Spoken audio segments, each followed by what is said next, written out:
Hi, I'm Bob Ross, and for the next 13 weeks, I'll be your host as we experience the joy of painting. I think each of us, sometime during our life, has wanted to paint a picture. I think there's an artist hid in the bottom of every single one of us. And here we will try to show you how to bring that artist out, to put it on canvas, because you too can paint almighty pictures. You know, we have avoided painting for so long because I think all of our lives we've been told that you have to go to school half your life, maybe even have to be blessed by Michelangelo at birth to ever be able to paint a picture. And here we want to show you that that's not true, that you can paint a picture right along with us. Each week we'll use the same colors, we'll use the same equipment.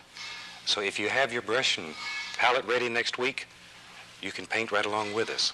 I'd like to go over some of the equipment that we'll use before we start. The brushes that we use. I'll be using very large 2.5 inch and 1 inch natural bristle brushes. Now these are natural bristle. Be sure you don't start with a nylon brush. We'll use an almighty palette knife. And this is much different than the traditional palette knife. It is not thin and flimsy. It's a firm palette knife. And with this we can make fantastic things happen. Let's go over the colors that we'll use. We're going to start out here with titanium white, phthalo green, Prussian blue, Van Dyke brown, alizarin crimson, sap green, cad yellow, and permanent red. Now these 8 colors we'll use each and every week for every picture that we do. So you don't have to go out and buy 1,500 different kinds of colors and brushes. You need very little equipment to paint with this. Another thing, we'll do no tracing of patterns on here. We start with a vision in our heart and we put it on canvas. And we're here to teach you to be able to do this too. So let's do it. Let's paint a picture right here.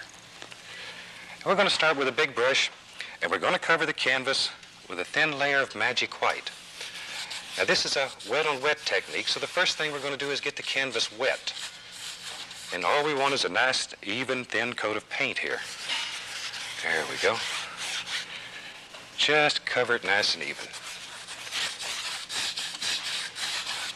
You also need an almighty easel when you're doing this. You need an easel that will hold your canvas very firm and allow you to use these big brushes. Okay. When you're using a large brush like this, it really doesn't take too long to cover your canvas. And if you get a hair like that, just pop it off with the corner of your brush, flip it away. Okay. Now after you get your canvas covered with the magic white, we'll take and make long strokes back and forth to get a nice even distribution of paint on here. Okay. Up and down one time. That assures that the magic white's nice and even all the way across the canvas. Okay, let's wash the brush out here. Now we wash our brushes with odorless paint thinner. Okay, we'll wash him out.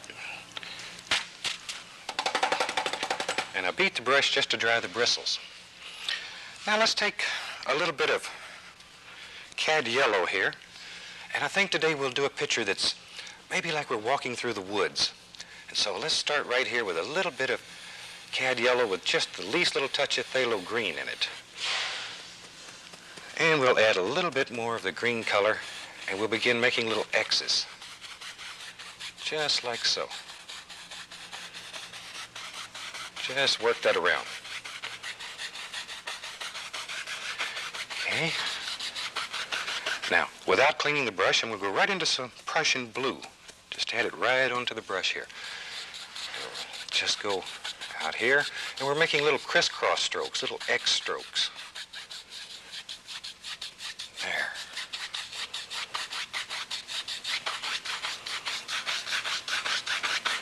Already we begin to have a light source in this painting.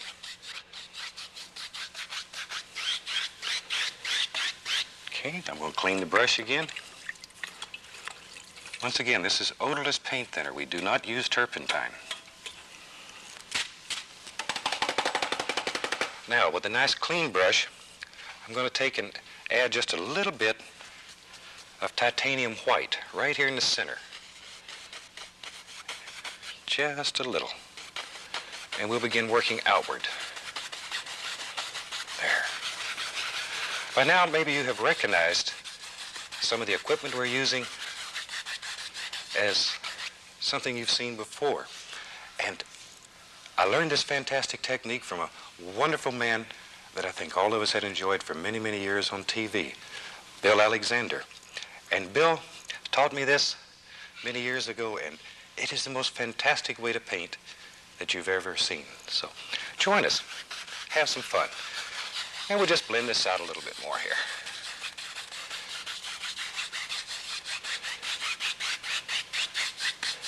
Till we have a nice smooth sky. There we go.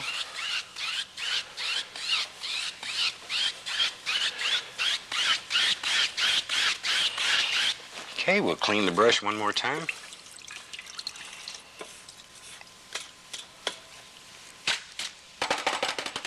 Now, let's put in some almighty trees here. We're going to start with a little bit of alizarin crimson and a touch of Prussian blue. Now, the Prussian blue is 100 times stronger than the crimson. So use just a little blue and a lot of crimson.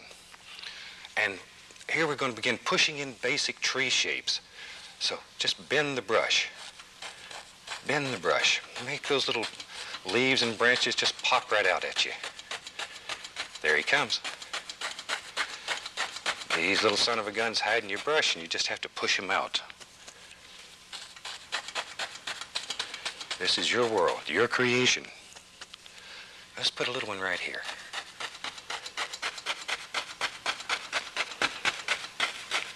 And maybe we'll just put some little grassy areas coming down through here. And right there. There's one.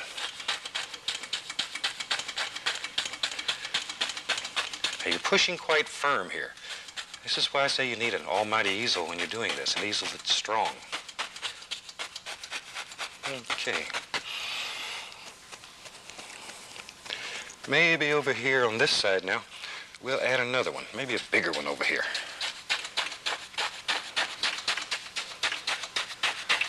There he is. And there's no secret to this. Anybody can paint. Anybody can paint. All you need is a dream in your heart, a little practice. Look at there. Already we have the beginning of a beautiful picture. We have the tree shapes, a light source. Looks to me like it's early in the morning.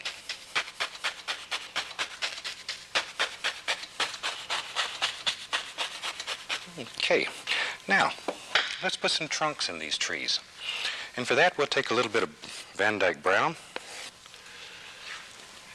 And let's just lay in some basic trunks here.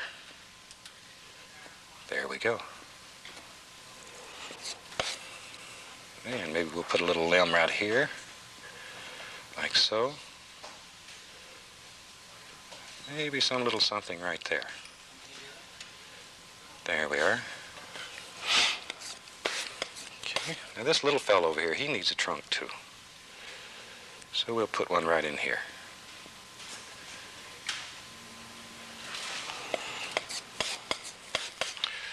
And maybe some limbs up in here. Right through here. There we go. Just some indications here and there. And some little sticks and twigs. Okay, maybe over in here. There we are.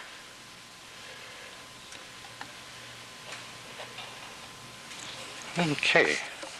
Now we'll highlight these, and we'll take a little bit of white and a touch of brown mixed together.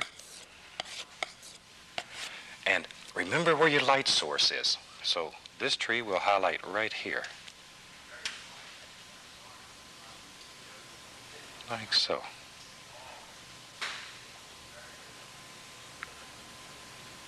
There we are. Now, over on this side, the light's coming through here, so we'll highlight this side of it. Okay, maybe a few little indications up through here. Now comes the fun. Now we can begin putting all the beautiful leaves and stuff on this and just really make it come alive.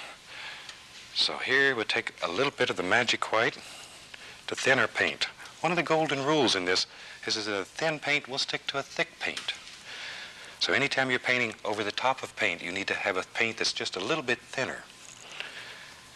All righty, we'll take a little bit of phthalo green and a little bit of yellow, and we load the brush full of paint.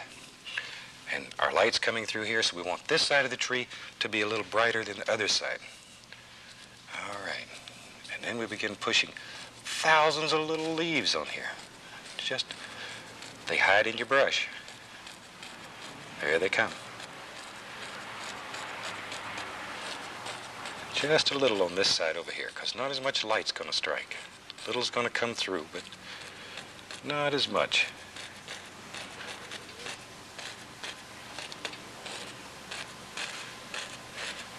And look at that. In just a matter of a few minutes, we have a beautiful tree.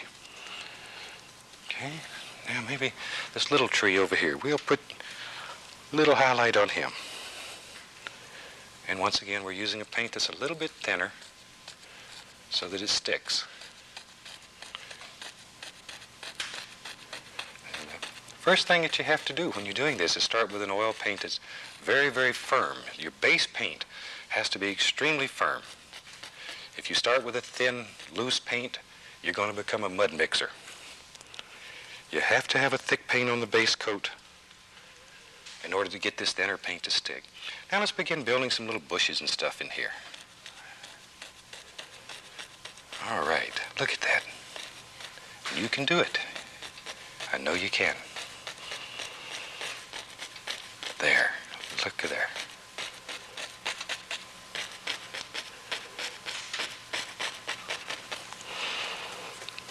Okay, let's move up to this big tree in the front here, and let's put some nice little leaves up here on him. You have to bend that brush. If the brush doesn't bend, you're not going to get all these beautiful little leaves, these little actions that happen.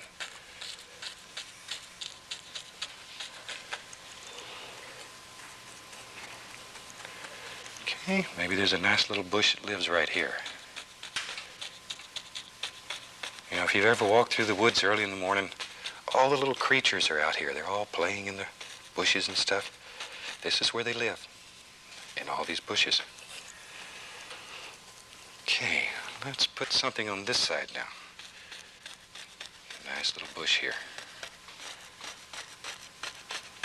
Just let your imagination run wild. Let your heart be your guide. In the time you sit around worrying about it and trying to plan a painting, you could have completed a painting already. Let it happen.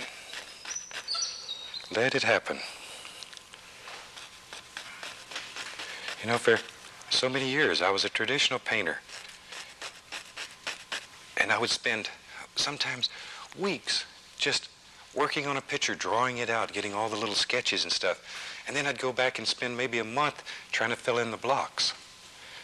And here, we let it happen. It comes right out of here. It's in you. And you put it on the canvas. Okay, let's see. Let's try this big old tree here. Put some nice little leaves on him.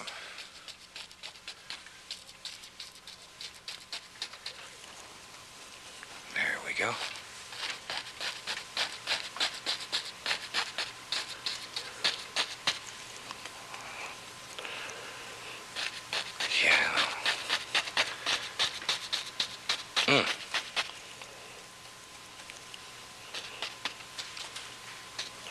Okay, let's try. I've added a little permanent red with my color now, just to give us a little different value. Okay. Now, you know, if we're going to walk through the woods, we need a little path. So let's take a little bit of Van Dyke brown here, and let's build us a happy little path. And we're just going to take the knife and let this path sort of just wander right down through here.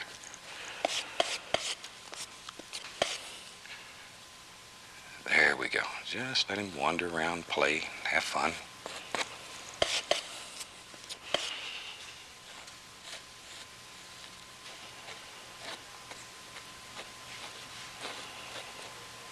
Okay.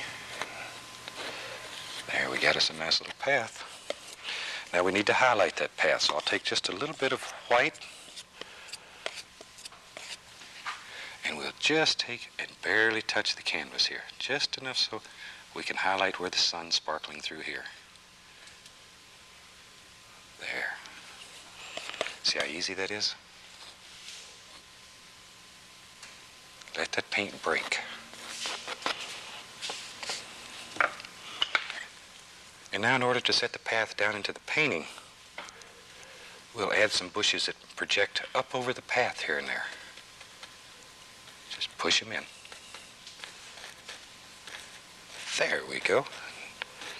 And you can see how that makes it just literally drop right into the painting.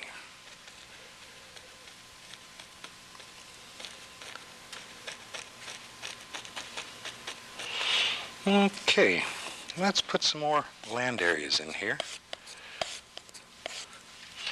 Maybe there's some nice little areas coming down through here.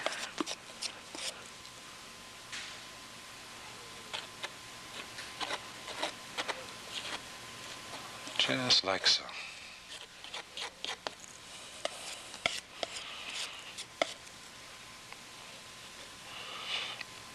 And we'll have some over here. And follow the angle of your land. There we go. There we go.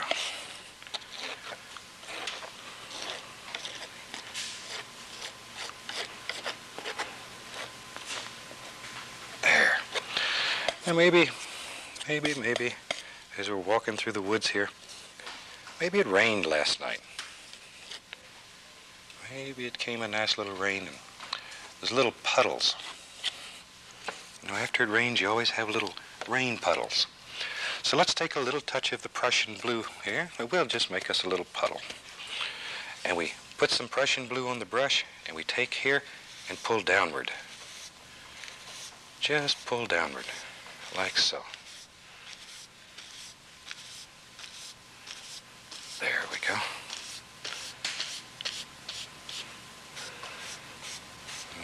Okay. See how easy it is to do? Now, very gently, we'll come across this way just to give it a watery effect. Now, if you want to put highlights in here, maybe you could take just a little touch of the titanium white on your brush and pull down. And it'll give it sort of a sheen.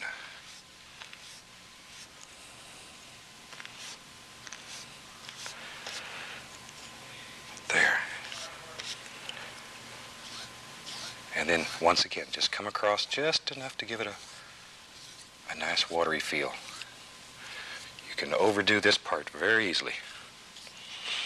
Okay, I'll wash off the old brush.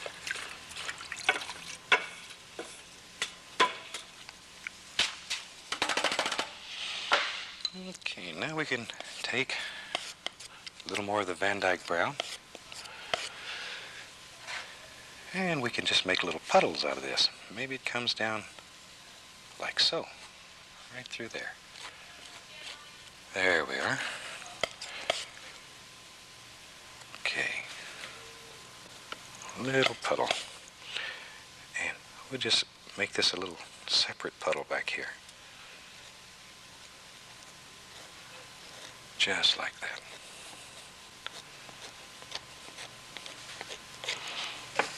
Okay, then we'll take a little bit of brown and white, and we'll lay a little highlight on there. There we go.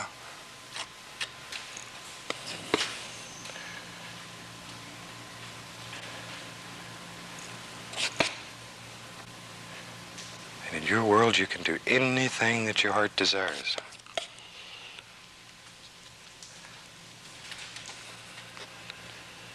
My home is in Fairbanks, Alaska, and I spend a lot of time walking around in the woods and talking to trees and squirrels and little rabbits and stuff. And I look at a lot of nature. And if painting teaches you nothing else, it'll teach you to look at nature with different eyes. It'll teach you to see things that have been there all your life and you've never noticed. And if it does nothing else but make you enjoy nature, it's worthwhile. So look around. Look at what we have. Beauty is everywhere. You only have to look to see it. Okay. And I talk too much sometimes, so we'll go back to painting here. Take a little bit of the thin white paint here, and we'll put some little water lines back in here. Okay, just like so. Yes. There we go.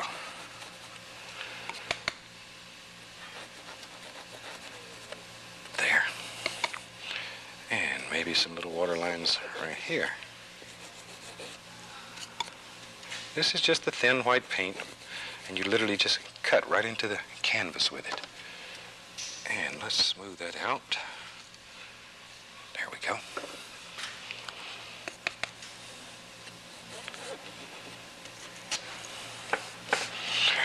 Okay, now while I have the knife here, I'm going to take and just cut a few little sticks here and there.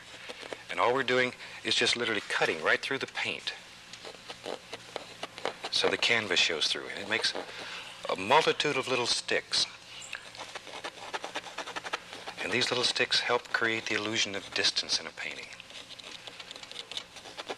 All different planes.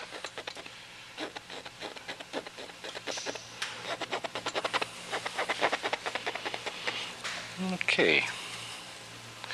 Now then, let's put some bushes and stuff right down here on the grass, on this soil area. There we go. There they are. There they are. They just live right here in your brush, and you just drop them right in. There. Okay. Now, let's take and do this. Let's put some land right down through here. Back to the Van Dyke brown, a little bit of white. There we go.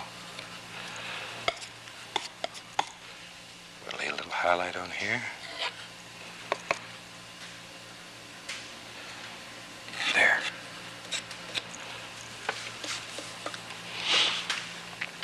And we'll put a few little bushes and stuff right out here. See how easy that is? Okay, a few more little water lines in there. Just let them happen. Each week we'll try to do paintings that are designed to teach you something different, something new, something exciting, just to keep your interest going. Okay, now, let's play a little bit here. Let's have a happy little tree right in here. So I'm going to start with the Van Dyke brown, and we'll make his little trunk here. There he goes. Doo-doo, boop, boop, boop. Straight Van Dyke brown to start with. There, we'll just turn the knife and give him a little foots to stand on. There.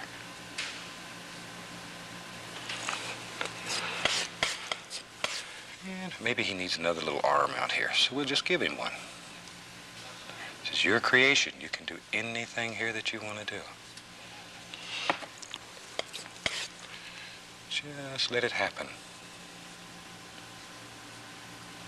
There.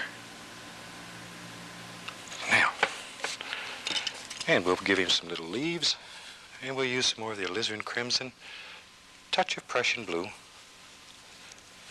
Okay, we need dark in order to show light, so first we'll put some dark on here.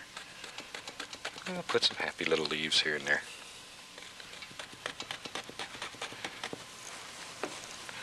When we see you next week, I hope you have your almighty easel set up, the colors ready, your big brushes all primed and ready to go, and do an almighty painting with us here. Very quickly, while I'm finishing this up, I'll go over the colors one more time that we use. titanium white, phthalo green, Prussian blue, Van Dyke brown, alizarin crimson, sap green, cad yellow, and permanent red. Only 8 colors that you need. Okay, now let's put some highlights on this pretty little tree right here. I use just a little touch more of the permanent red in this one so he'll stand out a little more. See how easy it is to create a tree right here in your world? There we go.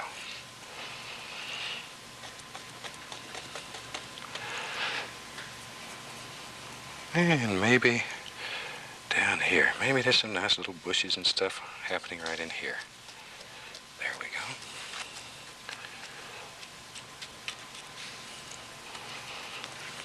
All right, maybe right there, another one. Okay. Here and there I'm going to put just a few little sticks and stuff.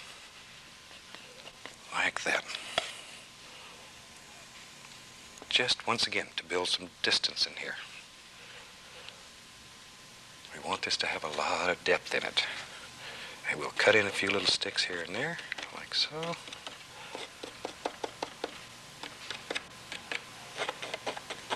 You getting excited yet? You ready to paint with us? You can do it.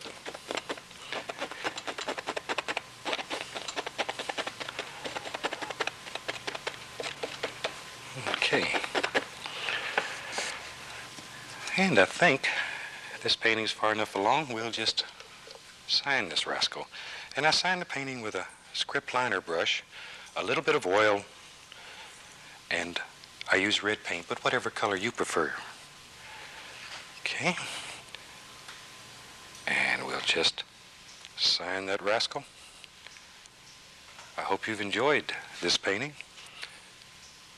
Next week, we're looking forward to seeing you. We hope you have your brush ready, a dream in your heart that you want to put on canvas. And join us right here for the joy of painting. And you too can build fantastic pictures. You can take them from here and put them on there. Until next week, happy painting from all of us here.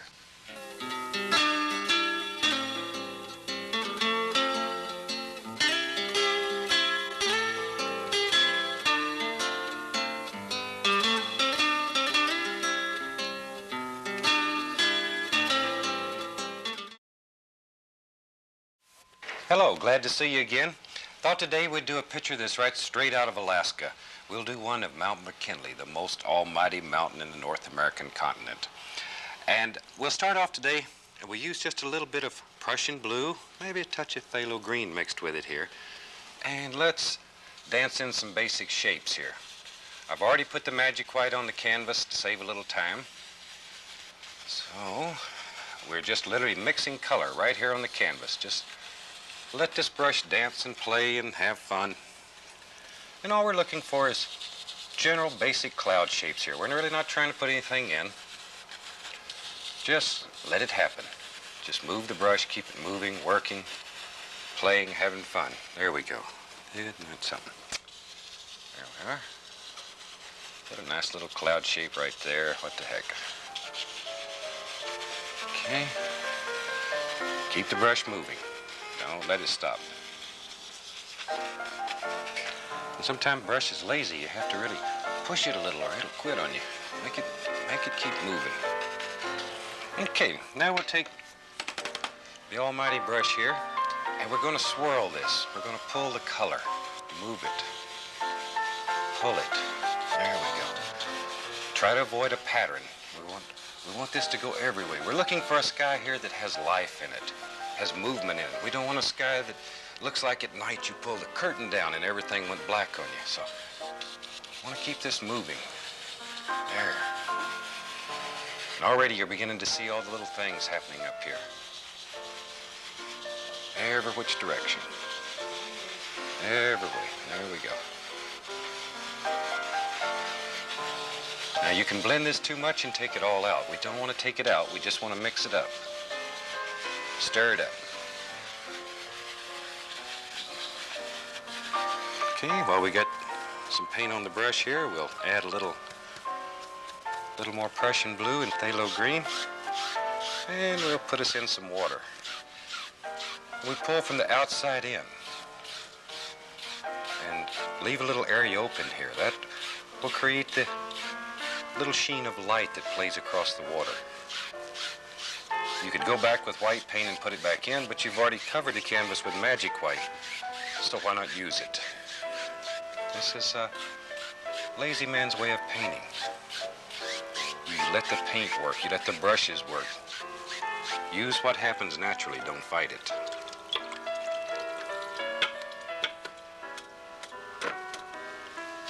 Okay. Clean the old brush off, and let's get out an almighty fan brush here. And let's build some happy little clouds up here. I'm going to take titanium white with the least little touch of permanent red in it and load the brush full of paint. Just really load it up. Now we'll start working on some basic cloud shapes here, and we'll dance in all these little areas and let them just play in the sky. Keep the brush moving. Keep it moving. You want areas that are thick, areas that are thin. Let all these little things happen.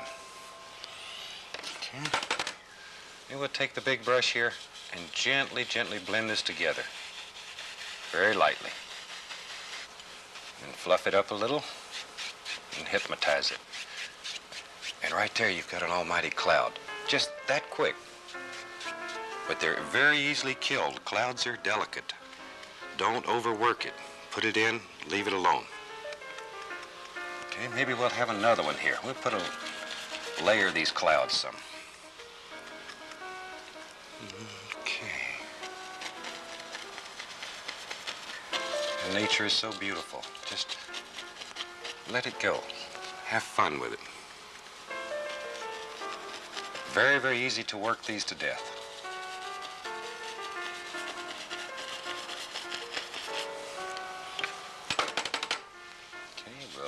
Blend this in, and you work in layers here. You do the thing as the farthest away first, have him finished, and then work forward. There, we'll hypnotize that one. Blend this one a little bit. Okay. A little bit more red here. There we go. Don't want to set these clouds on fire now. All we want to do is have a slight warmish glow to them, like the sun's playing along the top. There we go. Yes, we better not forget this side of the sky. We'll put a little something over here. There's some nice little clouds playing around in the sky.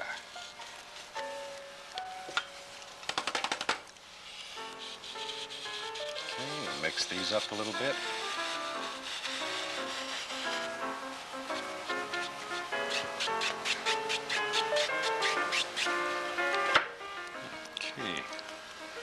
Maybe a little streaky one right here.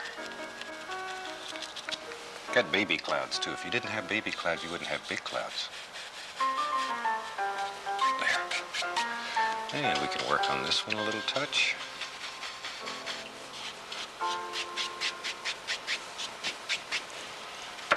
Okay.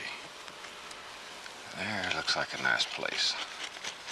And we're really pushing this paint into the canvas. You're working that value right into the canvas.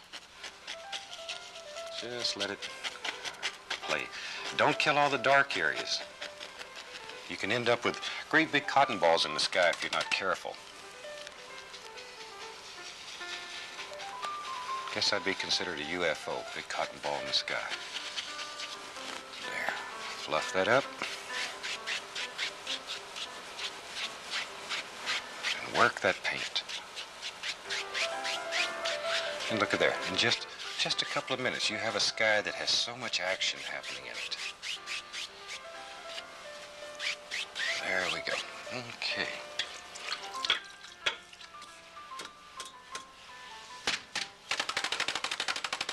If you do this in your living room, you can redecorate your living room in a matter of minutes, so be very careful. Learn to control it. Have you a box you can shake your brush in, and that way you don't have to worry about covering everything. Okay, let's take a little bit of brown and blue, a little touch of alizarin crimson, and some white. There we go. And don't mix your paint dead. Mix it marbly and leave it alone. Okay, now let's do, since we're going to do McKinley today, let's do the basic shape here. McKinley comes down like so, has another peak running right off through here. Make that just a little more rounded. There. And we let this side drop right down and over. All you're looking for here is the basic outline, the basic shape of this mountain. You're not worried at all what happens in here. Okay. Take the big brush and we'll pull that down. This takes off the excess paint and makes the next layer stick better. And also when you're doing mountains, if you can see the entire mountain, the top of the mountain is always more distinct than the bottom. At the bottom of the mountain we have mist, and now we have pollution. We have a multitude of things that break up and diffuse light. And we'll put some snow on that almighty mountain. Pull that paint out real flat. Just pull it out and get us a little roll of paint. And we'll just lay this on and let it travel right on down. And you want the paint to break like this to make all the little things that happen in there. The little shadows, the light and dark areas. Okay. And there's a little bump that comes out right there. And works his way down. And over here, let this drop just like so.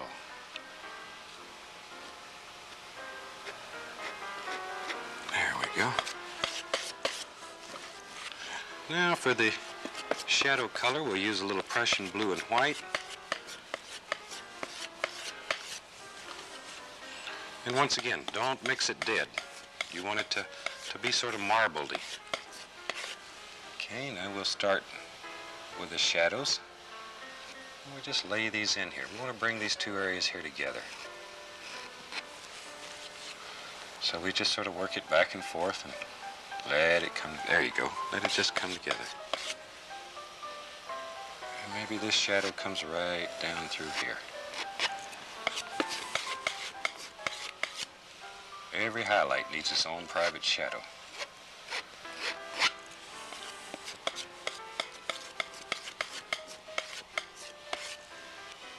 Okay, we'll put a little shadow right there. And see how that protrudes that up? Makes it just jump right out at you. Little ridges here and there. All kind of little things happening in this mountain. And we need a shadow back here behind this almighty peak. There it is. Just let him go.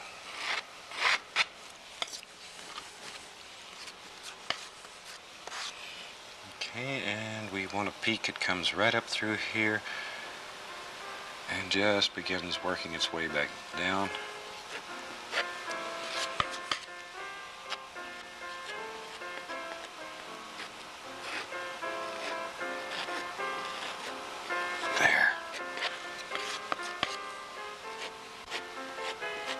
Nice ridge coming through here.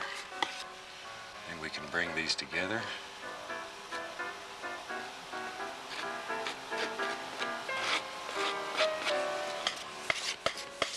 A few little shadows in here.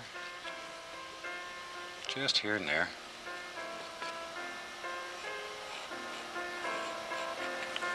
Okay. And as we said, we want this to be more distinct at the top than the bottom. So we're going to diffuse the bottom of it, and only the bottom. And here we're just tapping the canvas. We're trying not to destroy, only diffuse. And this is where you really depend on a firm paint. If you have a loose, oily, thin paint, you become a mud mixer here. So when you try this at home, if you find that you're making a lot of mud, check your paint. It should be very, very firm. Squeeze that tube. It should stand up maybe about 3/4 of an inch above the tube. Then you have a nice firm paint. Okay, I'm going to make the same color and make it darker. Blue-brown, and alizarin added to it. Because I want this mountain to be in front. This is a beautiful study of how to make one mountain look very, very big. We'll put some little smaller mountains here in the foreground.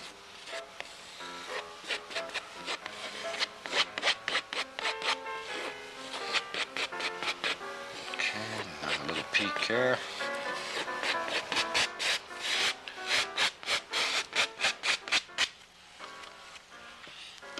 And we'll take the big brush and pull that out.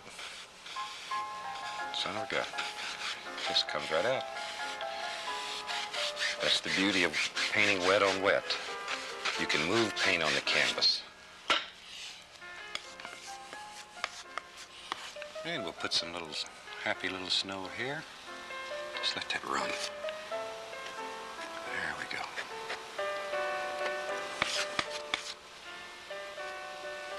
Okay. Our light is still coming from the same direction here, so don't let that fool you.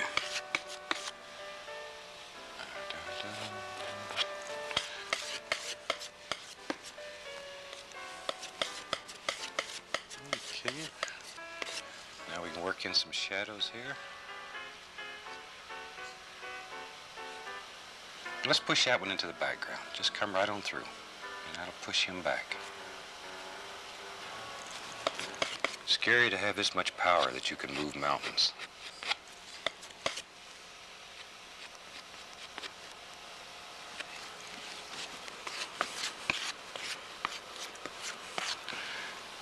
Okay, this there.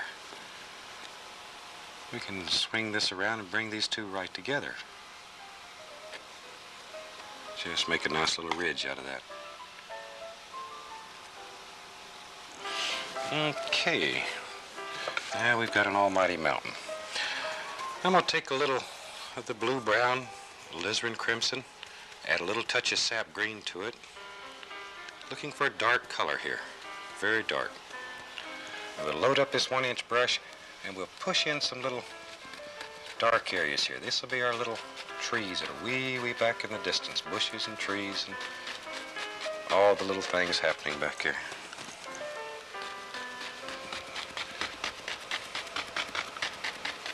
There we go. Now with the big brush, we can pull a little bit of this color down. And this will be the beginning of our reflections.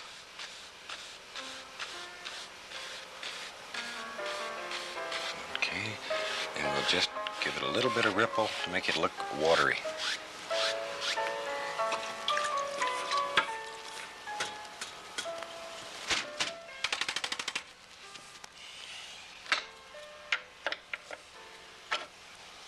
Okay, let's put some highlights on here. I'm going to use a little bit of magic white mixed with some cad yellow. A little touch of permanent red. And we just sort of go back and forth, make a nice orangey color here. Bright color. There we go. All these nice little bushes happening back here.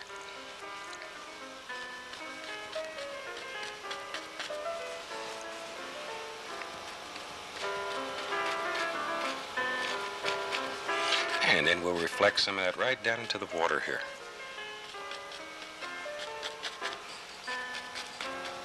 There we go. Now with a big brush and the most delicate touch possible. Just enough to pull the paint a little bit. We'll pull that down and just give it a watery effect. Don't want to destroy it. Okay. Now, let's mix up a lot of dark here. Blue, brown, alizarin, and a little bit of sap green. Should look black to you. And we'll load the brush full of paint. Load it full.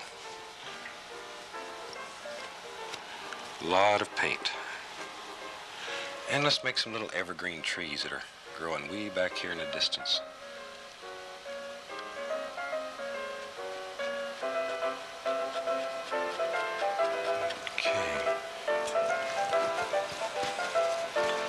Let's firm that one up a little bit.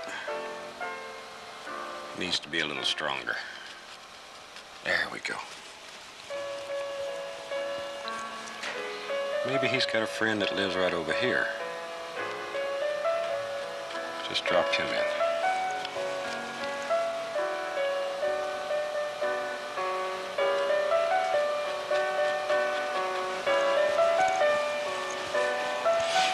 Okay, maybe they're getting a little bigger as it comes around the curve.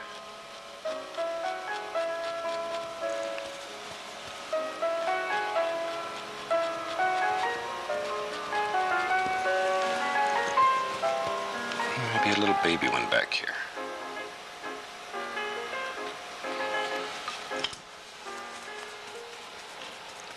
Okay, put a little bush in front of him.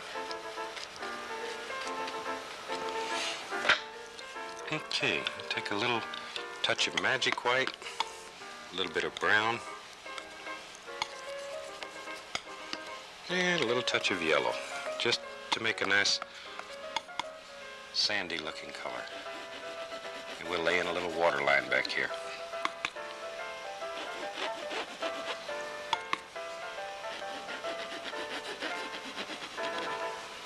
There we go. And we'll cut in a few little trunks and sticks here and there.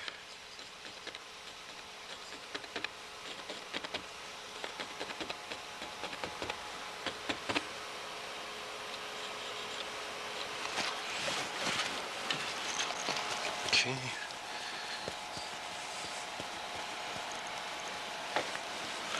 Maybe we need another tree right here. Trees are getting closer, so they're getting a little bigger. They look bigger to you. This is the way we push everything back. Work with perspective here.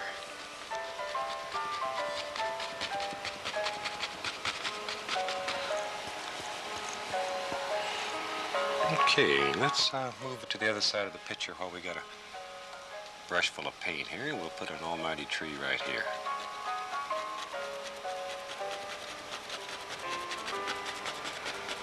These trees live in your brush. You have to scare them out sometime. Really work at them.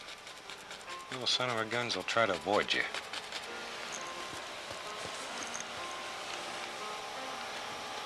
And they're like everything else. The first time you try them, they're going to drive you up the wall. But you practice it. If there's a secret to this, it is practice. You learn how to make the brush work, how to touch the canvas with it, and then it's just a matter of practicing. First time you tied your shoe, it wasn't easy. You had to look at it and work at it. The next thing you know, you're not paying any attention. You got your shoe tied. Same thing. Okay. Maybe we'll make another little projection coming right out through here. There we go.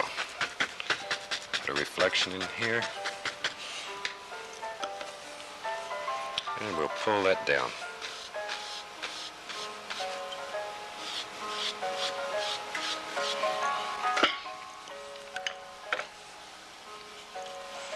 Okay, lay in some more of these pretty colors back here.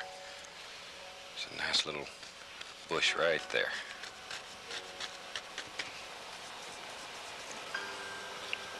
There's one. And right down here we'll reflect some of these.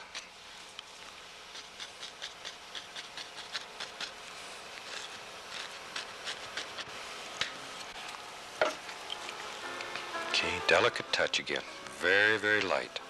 Just enough to move it a little bit on the wet canvas. And we'll put some land out here so these bushes have a place to sit. Don't want them to fall off in the river here. So we'll give him something to sit on here. And we can take a clean brush and just lift that gently. This is a very thin paint now. It's mostly magic white. So you can move that without destroying what's underneath it. And here we'll use a little bit of just straight magic white. And we'll put us a happy little water line in here.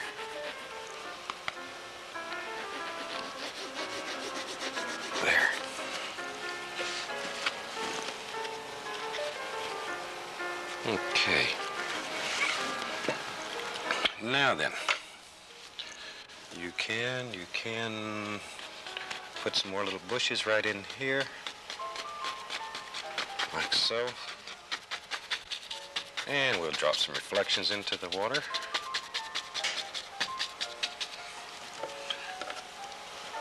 And we'll pull those down. And anybody can do this. This is not some big secret thing. Anybody can do it. We teach people from the age of 10 all the way up 80 and 90 years old.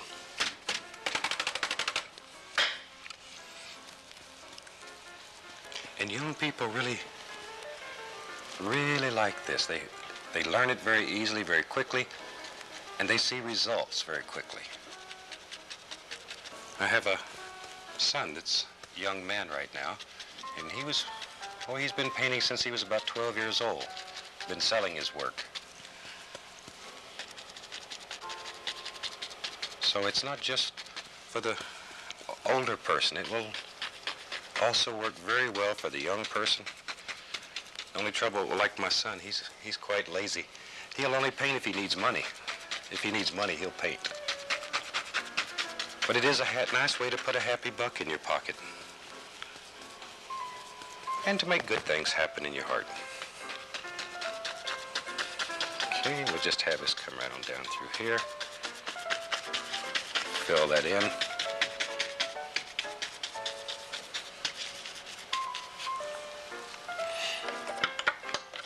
Okay, now we can start highlighting some of these things. We'll take a little bit of blue and yellow mixed together. Make a very nice little green color here. And we'll just drop some highlights on this tree. Remember where your light's coming from. Light's coming from the right.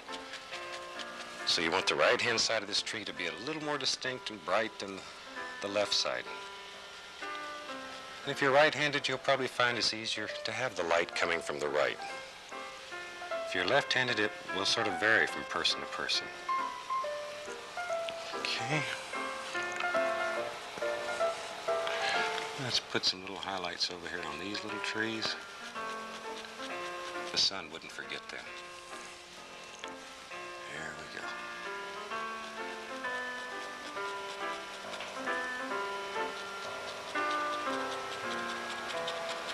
There we are. Now, a little more magic white. Thin that down just a touch. And we can start finding all these beautiful little trees and bushes that are living in here. Very important that you don't kill all this dark area. If you kill all the dark, your picture's going to be very flat.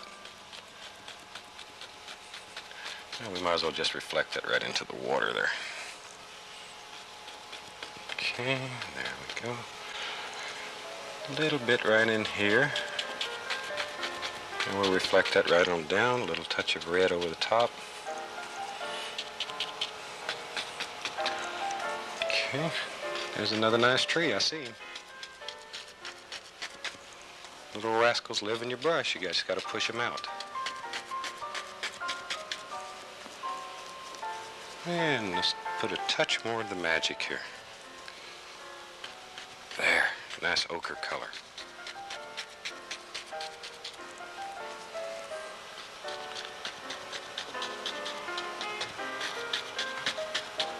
All these pretty little bushes, just let them flow off your brush.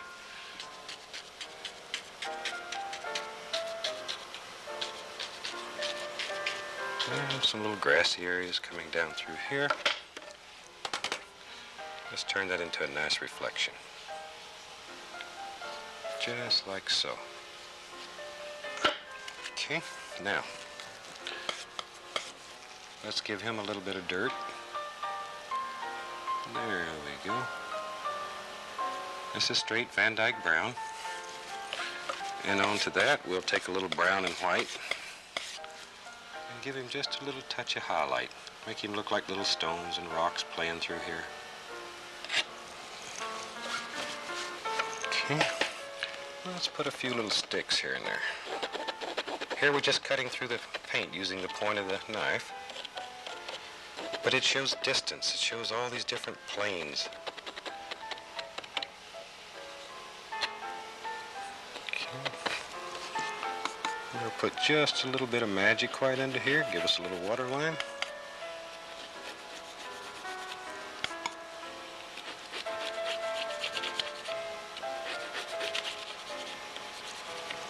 There we go.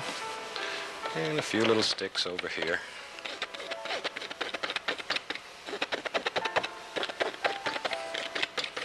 Okay, but you see what you can do in just a few minutes with an almighty brush and an almighty knife and a beautiful painting in your heart. All you have to do is let it out. A few more sticks. There we go. I think we'll call that finished. And I want to thank you very, very much for watching us. I hope to see you again in the near future. Until then, happy painting. Thank you.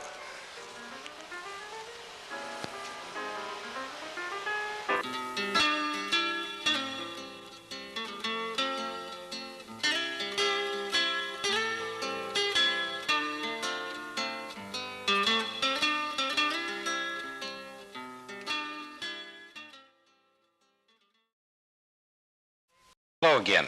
Glad to see you.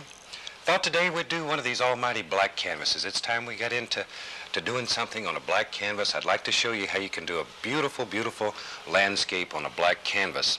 I've already went ahead, because we are short of time on this show, I've already went ahead and covered the whole canvas with alizarin crimson. Now I'm going to take a little Van Dyke brown and work into the edges, just around the edges. So we already have it covered with alizarin crimson, and now we're putting a little brown on. The whole canvas was covered with a crimson. There we go, just around the corners.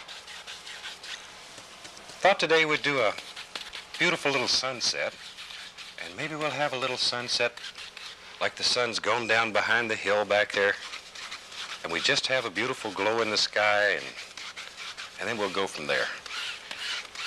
And I'm going to take and pull this back and forth to get a nice even distribution of paint, working it up and down, back and forth.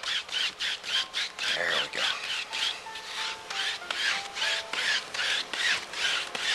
All right. Okay, now we'll start with a 1-inch brush, and we'll use a little bit of cad yellow. Figure out where the sun has just went down, and we're going to start like right here and begin working this paint around. You start in the center and work around and around and around, and already it's picking up the alizarin crimson and it's turning into a beautiful little yellowish orangish glow here. There we go. And we'll start right here and let it work outward. You want it to get darker and darker and darker and darker as it goes out toward the edges. So we always start with the color in here and work outward. There we go.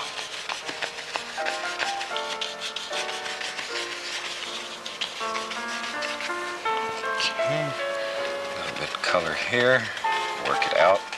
And I'm doing this in little bitty X patterns. Back and forth, back and forth. There we go. Okay. Now let's take the big brush and gently, gently hypnotize this. We're still making the little X's.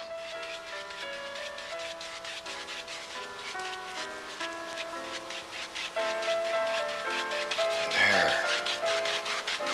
Just work that in.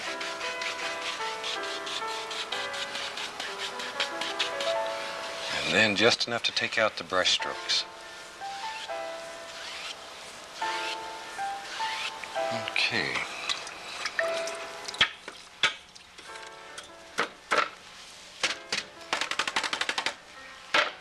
Okay, let's take a little bit of alizarin, a little brown, put it together here on the brush, mix on the brush. And maybe back here in the distance we'll have a little foothill back here. Just let this brush bounce along and play. There we go. Don't let the size of this big brush scare you. It does fantastic things.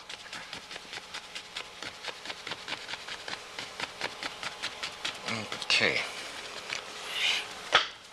Now maybe we'll have some highlights. Take a little yellow and green and a little touch of red here, and we'll just push some little highlights coming down here. We'll make these little foothills way back in the distance.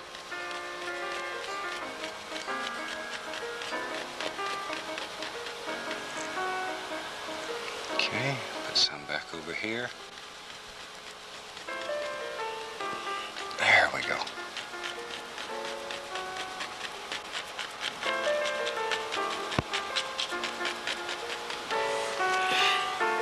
Now we'll take a clean brush and just gently lift up, very, very lightly, just enough to give it an upward swirl. There. Very light, barely, barely touching the canvas. You let 2 or 3 hairs just about touch. Just enough to move the paint a little bit. Okay. Now we'll take a little yellow and a little permanent red mixed together here. And we'll start putting in some reflections. Maybe we'll have a little lake right back here, a little pond. Just lay a little color on and pull this down. There we go.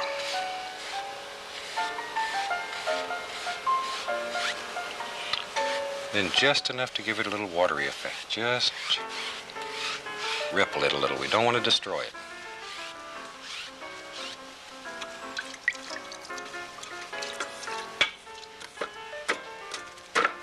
Okay. Clean the old brushes here, and we'll move right along. Okay, now I'm going to go back into this brown and alizarin. Once again, we're mixing it on the brush. A lot of paint on the brush. Maybe we'll put a little tree standing back here. We'll make this one with a fan brush.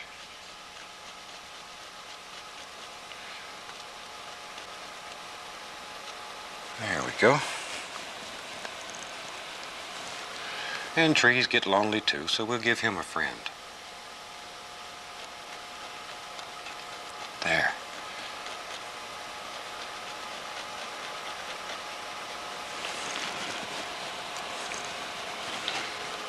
And maybe there's a little one right there.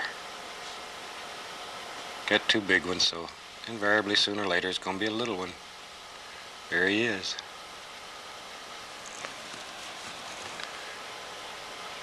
Let's fill him in, make him just a touch darker. Maybe we'll put a 3rd one right there.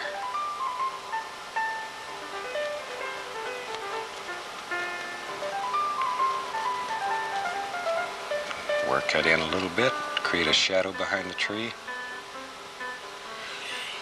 Okay.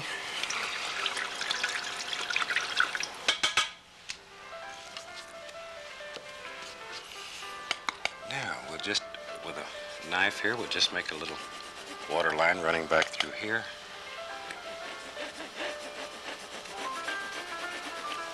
These black canvases we cover with a black acrylic. A flat black acrylic paint, and allow it to dry before we start. And the alizarin crimson that we use here is a transparent color, so the black shows through. It looks black, but when you apply color to it, then it really comes alive. Okay, let's start with some almighty trees and stuff. And we'll use the big brush today. And let's have a big old tree right here. I know this may be quite difficult for you to see, but we are putting the general shape of the tree right here.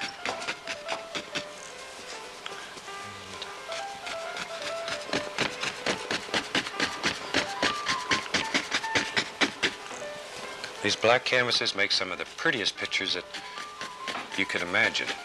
And if you're interested in selling paintings and making a happy book to put in your pocket, these are the ones that really sell. Let's have another tree right over here. Let these limbs just fly out. Fire them in.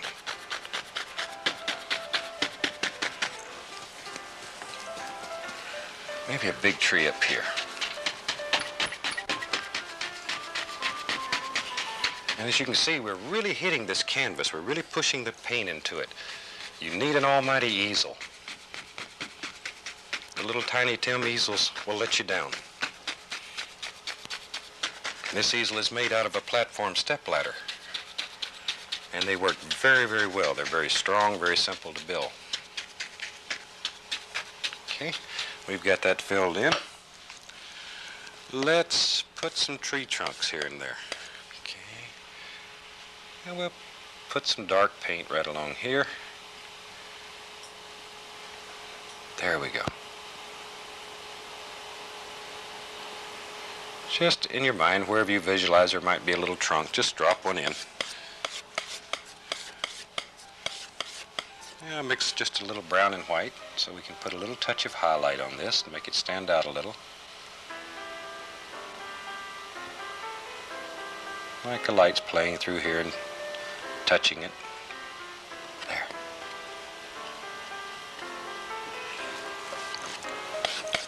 And we'll put a trunk right over in this one too. What the devil.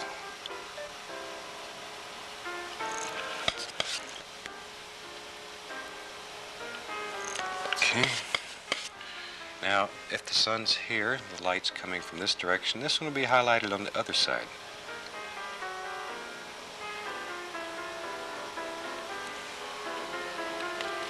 Now, probably in reality, if the sky was this dark, you would have nothing but silhouettes.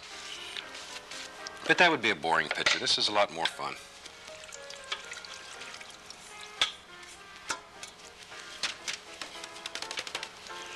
Okay, take a little bit of magic white, a little yellow, maybe a touch of phthalo green.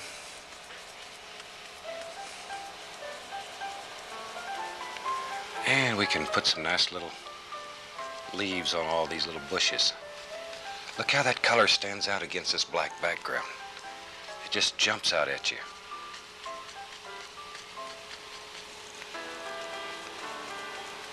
Okay, now let's put some on this little bush.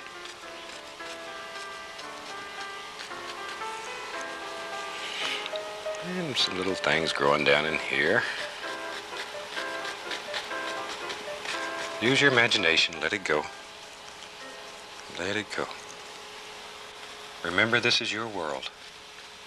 In your world, you can create anything that you desire. Okay, let's do this old big tree here.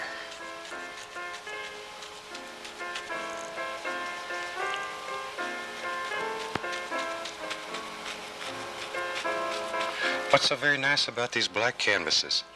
If there's a light shining directly on them, they look totally different than if they're without a light. So in essence, it's almost like having two paintings in one.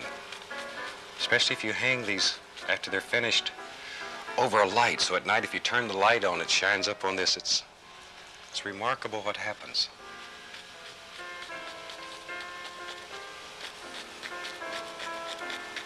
There we go. All the little bushy areas.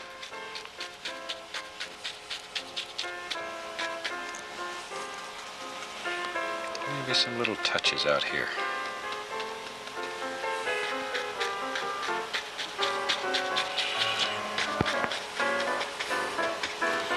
Okay. Now let's take some more Van Dyke brown. And let's put an almighty tree right here. We'll just let him bend and play and work right on up to here. And there we go.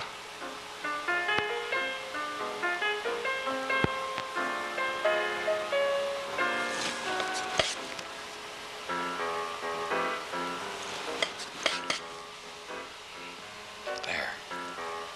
Have another little limb coming down through here. And maybe there's some little things happening up here in the leaves.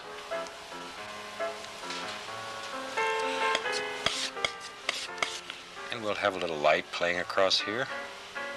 Just pull that knife sort of swirled so it gives the appearance of it being round.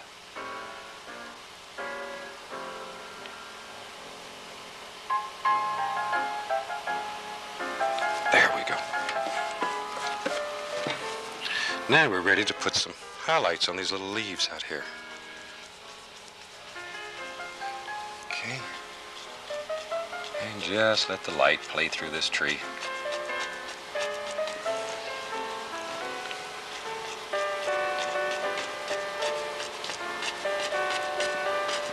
leaving a lot of dark areas. You need these dark areas to make the tree look round. Don't kill them all. Such a temptation to do a little bit more. I used to work with one art teacher that he had a set of handcuffs that hung in the studio, and he'd walk by and he'd bump you and he'd point at those handcuffs, and that was his way of saying, you're beginning to fiddle it to death.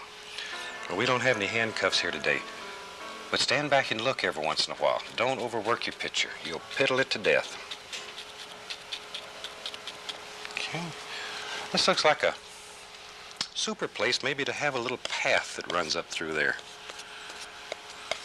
So now I'll take a little Prussian blue and Van Dyke brown, and just very easy here, we'll just make a little path that runs right through this. Got to have a way to get around the lake to catch that big trout that lives out there. Know he's there. Okay. Then we'll put just a little bit of highlight on there. Just let that run down through there and break. You want that paint to break, so it leaves some of those beautiful dark areas in there. There we go. Now,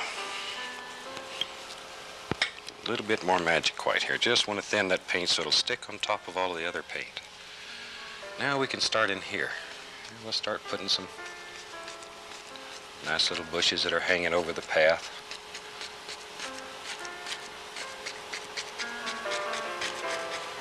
So the path just disappears back here behind the big tree.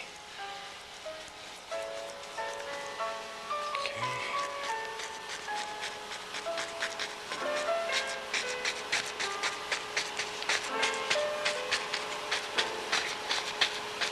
And these bushes protruding up over the top, push it down into the picture. You need them. They pay you great dividends. And we'll put some on this side of the road over there. Okay, let's make another big tree. Maybe right up through here. We'll just have a big old tree. There he goes. Van Dyke brown.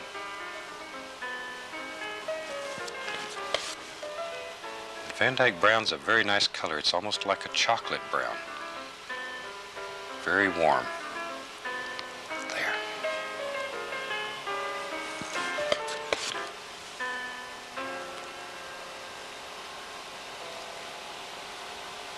Okay, another little limb right there.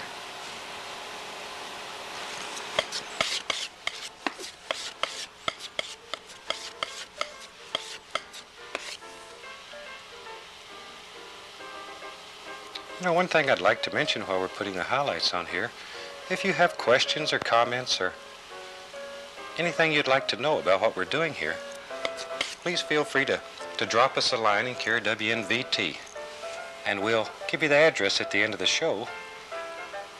And do use us. You know, we're here to help you. If you have problems or if you have questions, anything concerning this method of painting, we'll be glad to work with you and try to help you. Okay. We'll put some highlights up here on this one. A little bit more into magic, thin it down, just a touch. Okay.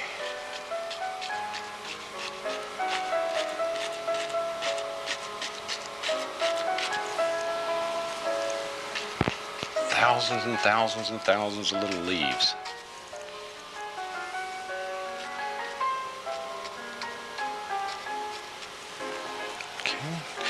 Now, let's go down here and put some little things around the tree.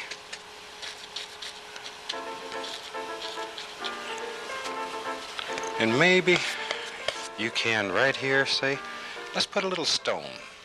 Maybe a little stone just lays right along here.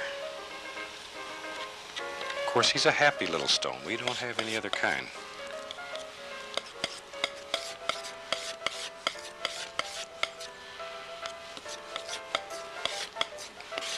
And we'll make up a little highlight color.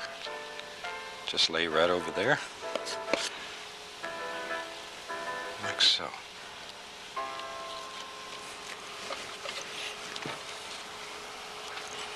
Okay.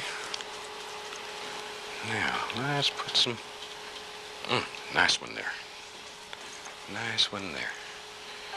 Okay, let's have some little bushes right along in here. Now, when you're doing this, load this brush by pulling it in one direction so that it looks like an old shoe on the end. It sort of hangs over. And you put that round part to the top and tilt the brush sort of downward and just push. Just enough to bend the bristles a little bit. Don't fight it. Let the brush do the work. You have the fun. Let the brush work. Okay. Maybe we'll put a nice little sparkler right there, just sort of to break that up a little bit. Okay. Now let's lay in a few stems here and there. And all we're doing here is literally just cutting right through the paint using the point of the knife. We literally just cut the paint. There we go. This is one of the paintings that we do in class quite frequently. It's a very effective painting. It teaches you how to use black canvases. It's a lot of fun. And it's extremely, extremely effective. I'll have a few little sticks coming over like so. There we go.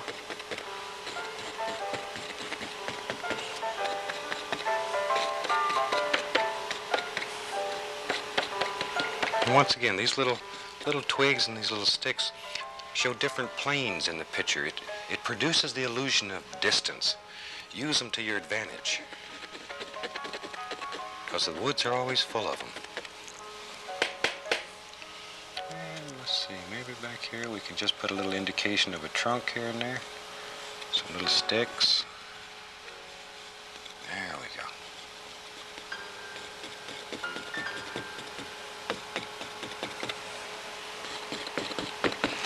Okay.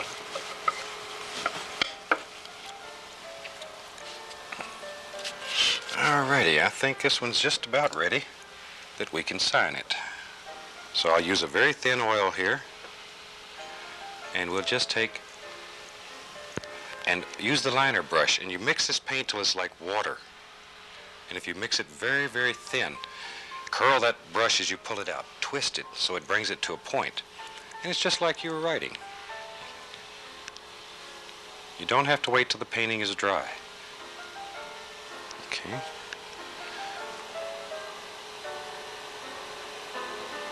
There.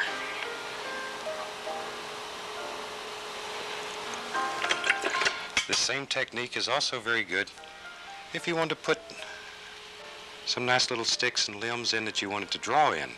You use the oil to get the paint thin, and then maybe we could come right across, and because a thin paint will stick to a thick paint. There. Just let these little things happen here and there. Okay.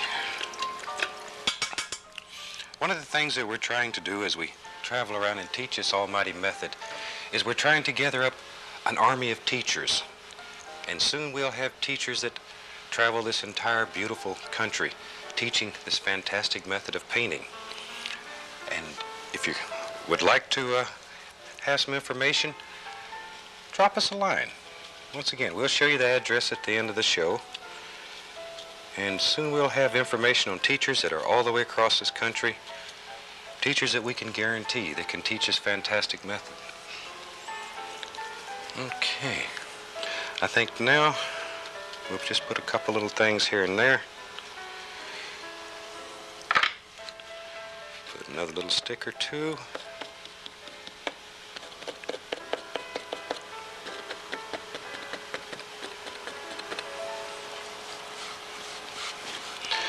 I hope you've painted along with us and you've enjoyed this half as much as we have. We really enjoy doing these black canvases. They are extremely, extremely effective, and you'll find that they bring a nice warm glow to your heart.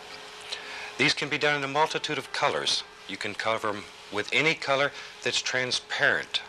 We can use the Prussian blue, sap green, any of these colors, or combinations of colors. Later on in this series, we'll do We'll do a winter picture on a black canvas, and I'll show you how you can put the moon in the sky and let the light play across the snow, and you have the almighty mountains and stuff. And I think you'll find these black canvases can do fantastic things. We also are going to do some pictures in the series where we paint the canvas with one color. Instead of putting the magic white on the canvas, we'll paint it, for example, with sap green. And we'll paint beautiful pictures by doing that. There's a multitude of things that can be done with this. Use it, experiment with it, go with it. Just let your heart be your guide. Let your imagination take you anywhere that you want to go. Let it go. Okay? Alrighty, I think we're going to call that picture finished. And once again, we want to thank you very much for watching us.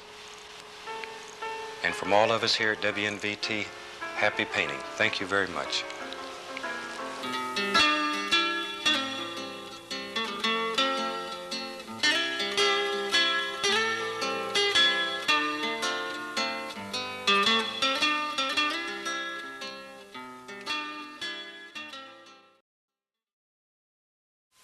Hello, glad to see you again.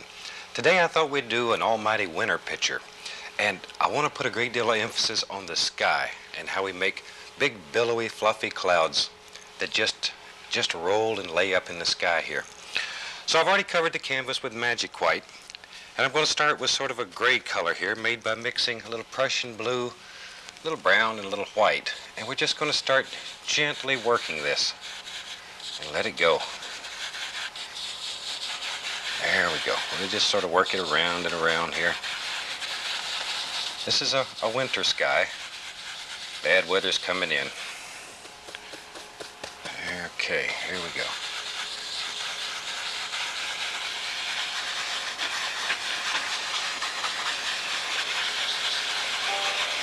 Now we just sort of bring all this together. But we want this swirling, churning action here. And then very lightly back in here.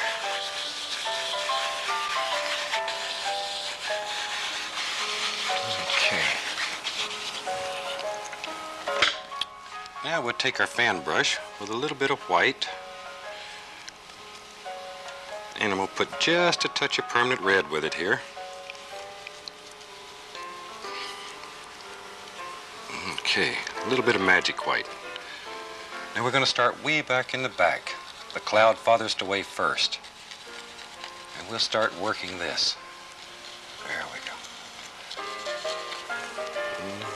Okay. And you keep this brush moving all the time. Just let it dance and play and have fun up through there. Okay. Very gently we'll blend that. Okay, now we're ready to start working it.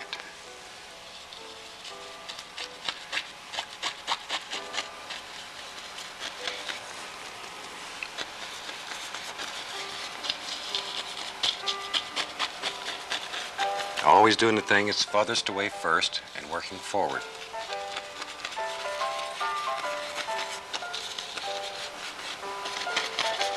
There. Okay. Now we'll hypnotize that a little bit, very gently. We don't want to destroy what we've worked so hard to put in here. We just want to blend it together. There.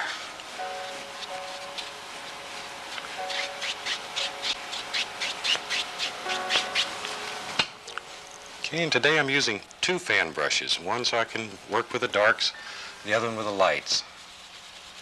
Okay, we'll throw some old gray clouds in here that are sneaking around and having fun too. There he comes. And maybe there's an old gray one just sort of laying out here like this. Okay.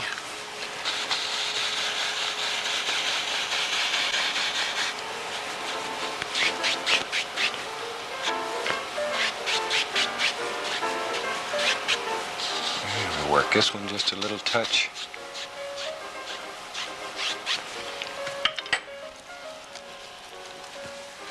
And I'll go back into another little white cloud here. And by the time I've got down this low, I'm getting away from the pink that I had. I just want the pink in the top to give indication that sunlight's playing through there.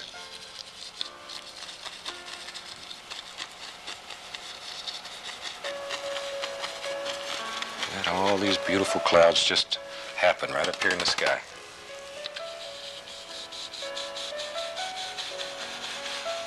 Clouds used to be something that drove me crazy when I was a traditional painter. You'd work for days and days to make big fluffy clouds. And here you just sort of let it happen. Don't worry about it. Don't try to plan them. Ah, there's another nice one. Because clouds are free. They have no boundaries. They come and go as they please.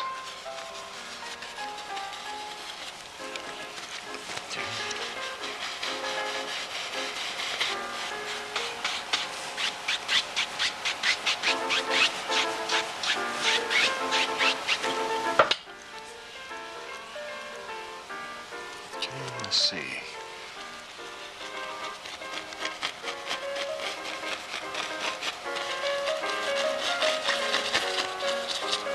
Really pushing that paint into the canvas. You want to grind the value right into the materials.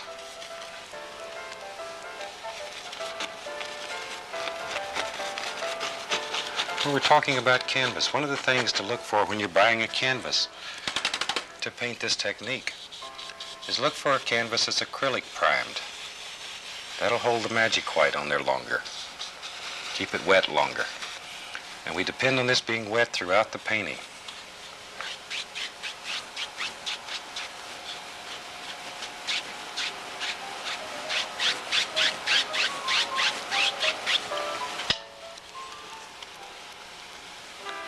Okay, maybe just another little fluffy right in here. Just wherever. Just let it happen. Don't worry about it.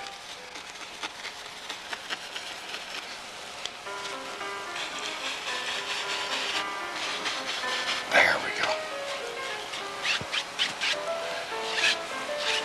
And here we're just putting some brush strokes in to indicate light coming through there.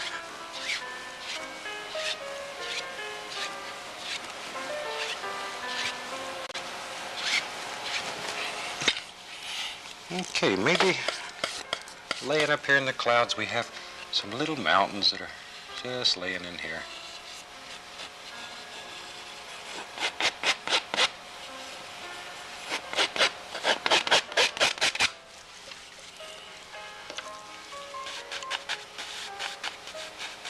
Okay, we want these to blend right into nothing. We're going to lay these right in the clouds. Okay, we'll have a little light playing down through here. Just bouncing around, having fun. There. Right up to this peak.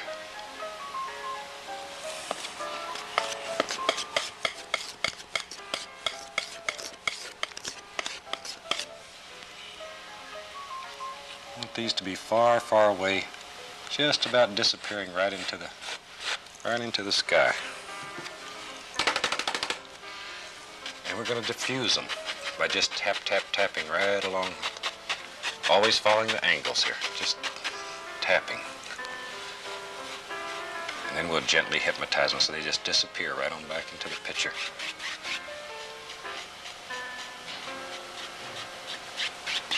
Okay. Now we can just lay clouds all around them. Just set them down in there.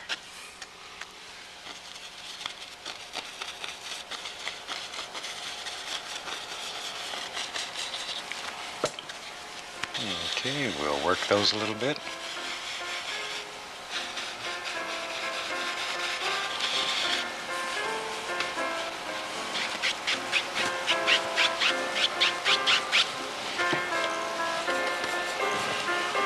Maybe a little touch of gray in here.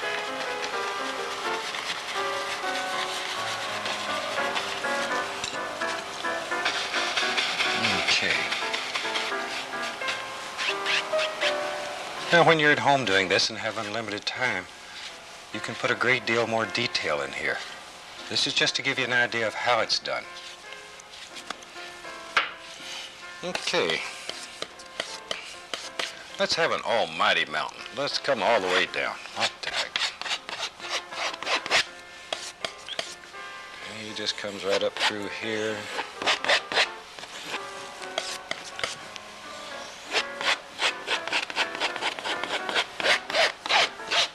Very little paint. We're really pushing this paint into the canvas.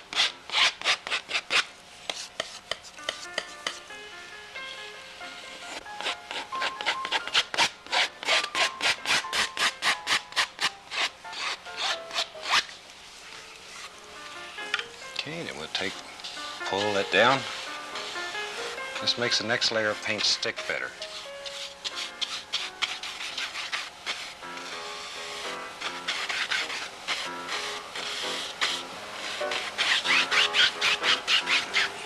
I'm going to add just a little touch of Prussian blue here. Just so we have some shadows under the snow.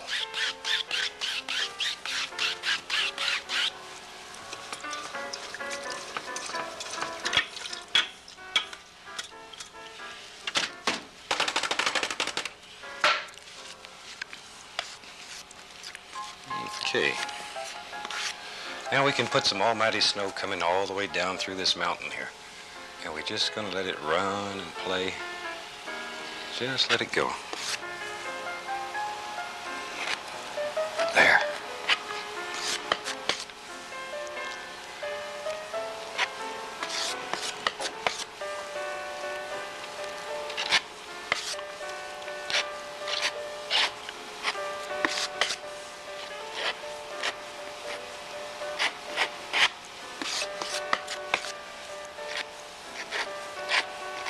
Okay, see how easy that is?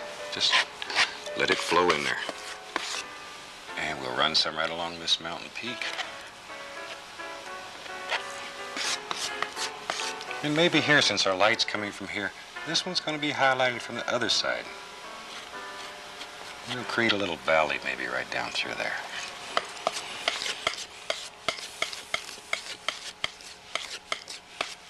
Okay, we can lay in some shadows here using just some Prussian blue and white.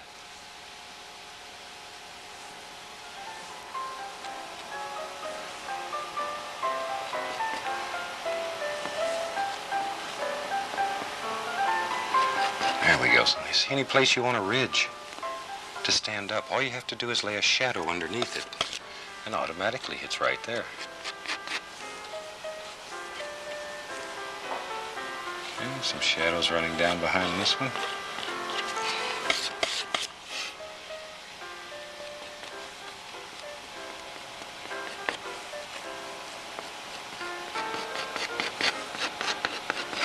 Okay. Now with a clean dry brush, I'm going to diffuse this, lay it in the mist. I want this to be misty in the back, like it's very, very, very cold. Where I live in Fairbanks, it's not unusual for it to get 60 or 70 degrees below zero. And it's always very, very misty. We have ice fog that forms and lays in between the trees. It's cold, but it's beautiful. So, okay. Now, let's take here a little bit of the gray color, and I'm going to lighten it up just a little bit with a little titanium white. There, nice color. Load this brush full of paint, and we'll put a little tree way back in the distance here. And I thought today we'd make these little trees with the fan brush. We can make them with a fan brush, 1-inch brush, 2.5-inch brush. Today I thought we'd do it with this. You want these to be very quiet, very subdued, to give the illusion of distance.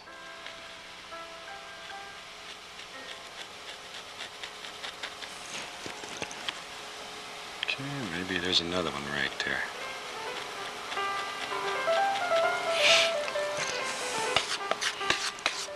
And we can start laying in a little bit of snow here.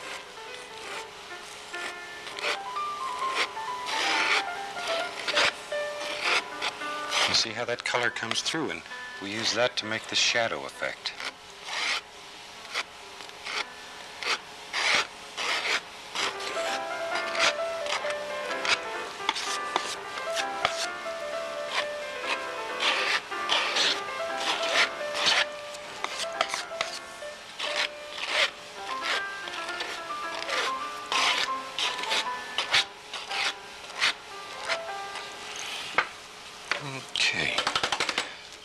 say, I want to lay this in mist, so I'm just going to gently tap this. I want it to be far away and misty.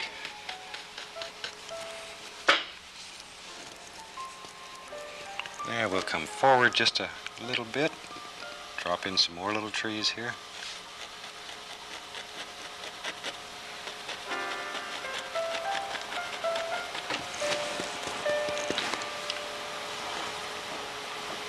There we go. Just go back and forth with your fan brush, and you're sort of bending these bristles downward.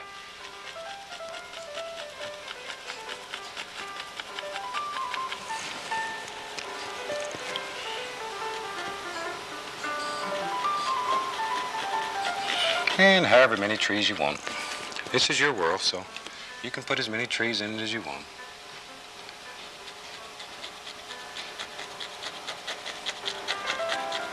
But you notice these trees are a little darker than the first ones we put in.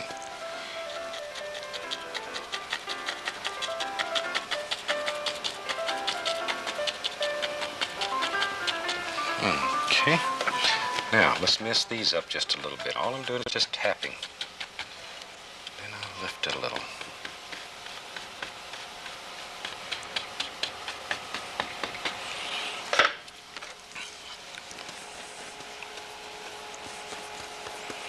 Maybe we got a few little bushes growing right around here that just covered with snow.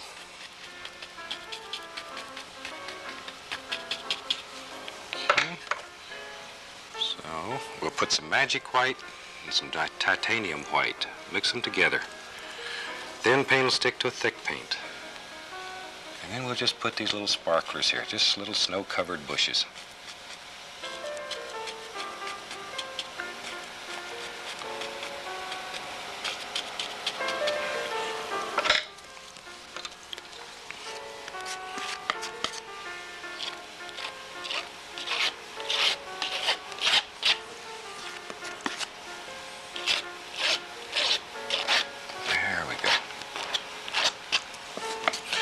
And we'll put a few little sticks in here.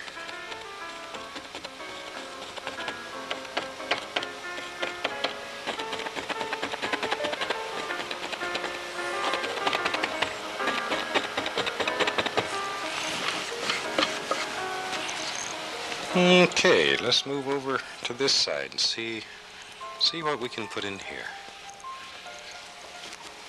Trees are closer to you, they're going to be getting a little bigger. There.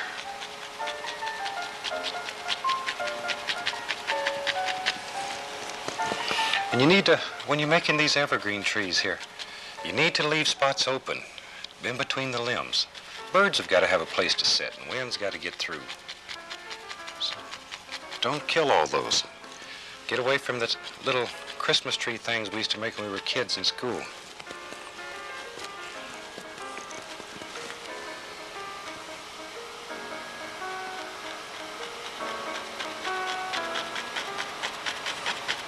Trees don't grow even, they don't grow straight. However, it makes them happy. According to the weather, the conditions, the amount of heat or cold, all these things affect the way a tree looks.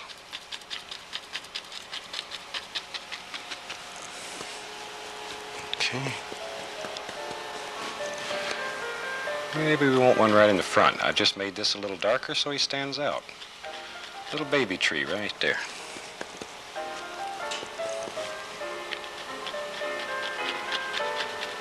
See, because he's a little darker now, he shows. Otherwise, he wouldn't show.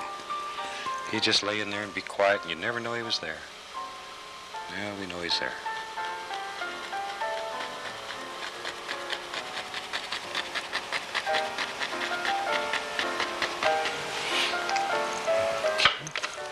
Gonna tap this just gently.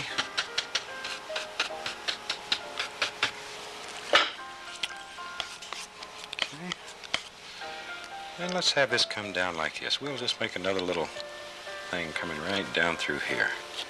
Change the angle.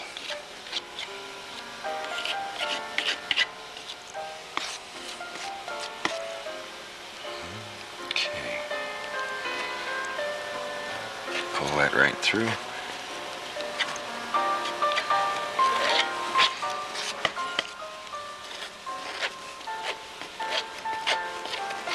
This is a very cold picture. I may have to go get my coat here in a second. It's about to freeze me to death.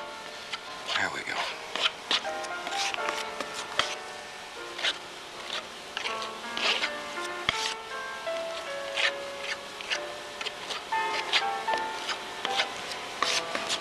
And as you can see, where the paint breaks, shadows automatically happen in the snow. It's very rare that snow is pure white. You always have the shadows, and you have some dirt that shows through and all those little things.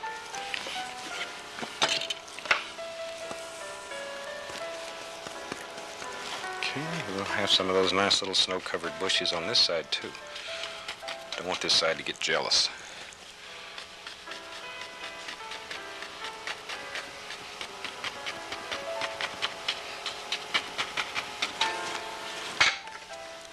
Okay, a little magic white, a little plain white.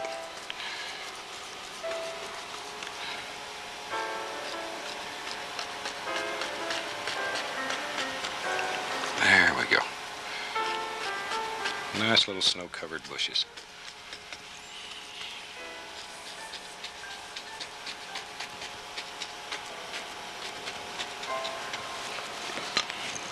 Maybe if we had such a beautiful scene, maybe we need a little cabin about here. We have to have a little hunter's cabin or something right out through here. So first I'll take and scrape off the basic shape. This gets rid of all the loose paint, the thinner paint, so we'll have something to work on here. And we'll take that off. It's also a very good way to lay in your cabin, to work on a perspective and to lay it out exactly the way you want it. And just a general shape. The big thing is to get the loose paint off. Okay, now we'll take a little Van Dyke brown and we'll paint this back eave back here. Just like so, nice and dark. There we go. And we'll lay a roof on here.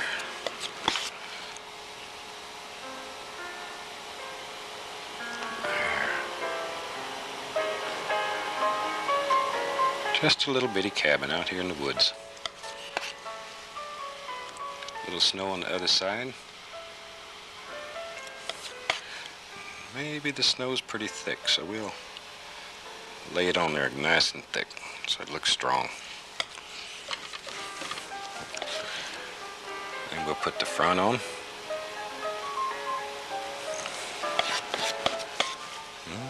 Okay. Son of a gun, there he comes.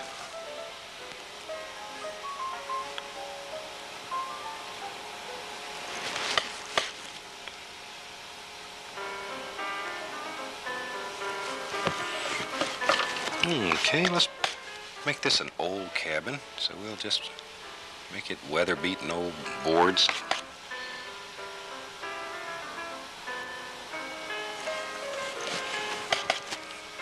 Lay some shadows on top of that. This is Van Dyke brown again. I'm just sort of alternating back and forth between brown and white to make it look very, very old.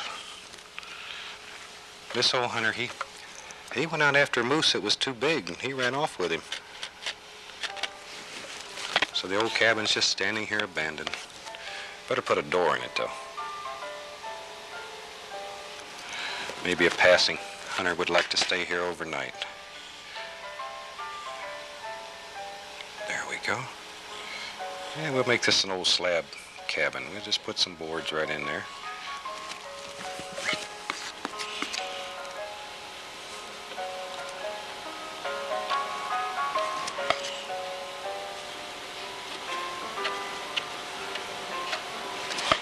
Okay.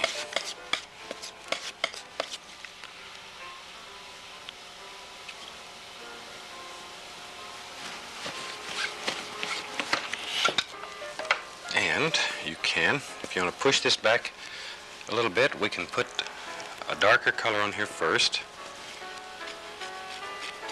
And we'll just push this cabin right back into the bushes a little bit. And we'll have some little bushes growing right down like that. A little bit of magic.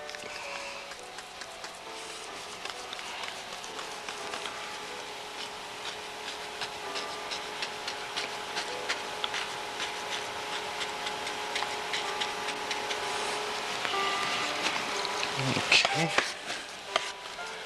Maybe when this old fella lived here, maybe he had a little fence that ran back. Might have had a animal or two he kept in here. So let's just put a little fence. And this little fence, it's running over the hill. We'll just let it go right on back over the hill. Just see the top of that one. And a little bit of highlight.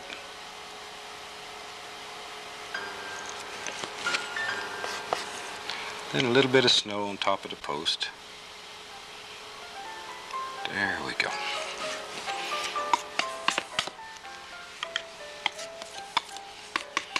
Okay, and then we can run some wire right down this and let it disappear right over the hill. Like so.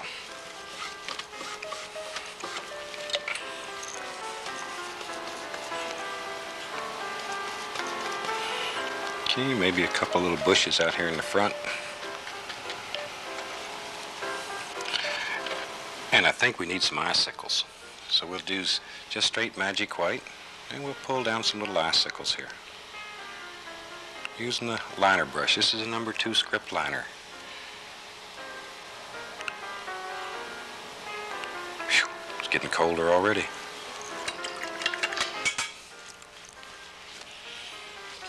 Okay, smooth out the snow a little. And let's put a few more little sticks here and there.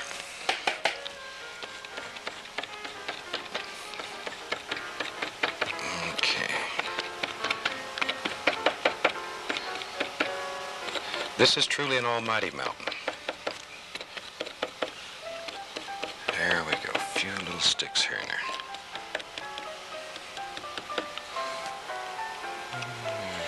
Maybe here and there little indications.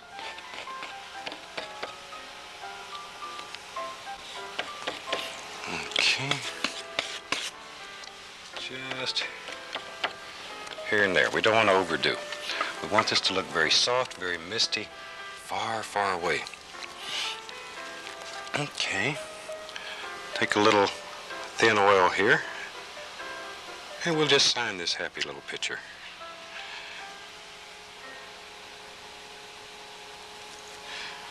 And I hope in the last 30 minutes we have shown you something that you can do very quickly, a way to make some almighty clouds, almighty mountains, some fantastic things using very, very limited palette. We've used mostly blue, brown, and white in this picture, almost nothing else at all. But it's a very effective picture, and it has a tremendous sky. You can work on this sky.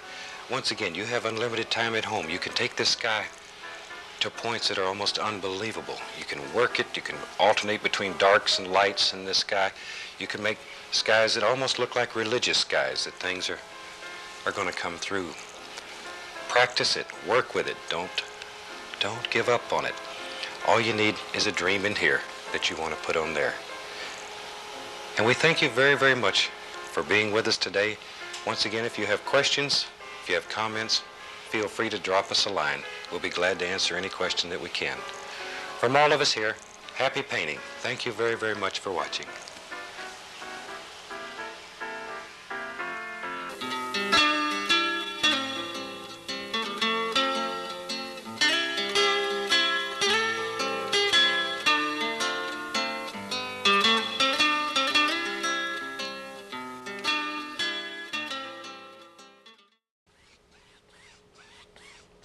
Well, welcome back. Glad to see you again today. I thought today we'd do something a little different, and I've taken the liberty of going ahead and covering the canvas with a complete layer of sap green. And to that, I'm going to add a little Prussian blue right on the bottom here. And we just start at the bottom and work up so that it gets lighter and lighter as we go up. There we go. I thought today we'd make a happy little stream. It's just sort of running through the woods here. There. Okay, we just work this blue back and forth so it graduates in value as it goes up.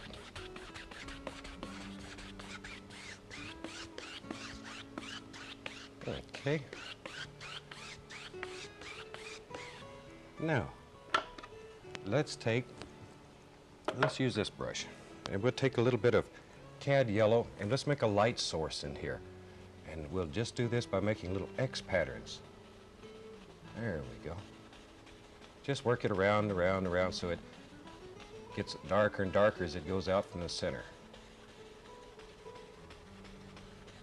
Maybe a touch more. Always starting in the light area and working outward. There we go. Just back and forth, little X's.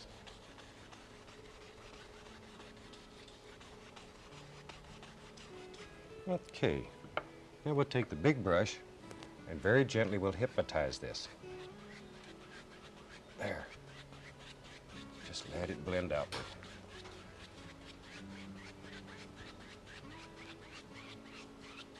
So that we sort of have a light source. That's all we're looking for here.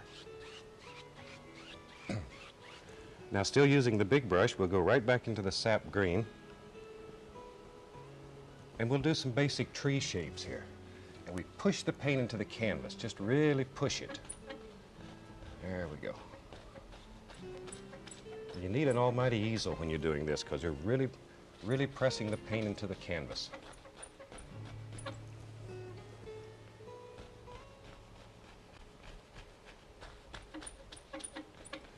Okay, maybe we'll have another big tree right in here.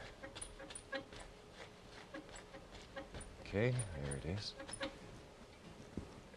Isn't that fantastic? You can just push a tree right out of your brush like that.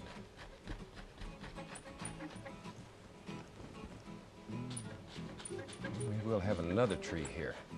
No use stopping, we're having so much fun here with these trees.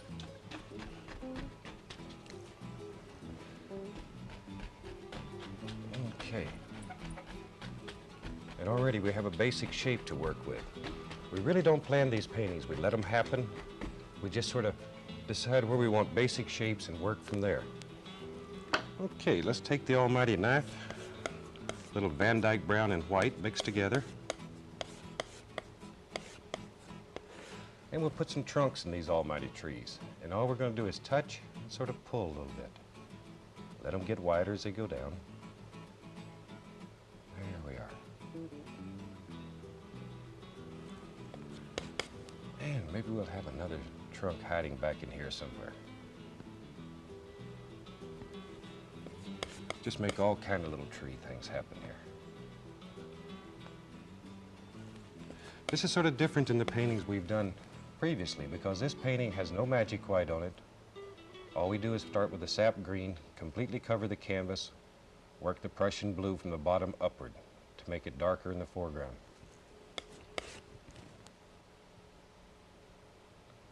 These are the kind of things that we continually look for, new ideas, new ways of using this fantastic technique. And these ideas we put out continually to all the people that enjoy this type of painting. We have a little quarterly newsletter that we use to put these ideas out to people so they are current in what's happening. Okay, let's just have another almighty trunk right down through here. And maybe we'll highlight these just a little bit with a little plain white. Just think where the light would strike and run through here and have fun. There we go.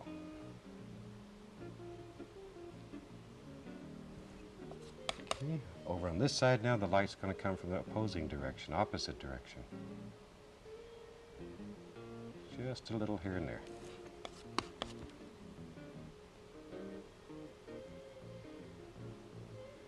Okay, now we'll take a 1-inch brush and a little bit of magic white. And we'll start with some yellow and a touch of phthalo green. Remember that a thin paint will stick to a thick paint, so we thinned it just a little bit with a little magic white, and then we just push out all these thousands of little leaves. There they come. There they are. Isn't that fantastic? Welcome back. Today I thought we'd do a painting that's right out of the heart of Alaska. We're going to start with a black canvas, which I've already covered with a coat of Van Dyke brown and Prussian blue. And these colors are transparent, so it'll still look black. In this painting, we want to show the moon in the sky with some happy little clouds floating around.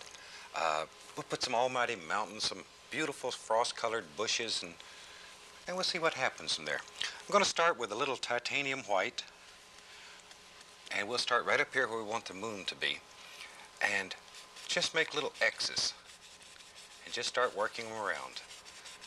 You want to start from the center and work outward so the light gets progressively darker as it moves away from the moon. And we'll go out in this direction so that it hits the curvature of the earth and bounces back up. Okay, there we go. Now already you should be able to see how the white paint is beginning to pick up the color underneath. And we'll just blend this together. There we go. Okay. Now we don't want to let this get too bright. We still want it to look like night when we're finished. So just work it around and around and all the way out to the edges. And we'll do a little over in here. Now then, we'll take the large brush and very gently we'll bring this together just by making little X patterns. There we go. Now.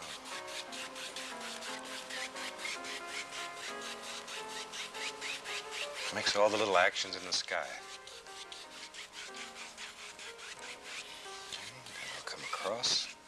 Now let's put the moon in. And we'll do that by taking a clean brush and we'll load it full of white paint and we go right straight into the canvas where we want the moon to be. And we push quite hard and push the paint right into the canvas. Just turn it. There. Okay, then with a knife, very carefully, we'll take off just the excess paint. Let me clean this old big brush out here.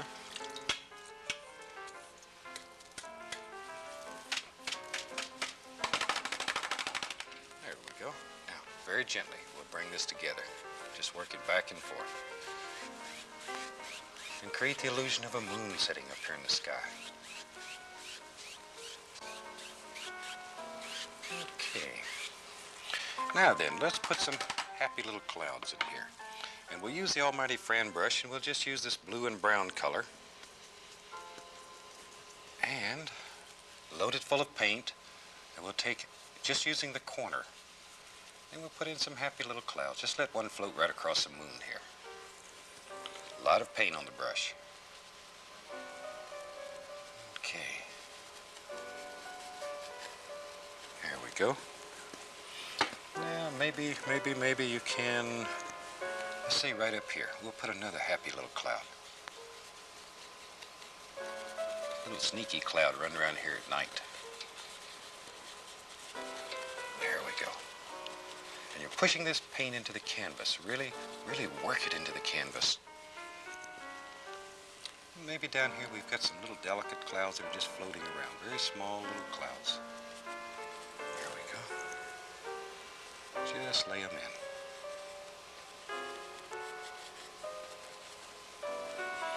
Okay. Now let's clean the fan brush.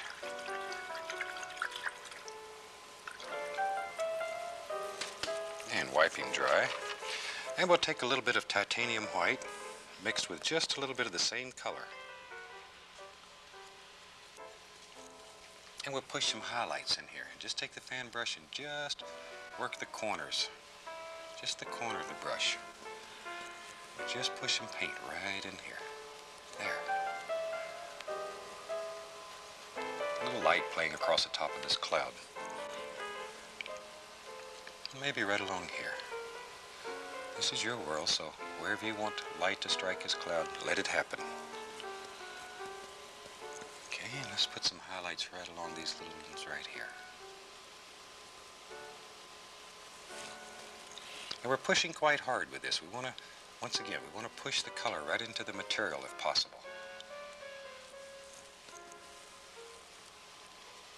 There we go. Now, on this cloud up here, since it's above the moon, the light's going to strike the bottom of it. So we'll put the highlights on the bottom rather than on the top. There. Maybe a nice little thing right out through here like that.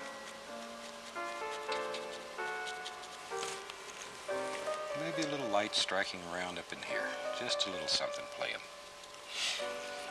Okay, now we'll take the big brush. Be sure it's dry and clean. And we're just going to gently hypnotize this, just to bring it together. Isn't that fantastic? Look at that. Look at all the little things that happened in this cloud. This is unplanned. It really just happens. You really can't control what's going to happen here. Don't try to. Don't fight it. Use what happens. Okay, let's make a happy little mountain now. We'll take some blue and some brown, still using the same color. And we'll draw in our basic mountain shape here. Here we go. Really push. Really forcing that paint into the material.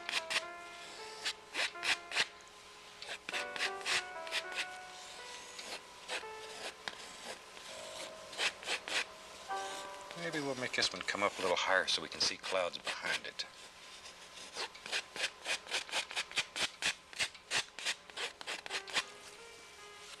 Okay, we'll use a large brush and pull that paint down. This removes any excess that we have left on the canvas, because we're trying to get all the paint off the canvas that we possibly can.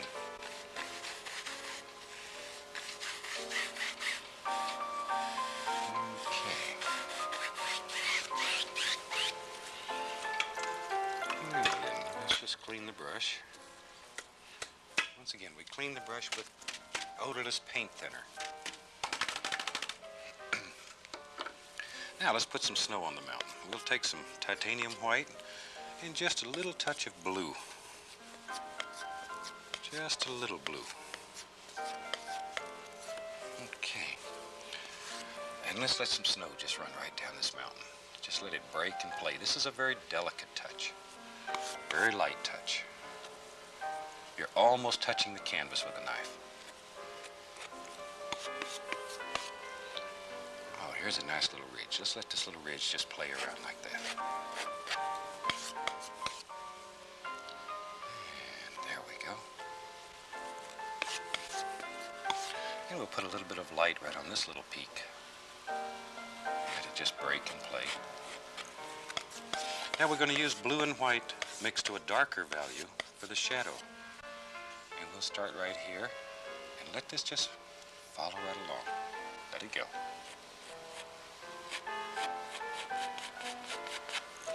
Okay. And we'll put a little shadow behind this one. There we are.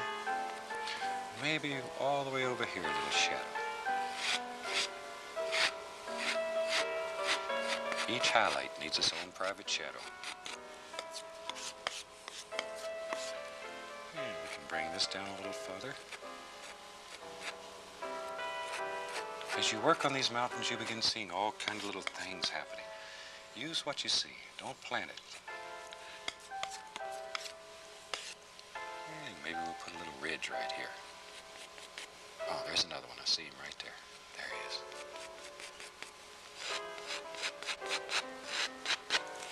Okay, now let's lay the bottom of these mountains into a little bit of mist. Clean, dry brush, and all we're going to do is tap. Always following the angles that we've created in the mountain. Down like so. Just tap.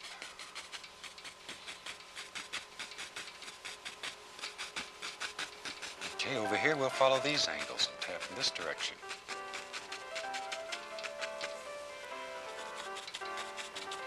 Okay, a little bit here. Then we're going to lift upward just enough to take out the little tap marks. There we go.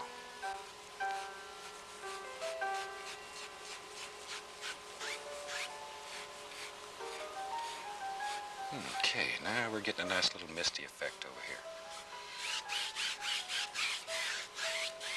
There, we just work that right out. And we're ready to come forward. We've created some almighty mountains in just a few minutes here.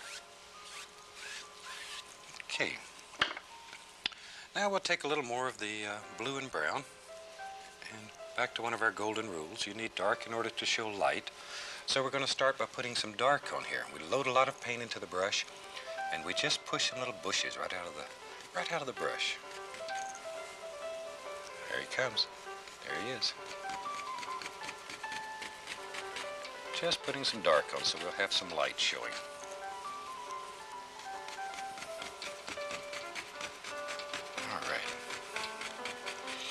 Okay, now we can take a brush. We use a little bit of magic white and a little bit of plain white. Thin paint will stick to a thick paint, so we're thinning the paint just a little bit. Then we're going to push some beautiful little snow-covered trees way back in the distance on here. There, look at those son of a guns. There they are. Just hundreds of little trees, little bushes, all these things happening way back there.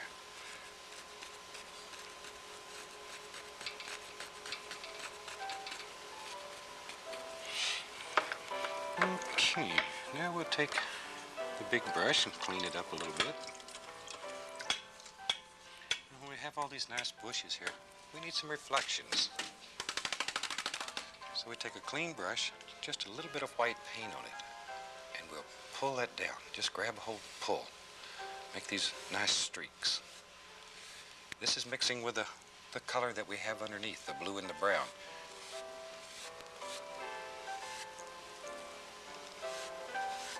And these lines need to be straight down for reflections.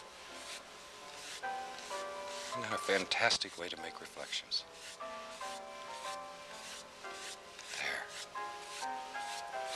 Now we'll go across just enough to give it a watery effect. We don't want to destroy all those lines. We just want to make it look like it's in the water. Okay. Let's lay a little touch of snow along there. And we'll just take the knife with a little paint. Just put some little snow right along. Ooh, better get your coat out. This is going to be a cold painting. I may have to go find my old mucklucks and put them on. In Alaska, we have a word for people who have came to the great country and have only been there a short period of time. And it's called chichako. And if you've been in Alaska less than a year, you're a chichako. So maybe you learn a new word today. And where I live, it's not unusual for it to get 60, 70 degrees below zero. We have a thing in nature that happens. It's called ice fog. Normally it has to be about 30 below or colder. And this ice fog coats everything, every little branch, with little crystals of ice that weigh almost nothing. But they create unbelievable beauty. Light plays through these little crystals and acts as little prisms and breaks up the light, and you see all the fantastic colors shining and shimmering, and it is really something. Okay, here I'm just scratching right through the paint. Make it look like little trunks.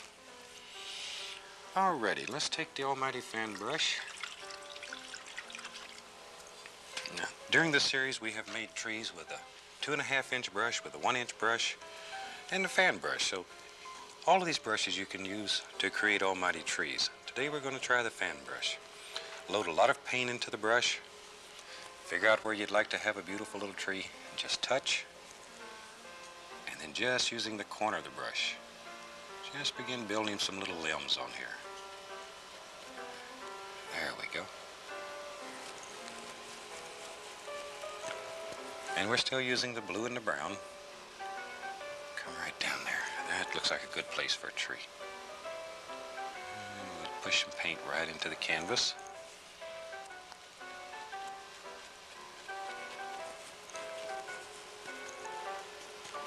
Okay, maybe we need one over here that's sort of tired, sort of leaning over a little bit. In nature, trees grow in every direction. And we'll put another one right here. These trees are so much fun, I get started on them, I have a hard time stopping. And we'll put another one right there.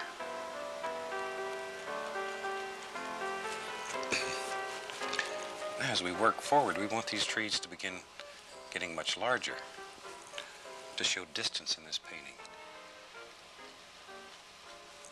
In so many of the techniques where people paint very rapidly, the paintings are very flat, very overworked, washed out looking. In this technique, you can create depth that is unbelievable, distance in paintings. And this is how we do it. we use size, we use color. All of these things combine together to create the illusion of distance in a painting. Alrighty, well, let's do some more trees. We'll put some on the other side over here. Put an almighty tree up here. There he is. Very dark.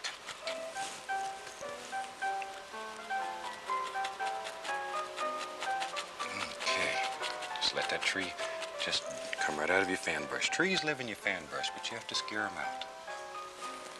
And it takes a little practice. The first time it's going to be a little touchy. The next time it gets easier. Each time you do it, you learn from it. You progress. I've painted for 20 years and I'm still learning. Every day I learn. Spend time studying nature if you wish to paint nature. You must understand nature. Talk to trees, look at the birds, whatever it takes. Okay, now then, let's do an almighty tree, a big tree. We'll come right over in here. Okay, here he comes. Big old tree. You got your coat out yet? You may need it here any second.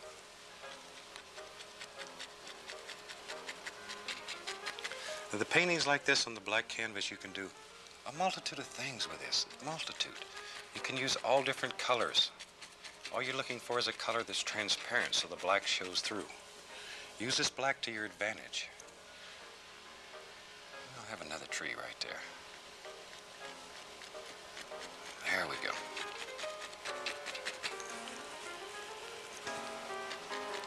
There are a lot of people we have taught to do these black canvas that are absolutely making a living out of it now. And we have literally taught thousands and thousands of people to be almighty painters, to create things of beauty they never dreamed possible. And you can do it too. You can do it. Just jump right in here and paint along with us. We'll teach you how to do it. We'll make a happy painter out of you also. Okay, I think that's enough trees for right now. Let's take a little bit of white and blue mixed together. Looking for dark blue here. And let's go right into this area here and let's put some happy little bushes and trees back in here. All this is the shadow color. We put the shadow on first and then we'll highlight it. And while we get the shadow in here, let's put some right into the water. We'll just reflect some of this right in here. Okay, now, let's have some bushes over on this side also. Just start bringing this painting together. Now, at home you have unlimited time. You can sit and come up with all kind of fantastic things to do in this. You can put tremendous detail. Here we are limited on time, so we're trying to give you ideas. We're not trying to just give you something to copy. We're trying to give you an idea to teach you a technique so that you can use this and make unbelievable things. Back into the magic white and the titanium white, and we'll make some happy little bushes here. Look how that color stands out against the black.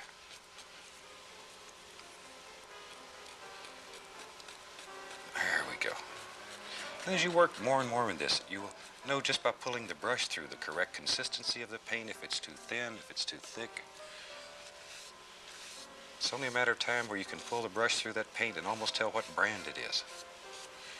Now we'll just come across. We're going to turn this into beautiful little reflections. And while we got the brush loaded here, let's do this one right here. Big tree here. There we go. A little more of the magic white. And we'll come right down here and put a happy little bush. Now, let's reflect these right into the water. Just let them reflect. Okay, clean off the brush.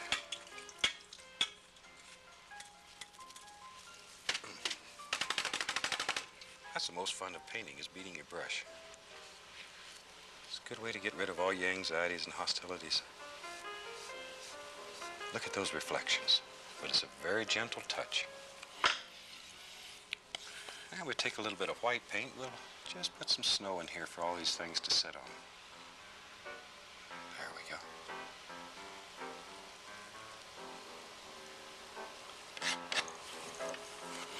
Okay, a little bit of dark paint. We'll put some trunks in, some stems. There we are.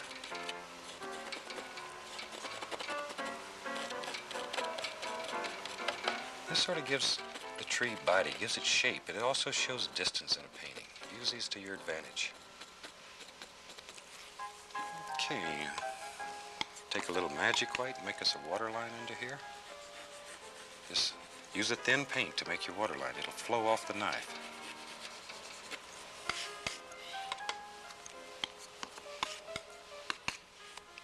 Alrighty.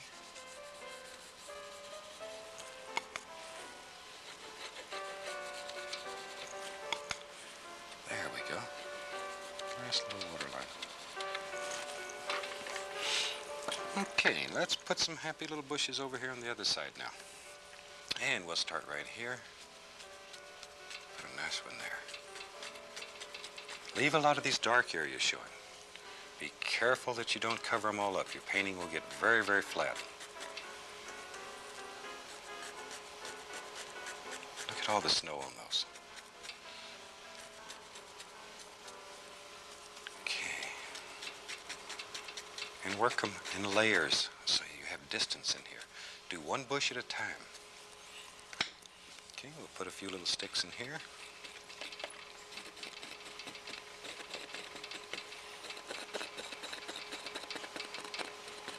Okay. Now then, let's lay a little snow onto this side. Just using straight titanium white. This is very firm. And let it break so you have shadows showing through. Just like when we do the mountains, let it break. Okay, there we go. And we lay the snow in like so.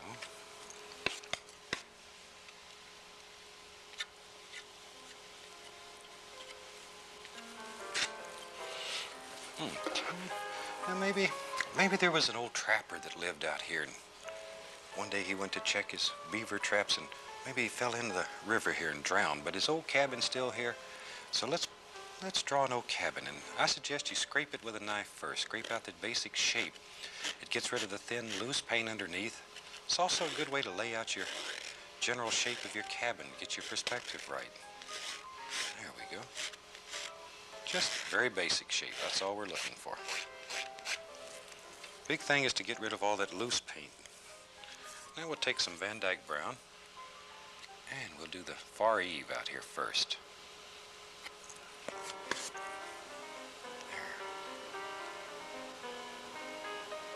There we go. Now we'll take some titanium white, and let's lay some snow on the roof.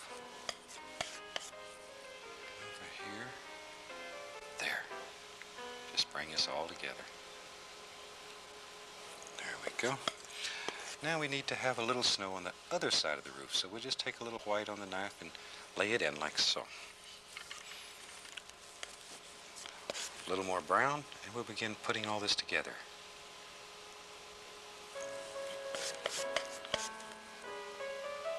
There we go. What a fantastic way to make a little cabin.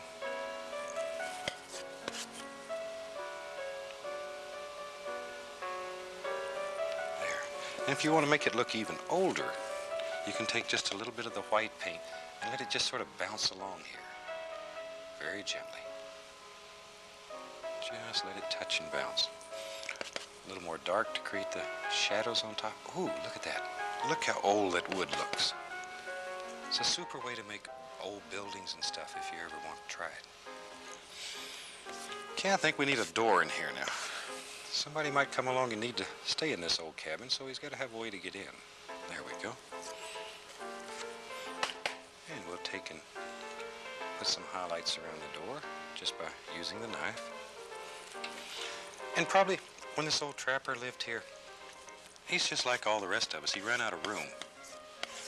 So he probably built him a little shed out here. So we'll just build us a little shed. Just bring a little snow for the roof first. There we go. Just like so.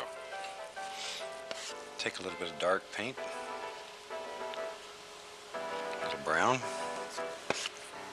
And we need a wall over here, so we'll just drop it in.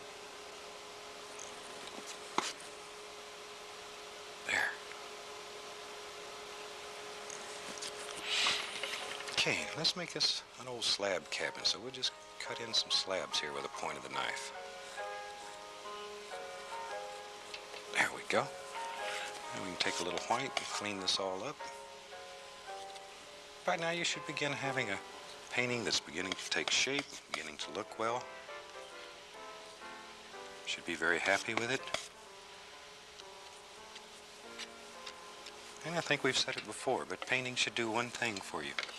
It should create happiness in your heart. It should make you happy. Let's put a little bush right here. Just let a few of these run down. Maybe another little bush right here to sort of push this cabin back into the painting. Right along like that. Okay, we need some highlights on this little bush. There we go. Okay, and we'll cut a few little sticks here and there. We're just cutting right through the light paint, letting the dark show through.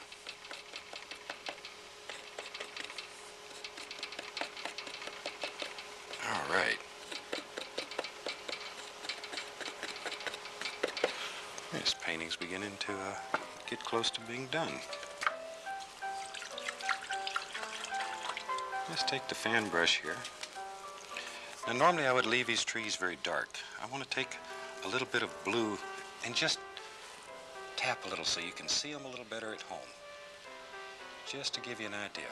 Normally I leave them very, very dark so they really give the impression of nighttime.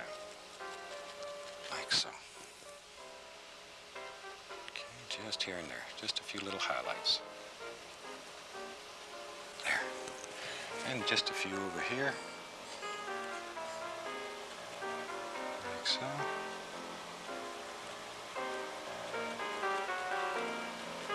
There we go. Alrighty, I think we're going to sign this painting and call it finished. Take a little of the thin oil and let's sign him right here. I hope you've enjoyed this painting. It is a great deal of fun. We have certainly enjoyed being with you today. And I hope you've painted along with us and you also have an almighty painting. All you need is the dream in your heart and the desire to put it on canvas. Until next time, we wish you happy painting. Thank you very much.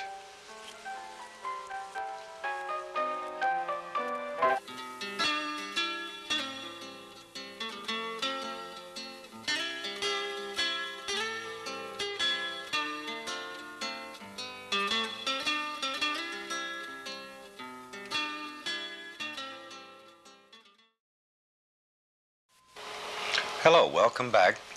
I thought today we'd do an almighty picture that had some huge mountains in it, and maybe today we'll also work a little bit on putting some clouds floating in front of the mountains. This is always something that's very difficult to do, so I'll try to show you how to do that.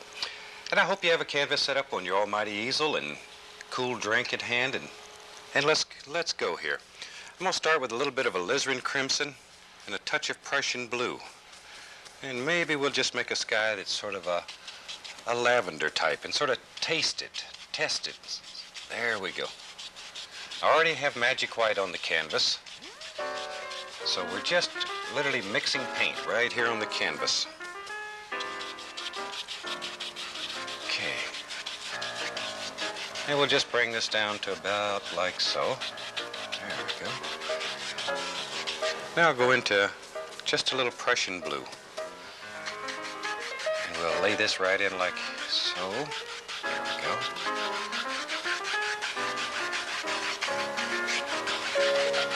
Okay.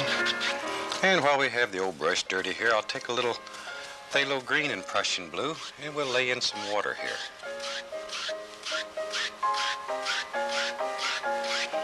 Okay. And already we have a masterpiece for Museum of Modern Art somewhere.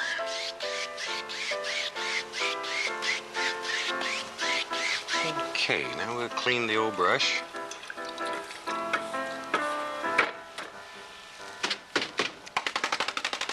Be sure it's good and dry. And then this is just a clean, dry brush, and we're just going to bring these two colors together here.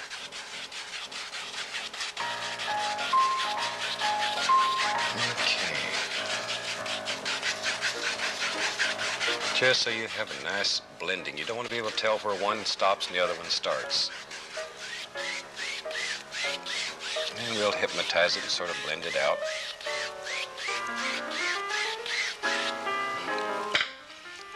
Okay, now let's take the fan brush, a little bit of titanium white mixed with a touch of permanent red, just to give it a little pinkish hue. We don't want to set these clouds on fire. All we want to do is give it just a little hue here, just a little pinkish hue.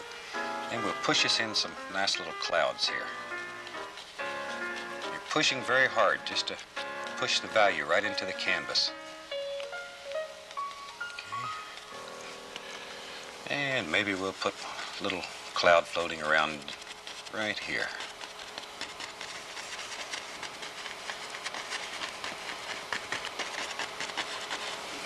Okay. And we'll take and gently, gently, gently blend that together. Very light, delicate touch.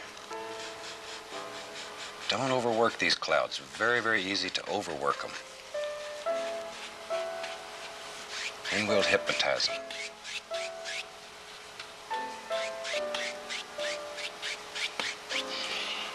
Okay, let's build us an almighty mountain. We'll take a little bit of blue and some brown, a touch of alizarin, and a little bit of white. There we go. And mix your color marbly. Don't mix it dead. Okay, let's start way up here. Put us an almighty mountain. Maybe there's a nice little peak over here. Let this drop down. And we're really pushing this paint into the canvas. Maybe we'll have another little peak over in here. And we'll take off all the excess paint.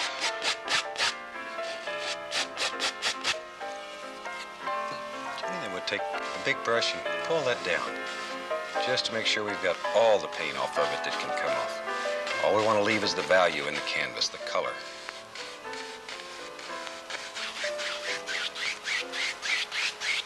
Okay. Now we'll start with a little bit of titanium white, and I'm going to mix a little bit of brown and blue with it just to gray it down. Just a little bit.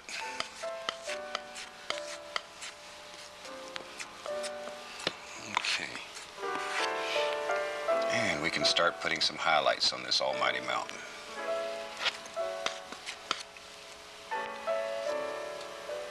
Maybe we'll have a little peak rolling right down through there.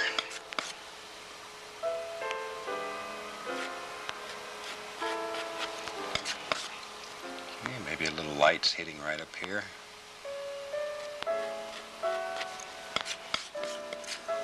And for a shadow color, we'll take a little bit of blue and brown and white, mixed to a little darker value. And we'll just lay us some shadows right in here.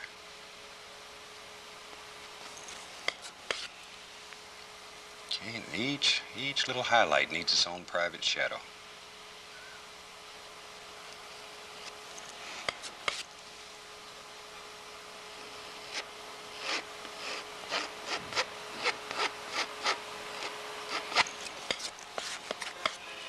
Maybe we'll add another little peak here.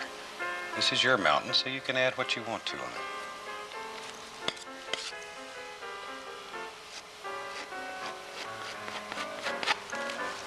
Okay. Now let's diffuse the bottom of it. And here we're just gently tapping. Don't want to destroy, just diffuse. And then we'll pull just to take out the little tap marks.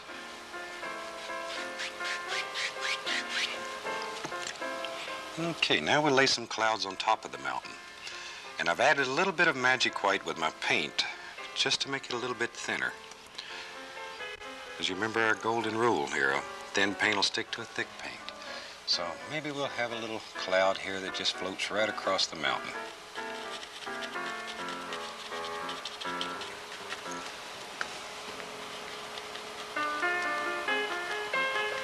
Okay. Maybe right up here there's one too. Seems like I remember one up here.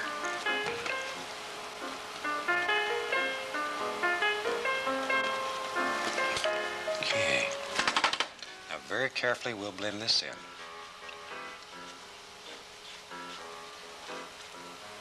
Super light touch here. Okay, let's take and let's work on this peak now. Let's let him travel down and just come right down in the foreground here.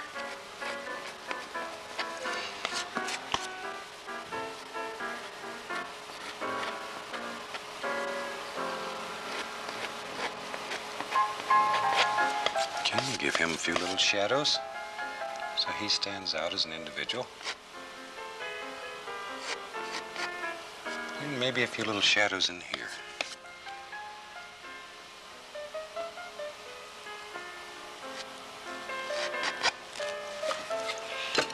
Okay, and once again we'll diffuse this just to lay some mist in here.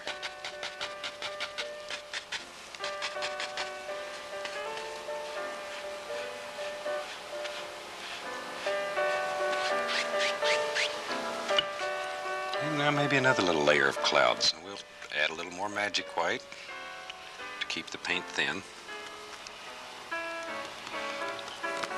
And maybe this one just drops right out of the sky here. And plays around the bottom.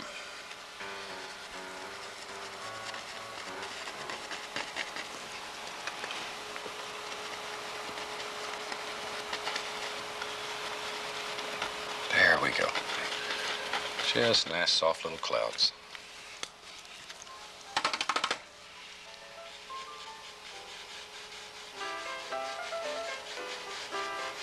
Okay, this is a very, very delicate touch.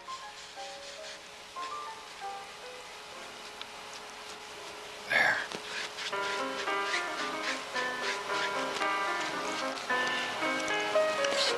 And maybe we'll just take and maybe there's another little stone right in here that travels around.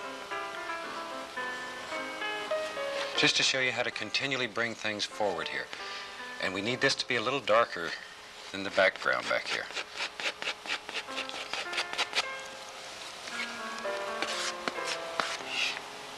And we'll lay some highlights right on here.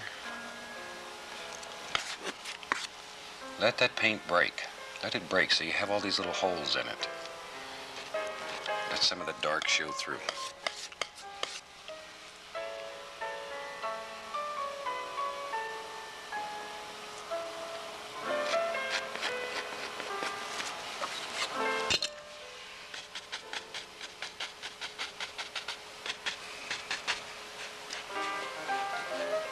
There we go.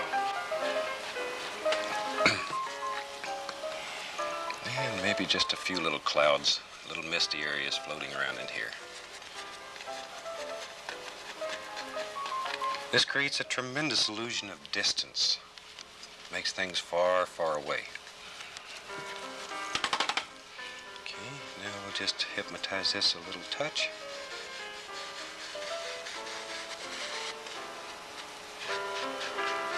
And it's vitally important when you're doing this at home that you use a paint that's very, very firm. Otherwise, you have nothing that's thinner to go over the top of it. So be sure to use a very firm paint. Okay, let's mix this up a little color. We'll add a little sap green, a little more blue in here.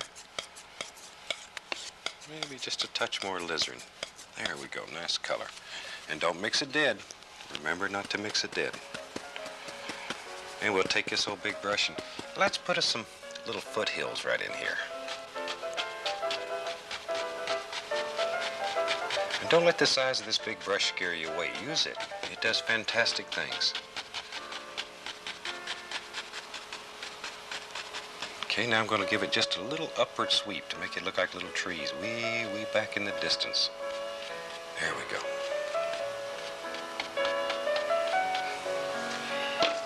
Then we'll tap a little bit here, just to lay some mist in between these. We'll have two of them, I think.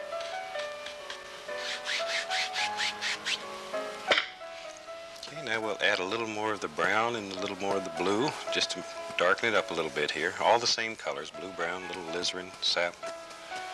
Just to make it a little bit darker so it'll look like it's in front. There we go. And we'll lay another little ridge of foothills right down through there.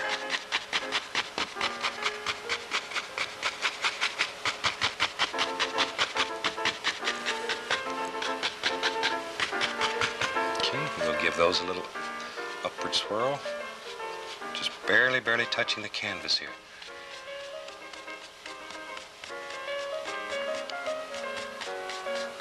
Okay.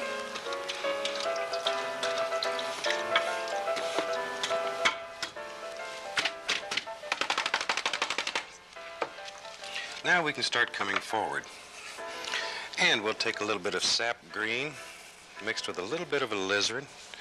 And then I'll mix that into some yellow. Make sort of a dirty green color. And we'll start putting some little trees that are way back here. Load a lot of paint in your brush and just push upward.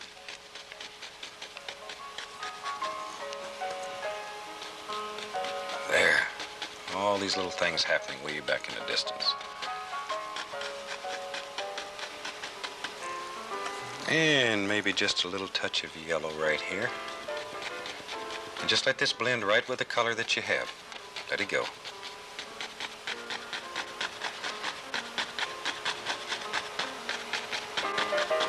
Okay. Now I'm going to take and pull just the edges down. Don't overwork this because you're working with yellow into the blue water and it'll just turn a bright green on you. Just pull it down, hypnotize it a little bit, and leave it alone. Okay. Yeah, we can put a few little sticks here and there. Just cutting through the paint is all we're doing. Make it look like little trunks way back in the distance.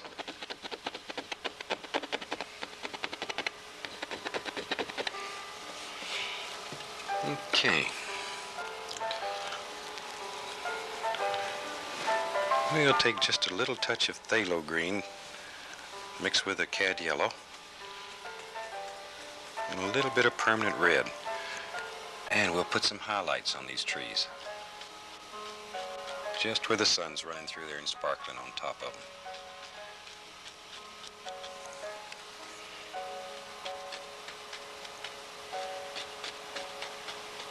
There we go. Okay, now some straight Van Dyke brown. And we just lay us a little bit of dirt and gravel and stuff in here.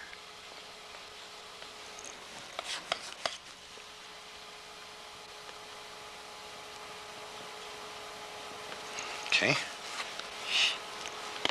This is straight magic white, and we're just going to lay it right underneath here, just to give us a little water line.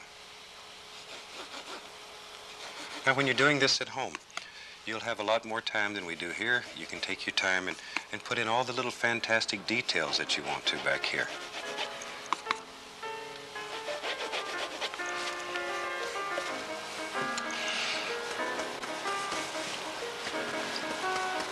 Okay, let's begin moving this in a little bit closer, using the same colors.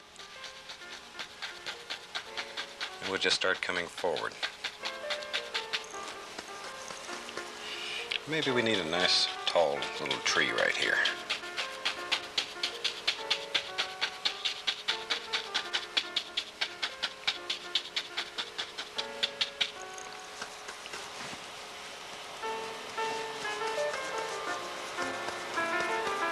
Okay, let's put us a little bush over here also.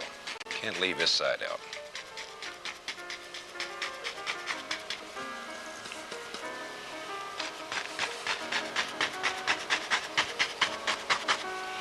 There we go. Just lay that in.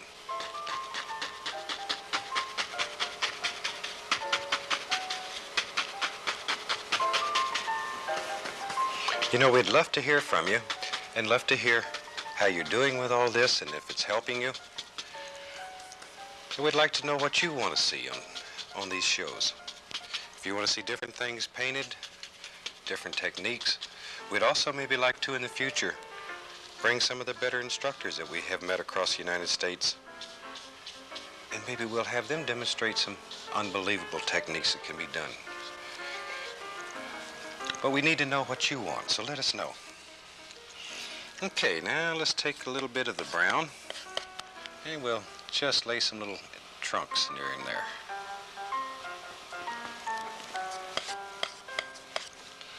And maybe we'll give this little bush one here. Okay.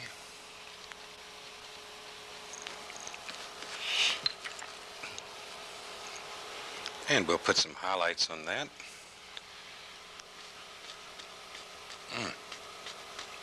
Still fascinates me how this works and how beautifully it works.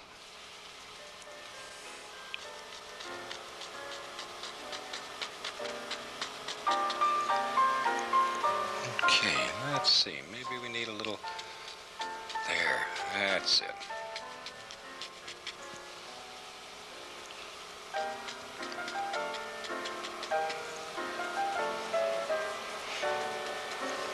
And down in here we need some little bushes that are hiding underneath this bigger one. And we'll put some little reflections in the water.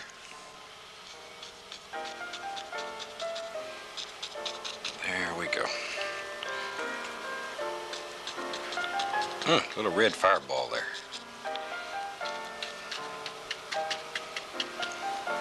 Okay. A little touch more of the magic white just to thin it down a touch. Let's go over here and put some nice little highlights on this tree.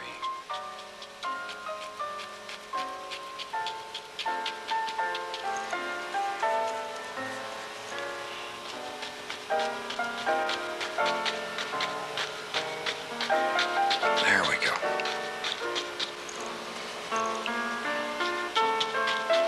Leave a lot of these dark areas in here. They create the shadows that you need so desperately. And we'll put a little color right here for reflections.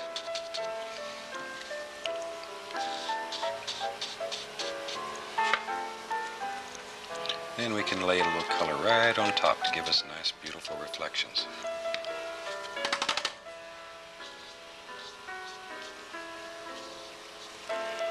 Okay, right there.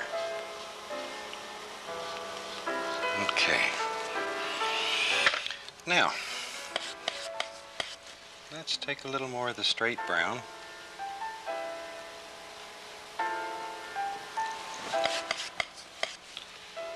And a little bit right along here.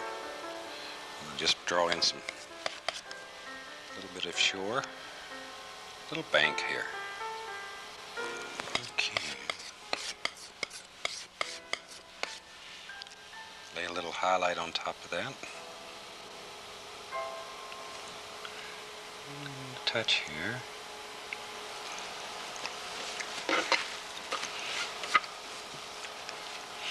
Okay, let's see what we got going here. Looks like we have a lot of space up in here that we really need to do something with. So let's do this. This is alizarin crimson, a little bit of sap green. Whew. Now we got to do something up here, since we throwed all this color in here. Okay. There we go. Maybe we'll put a little bit right out here, too. Looks so good, we might as well not stop. Okay, and we'll take a little bit of Van Dyke brown, and let's do us an almighty tree coming right up through here. There he is.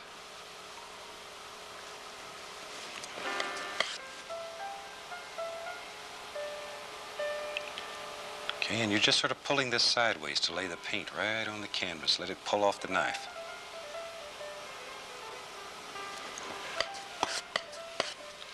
And maybe we can give him some little arms out here. There we go. And there's another one. And maybe this is a separate little entity. Little tree by itself growing down here. Just a little sprout off the big one. Okay. Now we can put some highlights on these leaves. And just let it touch.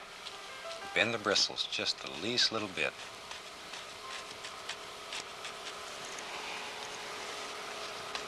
There we go.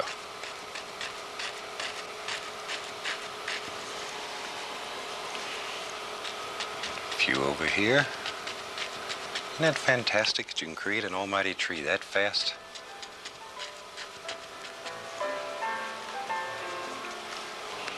Okay, we'll put a little highlight here on this one too. Don't want him to feel left out. Let's put a little something on here to give us a feel of bark. Just here and there. There we go. Let's see. Maybe over here. Let's be brave. Let's put an old dead tree right up through here. And this old tree is tired. He's just about to fall down. Not too much left for him.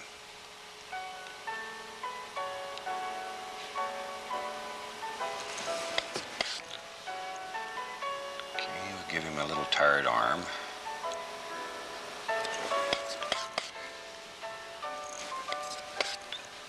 Okay, there we go. And here and there. Just let these happen. Okay. Good. Maybe another little stick right there. Alrighty. Now maybe we'll do something a little touch different here. I'm going to take a little bit of the permanent red and sort of highlight this old tree. Just run it down through there.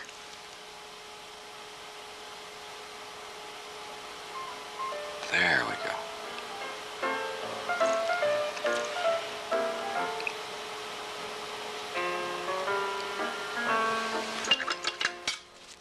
And if we wanted to make a few more little branches on this tree, we can take a little bit of the thin oil and thin this down, and we can lay just a few more little branches here and there. Just a few that's hanging on. Most of them have already fallen off.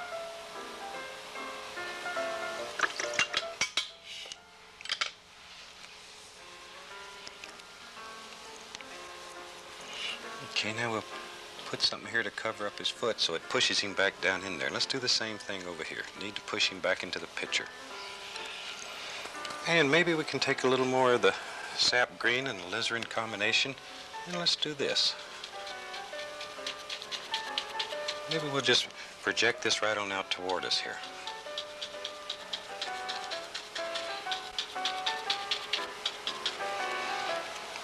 Okay, we'll give him some highlights.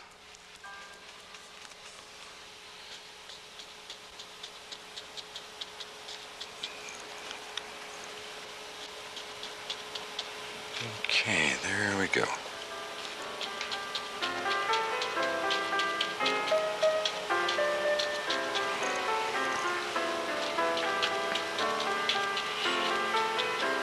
And by now, if you're painting at home with us, you should begin having a picture that's getting close to being completed. Should have lifted your spirits up very high. And ready to go to another one. Welcome back. Today I thought we'd do a little picture that's a little different than what we've been doing. And today I want to emphasize how to do several ranges of mountains and have some in the background that are very quiet, very distant, and then come forward with it, and we'll see what happens here. I've already prepared the canvas with a layer of magic white, just brushed in both directions. Okay, we'll start with a little bit of Prussian blue, and we really work it into the bristles of the brush. And we'll start right at the top working across. And we're picking up the magic white as we go across here. And automatically, it makes the sky get lighter as it works downward. Because we don't want a sky that just looks like you pulled the curtain down. We're trying to avoid those. Okay. And we'll hypnotize it a little bit. Okay. And while we've got some blue on the brush here, we might as well go ahead and put in a little bit of water here. This is still the Prussian blue.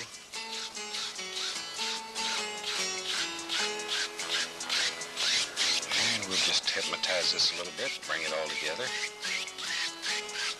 And it really doesn't matter where you get your water line here, because when you put all the other stuff in, you can bring it to whatever point you want it, so don't worry about it.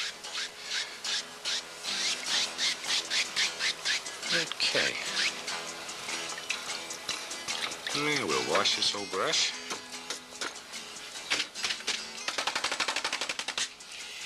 Alrighty, let's take some blue and a little bit of brown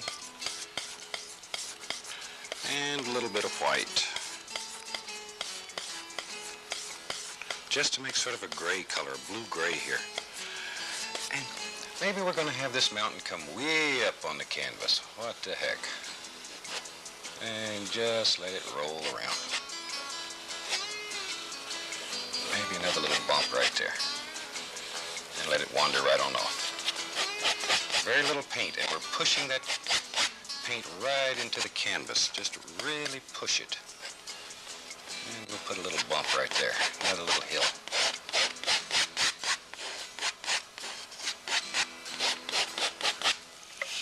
Okay, now we'll take and pull that paint down. We want it to get lighter as it goes toward the horizon here. So we pull it down. Once again, it's mixing with the magic white that's already on the canvas, and automatically this occurs. And we'll pull this one down a little. Okay.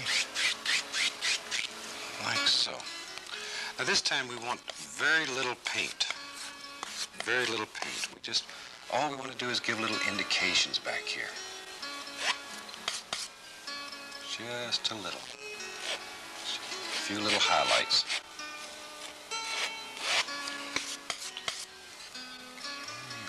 Light playing right through here. And you'll find if you're right-handed, it's normally easier to have the light coming from the right. If you're left-handed, it will vary from person to person. So you sort of have to find what's comfortable for you. And maybe a little speck of light back here on that point.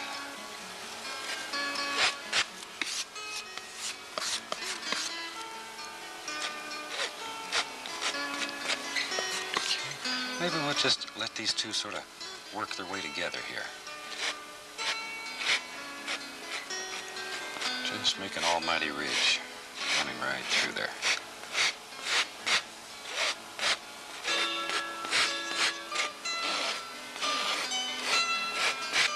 There we go. Now, for the shadow, we'll use a little blue and white, a little touch of brown with it. Let's put a little shadow right here. Don't want a great deal in the shadows this time, just a little bit.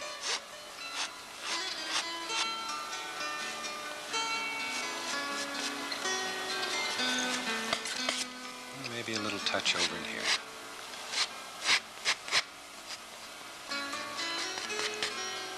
A few little things happening all along the way.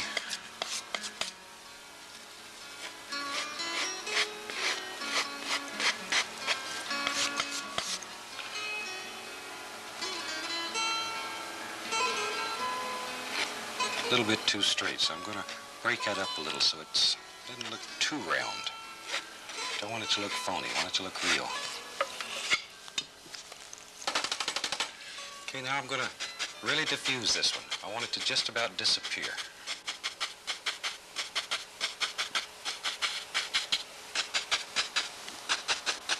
Even going to work a little bit in there. And we'll lift upward. Always follow the angles that you've built in your mountain. Always work with those angles.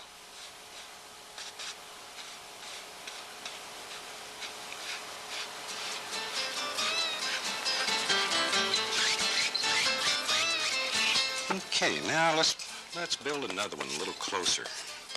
And this time I'm going to put a little alizarin in blue to give it a little bit more of a purplish hue. A little touch of brown to dull it. All right. And let's take this one and run right up through here. Now, this being so dark should push everything back.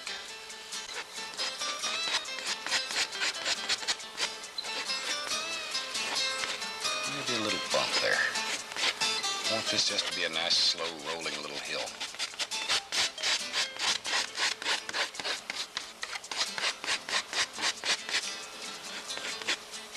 And just get in there and do it. You know, don't worry about it. Let it happen.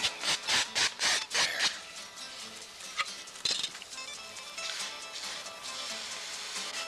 And we'll pull this down a little bit.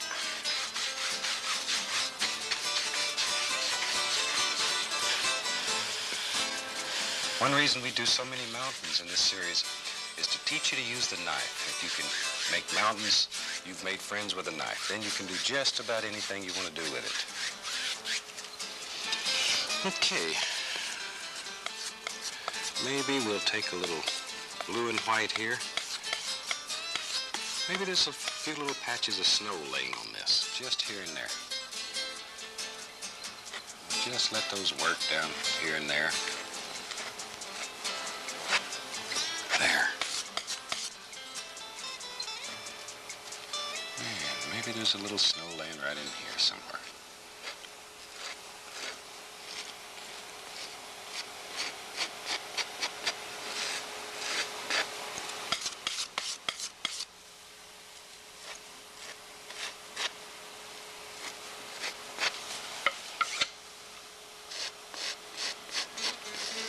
Just sort of bring that together.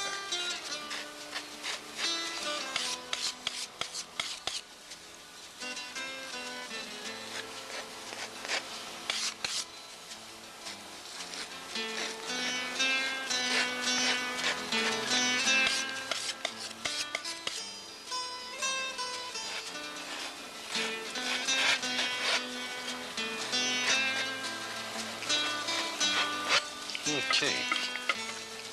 I'm going to take a little bit of the blue and brown and put some sap green with it.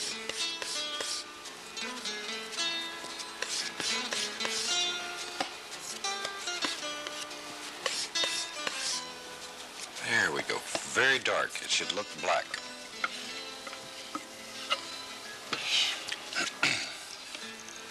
And now we'll load the brush up.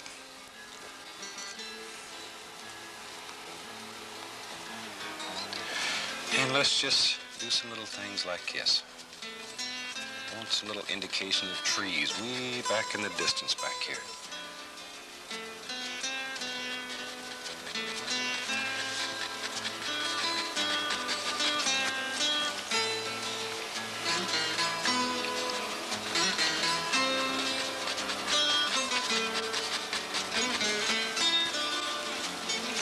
Maybe a few of them have just a little bit more detail, so we can just add a little bit here and there.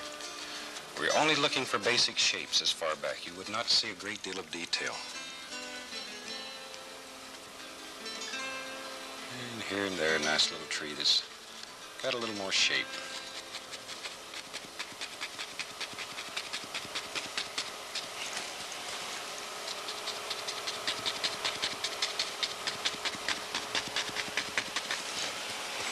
Okay. A lot of paint on the brush. Very, very thick.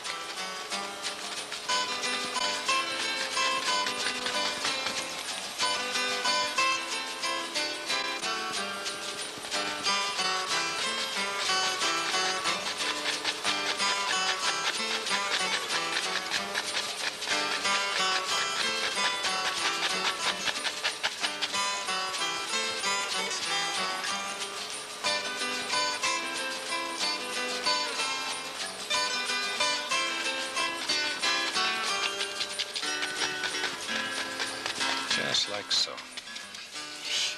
Okay. Now then, we can take and just scratch a few little trunks here and there. And all we're doing here is using the point of the knife and cutting through the paint so the canvas shows. And it gives the illusion of little trunks way back in the distance.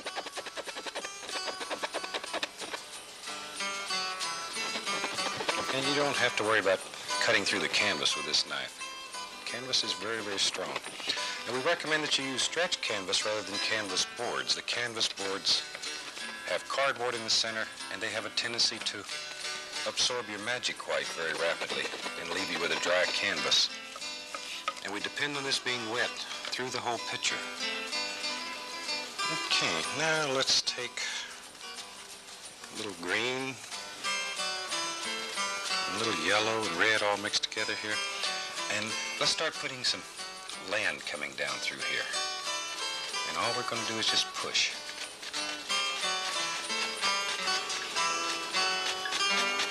Like so.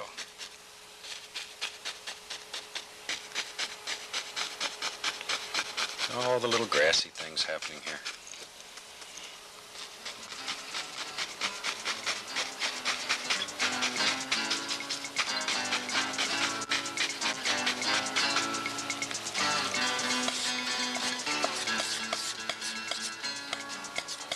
And maybe here and there we can see little parts of the dirt showing through, little areas where there's some ground showing.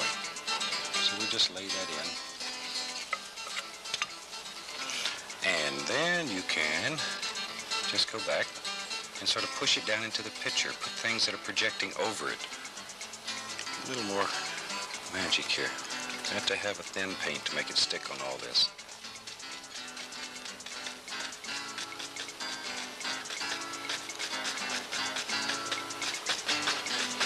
And as these come out of the shadow, let them get a little brighter. These trees would shadow all back in there, so you want this to get a little brighter as it comes out.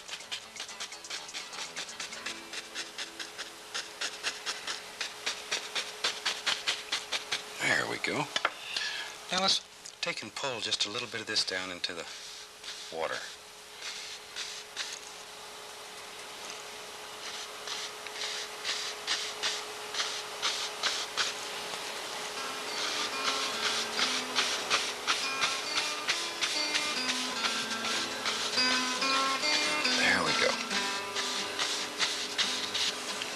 And then we'll just hypnotize it a little bit, just to sort of make it come together.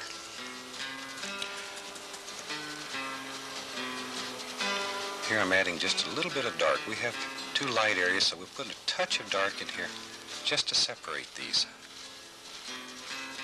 Very, very little paint.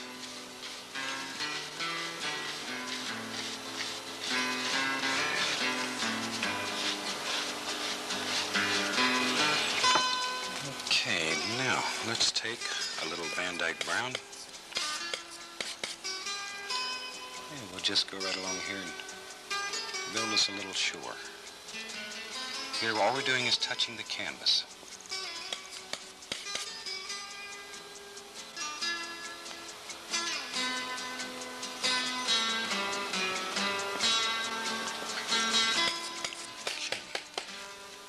And we can put a few little sticks in here while we have some color on the knife.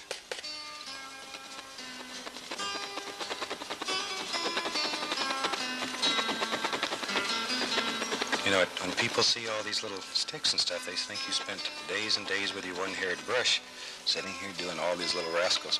And when you get them believing that, then you up the price of it.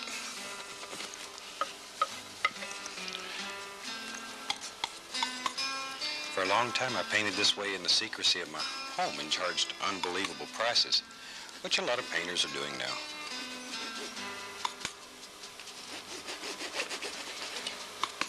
But if people see it takes you 30 minutes, then they don't want to pay you an unbelievable price for it. They want to pay you 30 minutes labor. So you have to make a decision whether you want to be a traditional artist or an artist that eats regular.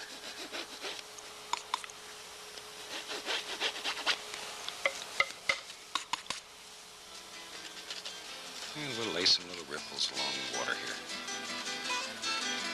Just here and there.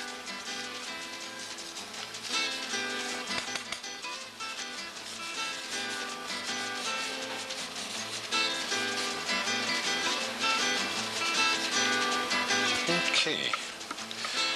Now, maybe we'll take some of this dark color and let's put a little tree right here. What the heck?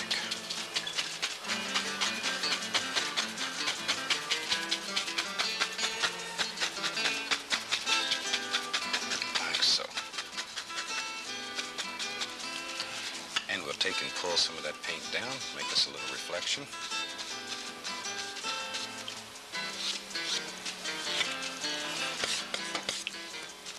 Put a little tree trunk in.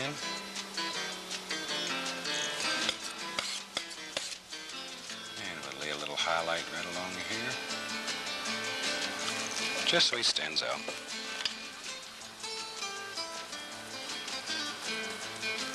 And then he needs some leaves on him. So we'll drop a few little leaves here and there.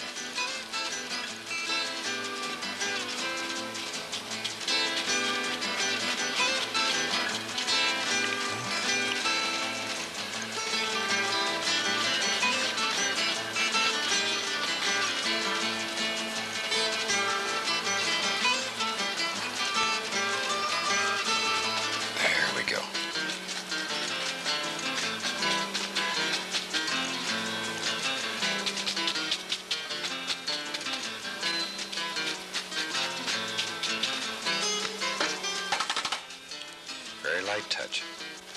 Don't want to destroy it.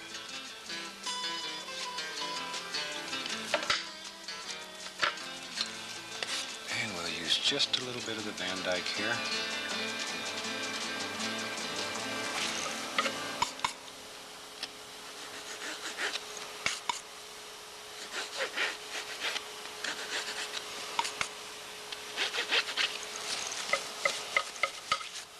Okay. Now, let's put something in the foreground. We'll have all kind of nice little bushes and stuff just growing around here. And let's put something right here. There we go.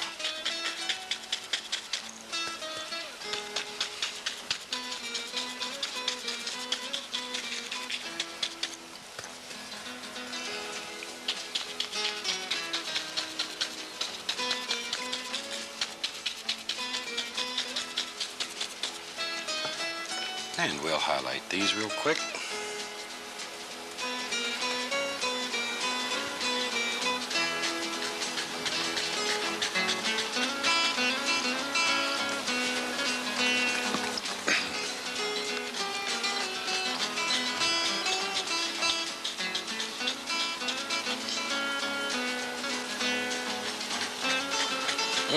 Look at there at all those little leaves and bushes.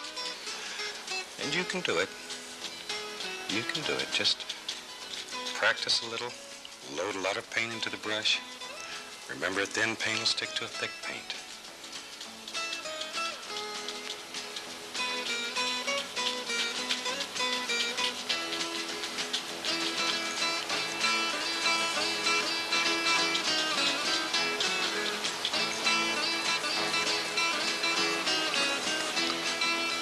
Maybe just a little greenery on this.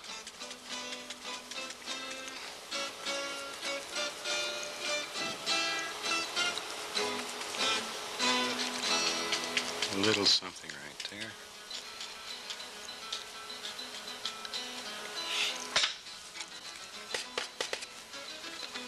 Okay, a few little sticks.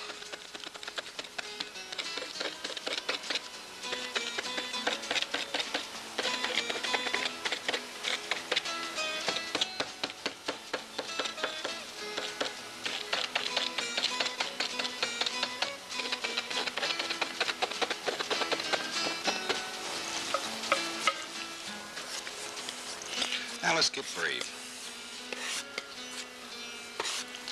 Let's have a huge limb coming out here, like there's a tree over here somewhere, and all you can see is the big limb coming out. I know this is scary take and put something like this right out through all the work you went through. But give it a try one time. And maybe we have one coming down through here.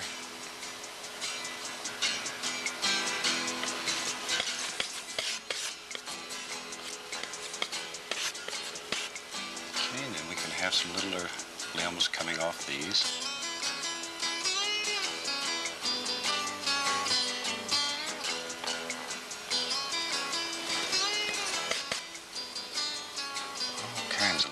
Happening here.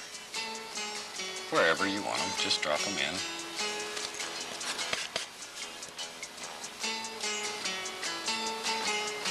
And there's a little something just protruding right up here. Okay, now you can put just a little bit of highlight on here, just to break it up. Show the little sunlight's hitting.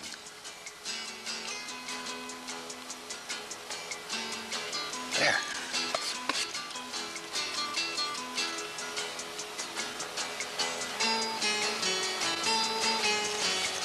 Now, let's lay some leaves on top of that. And we first need some dark. Let me get some dark color here. A little bit of sap, a little bit of blue and brown. There we go. And we lay a little color on the brush here. And now we're just going to start tapping where we want some nice little leaves to be.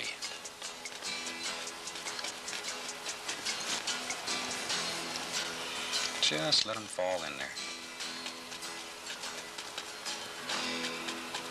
There.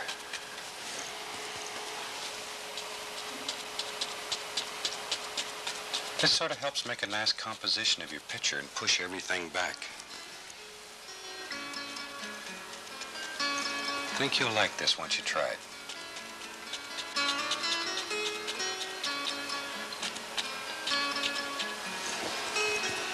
And as I say, first time it's sort of a son of a gun just to throw all this right out in the middle of your picture. It's going to scare you a little bit. But jump in there and do it. Remember, you're the master. This canvas is afraid of you. You're the master.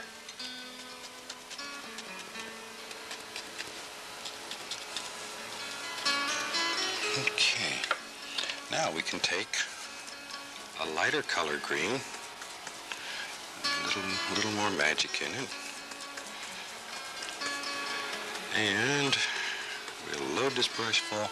And think where your light's coming from. The top of these are going to be a little brighter than the bottom, so we'll just lay a little bit of color right along the top here. This is where you need a good brush, though. Be very careful about the brush you use. Avoid nylon brushes. They cut paint. These are natural bristle brushes.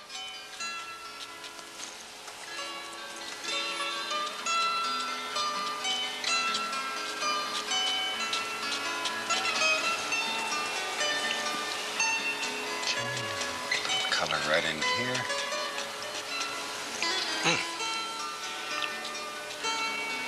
I always remember back when I was a traditional painter how long I would agonize trying to do something like this with the little one-haired brush and working for days and days and days to get an effect that you can now get in minutes.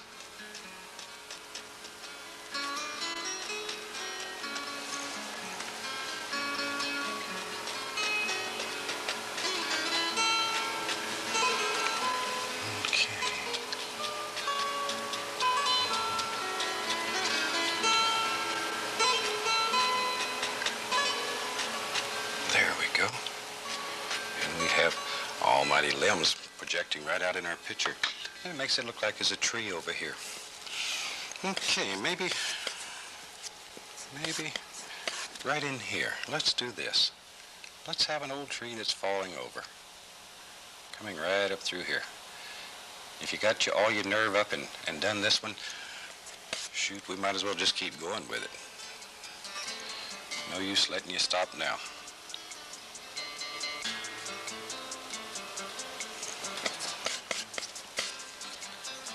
And maybe he had a little friend that fell over with him.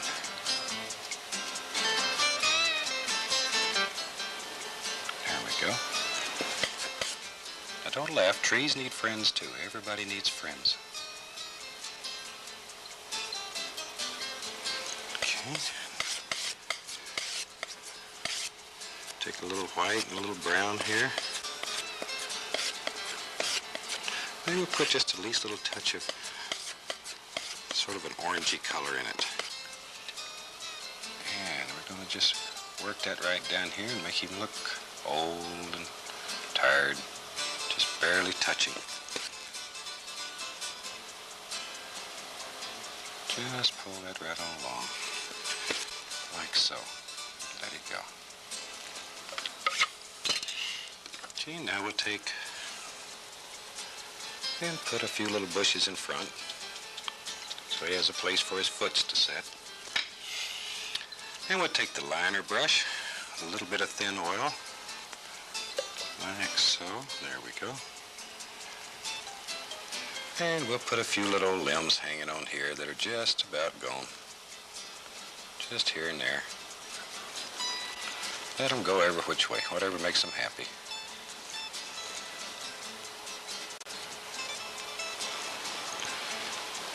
And maybe this one's just hanging down. Ooh, he's tired. Poor old thing.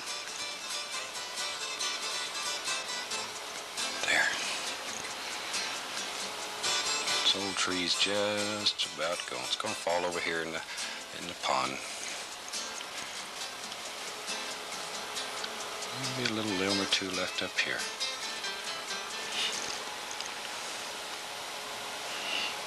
Something like so.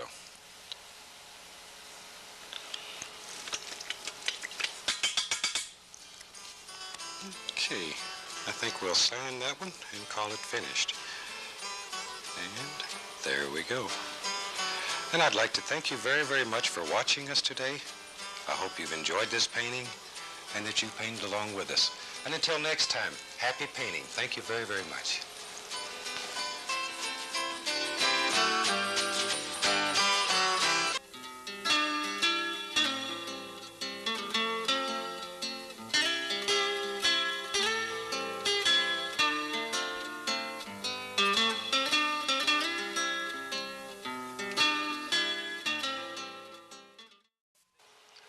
Well, welcome back. Thought today we'd do a little picture that maybe has got a little calm ocean and we'll play with clouds today. We'll play with light reflecting all through the clouds and see what kind of thing we can come up with here. And we're going to start out. I'm going to take a little bit of yellow and just a little bit of permanent red. And we're going to work with the sun today. We're going to put the sun in here. Now I've already covered the canvas with a thin layer of magic white, save a little time. And next we'll go into a little bit of white and a touch of alizarin crimson. And we'll work that a little bit. And maybe very gently. And always making these little X patterns.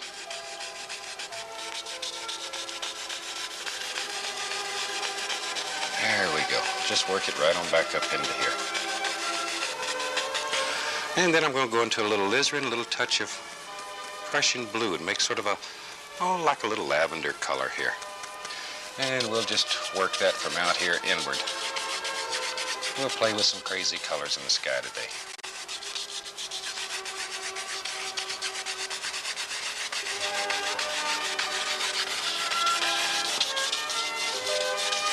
And just come right on around with it like that.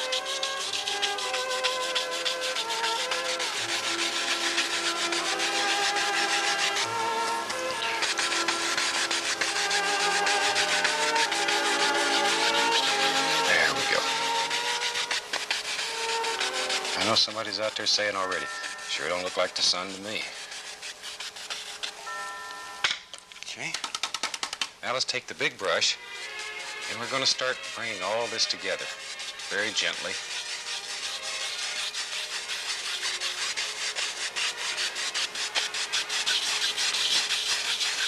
There we go. See how all those colors just blend together?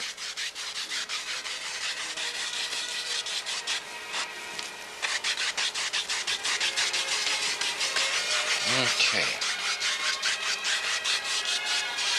Yeah, we'll hypnotize it just a little bit. And while I've got this brush dirty, I'll take just a little touch of the blue and the lavender mixed together here. And we'll do this. And bring it right into here. We don't want to destroy this nice reflected light area that we're putting into the water already. Just very gently bring all this together. There we go.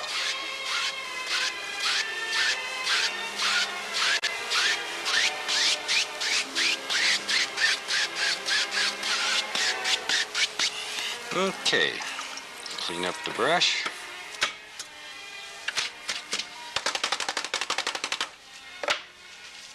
Now, let's take a little titanium white and load the brush full, and we'll go right into the center of this, and we'll grind that into the canvas. Just really push that color in. There.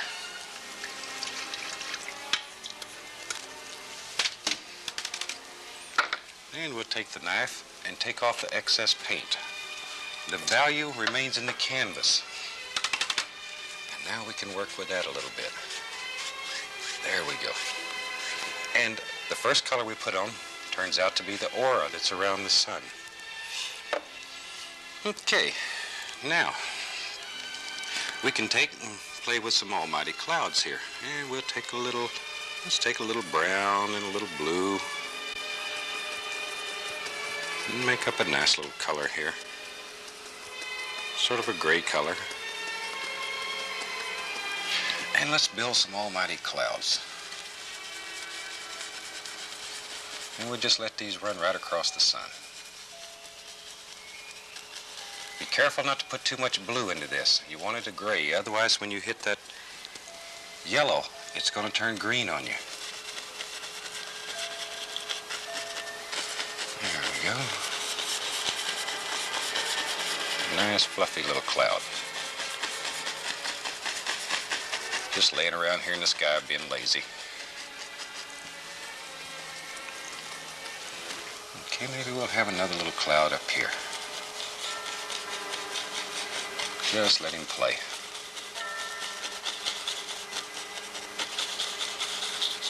There he goes.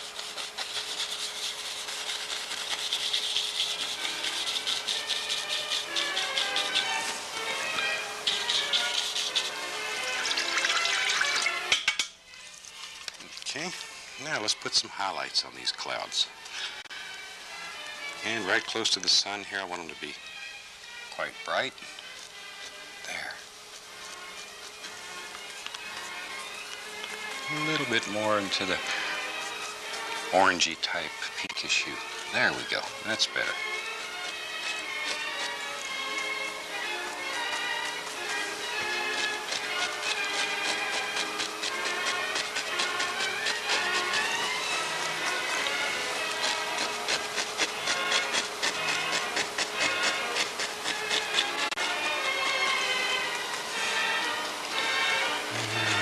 Brighter on this edge right here.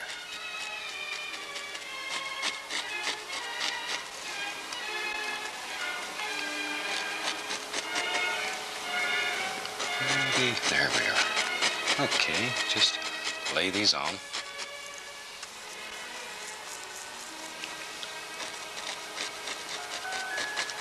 Let all these pretty little colors just sort of float through the clouds.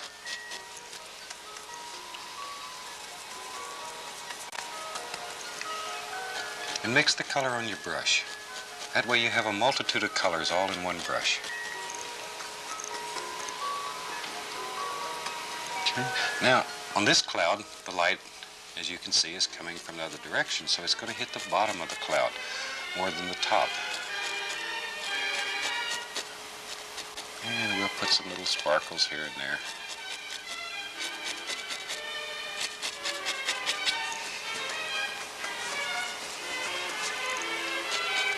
There we go. Maybe some little highlights just playing around.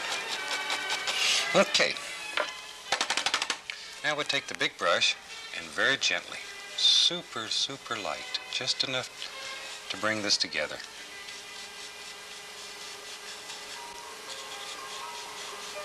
Just want to blend them together. Little bit. Fill some of the little highlights here and there.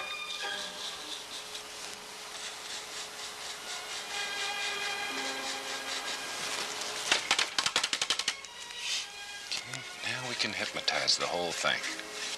If you haven't used a firm paint, now you're in trouble. So be sure your paint is very, very firm. Okay.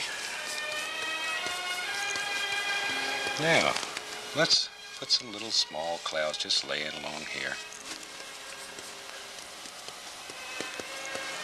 Okay, just little stringy clouds, I call them, for lack of a better name.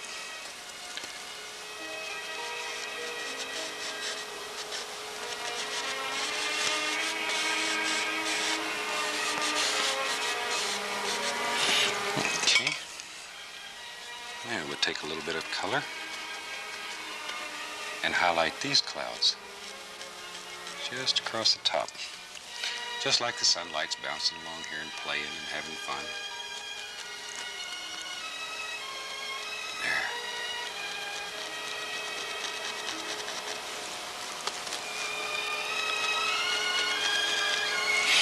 There. Okay. Now we'll gently hypnotize these and just bring them right into the picture. There we go. Okay.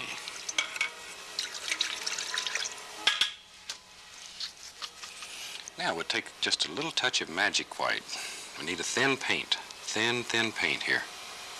And be sure you're finished with your sky when you do this, because it's just about over once you start this. And we'll put some little light rays coming through here, just indications, like you're bouncing through and playing.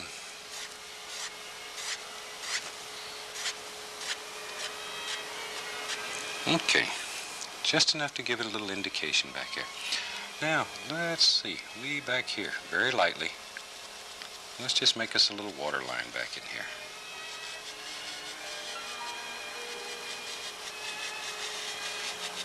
Like so. Ooh, well, we do like a nice bay or something like that where the water's not violently rough, just nice, a few little ripples here and there, a few little waves coming in.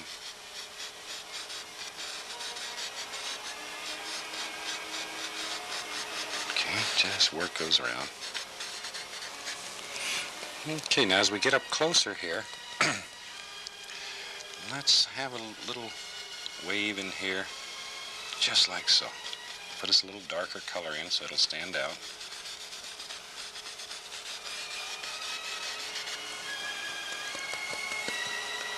Maybe just a little one back in here.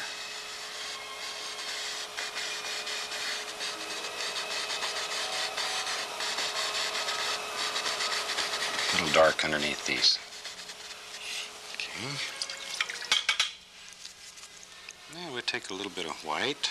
A little magic white with it, and we're going to push just to put a little bit of foam on top of that water. We'll sort of pull that down, and maybe here it's already curled over, and we'll just lift that right over like that.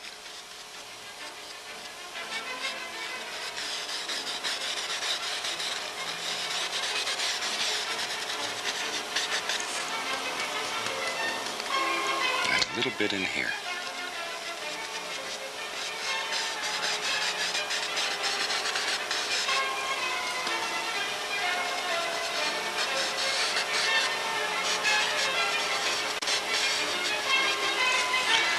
Now if you're doing this at home, when it dries, take little dots of white paint and just lay all in here, and it'll look like the light just sparkling right across the water, but just little dots of white paint. Don't overdo it.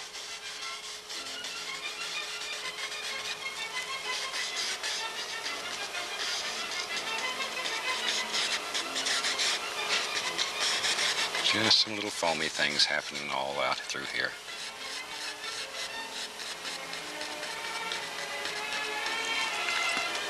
Very light. We don't want anything real bright back here.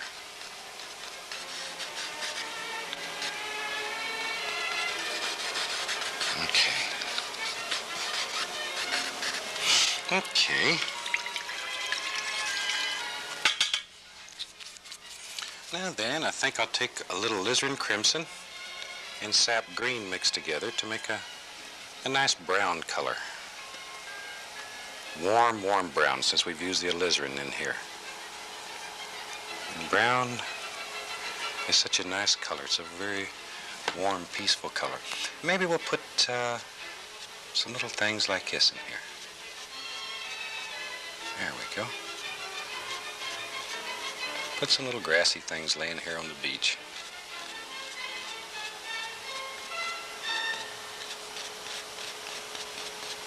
There. And let's take a little bit of the Prussian blue. Maybe there's a little place laying right in here where the water sort of formed. So we'll put just a little more blue right here. Like so. There we go. Okay. Now I'm going to make a mixture of brown and white.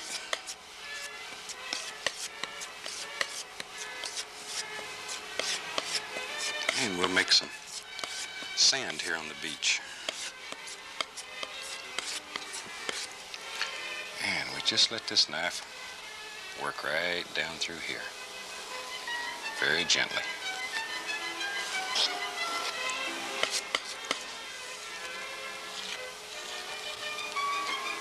And try to get the paint to break like that.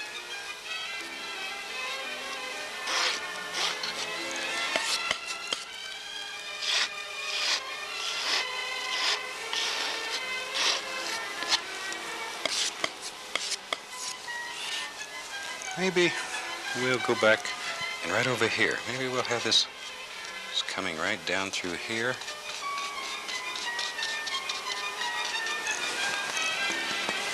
And we can start putting all these little bushes and weeds that grow out here on the sand. This is still the sap green and alizarin crimson.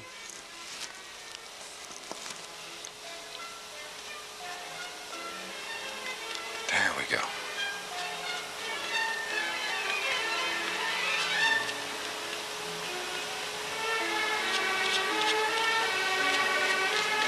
Okay. And follow the lay of the land here. You want it to look like it's sort of coming down. If we're going to have a little pool of water here, you need to have it coming down so it just work in there. There we go.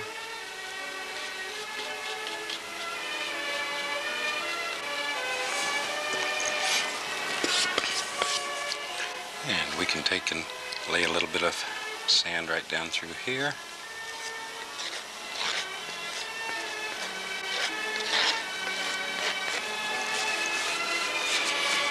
Okay, let's start with some reflections in this water. Let's take a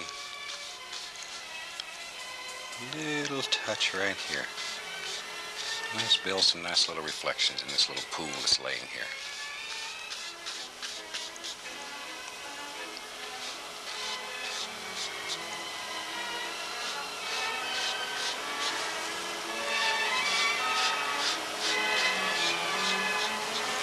Okay.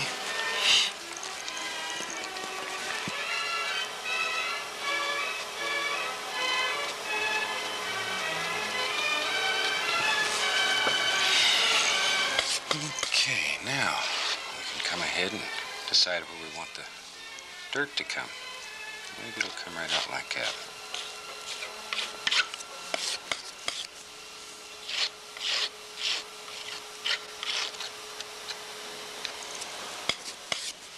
And let's put a little thing right out here. There we go. Very lightly. And we can bring some over in here. Maybe this one comes way out.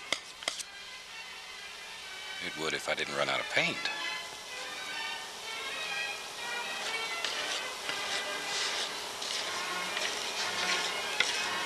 There we go. Just lay that in there.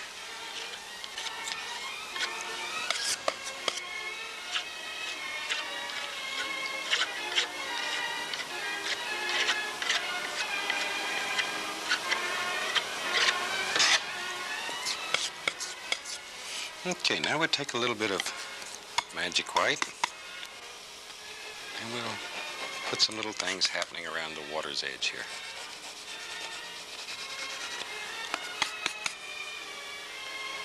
Just here and there. Always have a lot of foam that builds up around the sea. So we'll just lay all these little foamy things in here.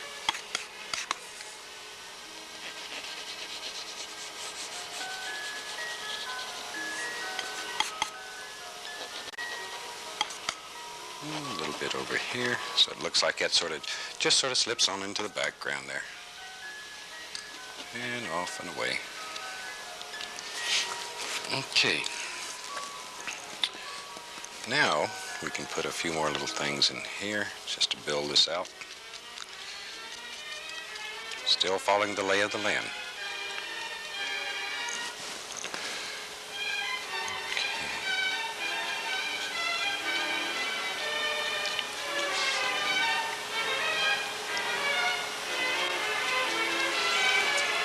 Alrighty, let's take some brown here. And I'm going to put like an old snow fence coming down through here, I think. So we'll start with straight Van Dyke brown. And these old fences are made out of just whatever happens to be available. So they're all different sizes, all different shapes. The wind and the weather, they tear them apart and they really get bad looking. So we'll just lay them in here. Some of them are just about to rot. Maybe there's a little short one right here. Give him a little more. There. This one over here, maybe he just comes like so.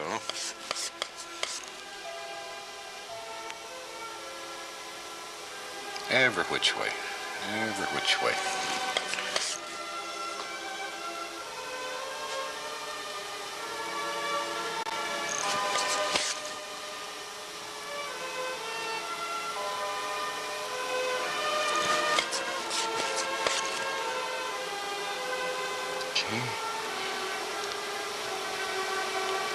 And we'll just let these happen.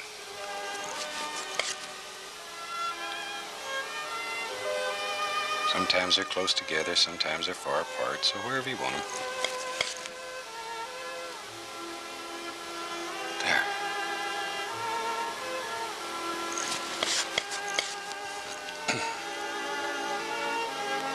And maybe one's just about to fall over. There he goes.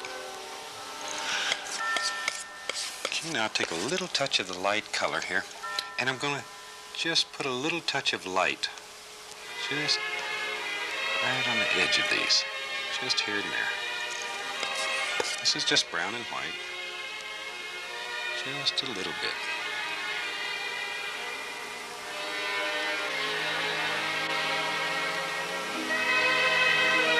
Well, those do look nice and old. They've been hanging around the beach for a long time. There we go. Okay, now take a little bit of paint here. And let's just make this whole thing just wander around, and it's just about had it. Come right on down. There. And maybe this one has a bunch on the other side, so we just keep from cutting through. Comes through like this. And let's give him one more. That went so well. Let's do another one. There. Okay. Now, if you really want to spruce these up a little bit, you can put just a little bit on top here. Let's use just a little touch lighter color so it shows up there. Just a little light playing along the corner. And use the small edge of this knife too. Don't just use the other edge. Okay. Now then, let's put a nice little tree right here. We need an old, tired tree that's lived right next to the ocean all of its life, and It's not the best place in the world for an old tree to live. There. Boy, he looks tired already. Okay, let's give him another little helper here. There we go.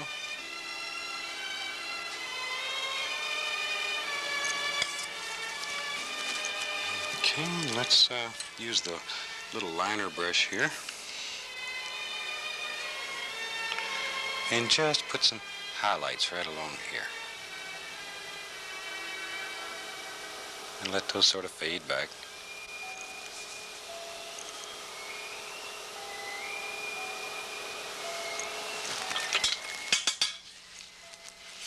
Okay. Give him a few more little branches. This is just a thin oil that's mixed with the paint, so it's a little bit thinner. And then it flows better. Okay, comes right along like that.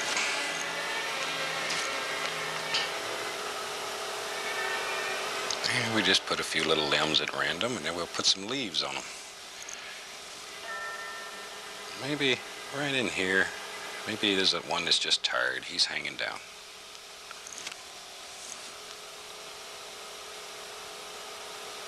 There.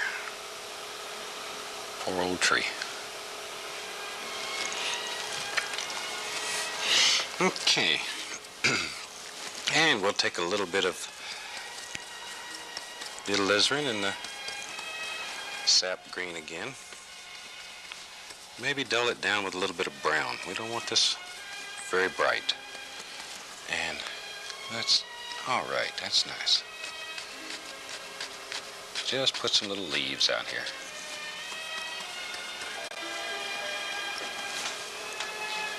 Okay, there we go.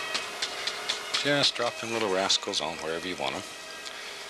Maybe we'll just put these back and let this limb protrude on through. Maybe he's already got tired, went on strike. Just laying out there by himself. Okay, we'll take a little bit of green, a little yellow, and I put just a little touch of brown with it to dull it. Once again, I don't want this to be a bright, bright tree. I want this to be quite dull. And we'll put a few little highlights here. There we go.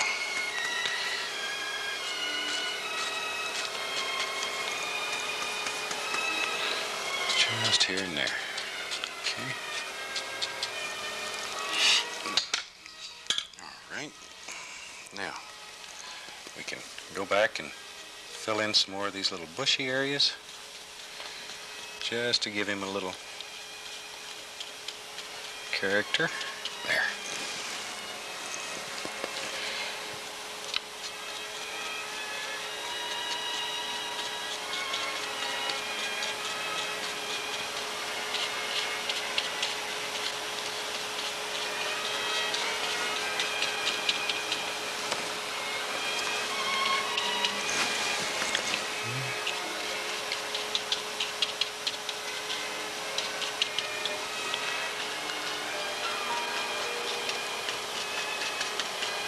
That's nice.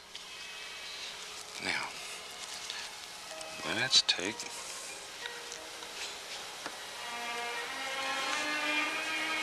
a little alizarin crimson and brown here, and maybe we'll just put a few little things that are trying to grow here. Life's sort of rough out here, so they're not doing too great. Just here and there. Maybe there's one laying over here.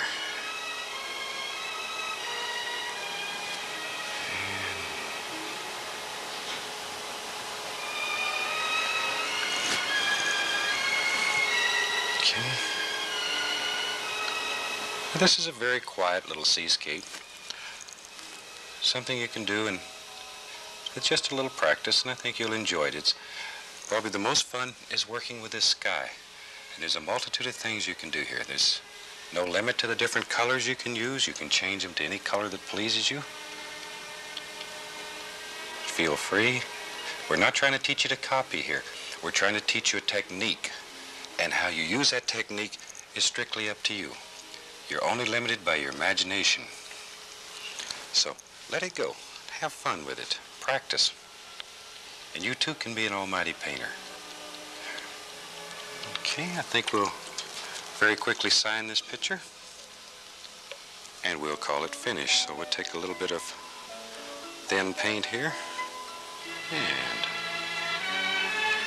just do that. I want to thank you very, very much for watching us today. I hope you have enjoyed this picture.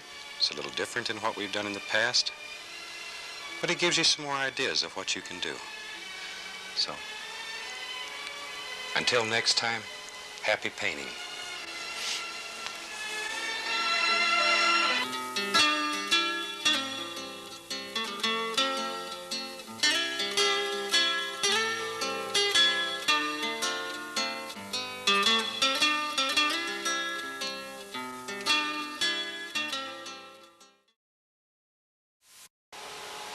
Well, hello. Hope you have your canvas set up and ready to go. I think we'll do another almighty picture. And today, I want to do a ridge of mountains rather than the jagged, sharp mountains that we've been doing. I want to do a nice, smooth little ridge of mountains coming down into a beautiful little lake. So we'll start off here with a little bit of Prussian blue on the big brush. There we go. Just work it into the bristles. And we'll start right at the top of the canvas. And we'll put us a quick little sky in here. And we'll just move this paint around, let it work and play. Don't want a dead sky. Okay. Now, I've already had the magic white on the canvas before I started, so we have that ready. There we go. Just a nice little sky with some life in it. Now I'll put just a touch of phthalo green with my color. And we'll put in some water.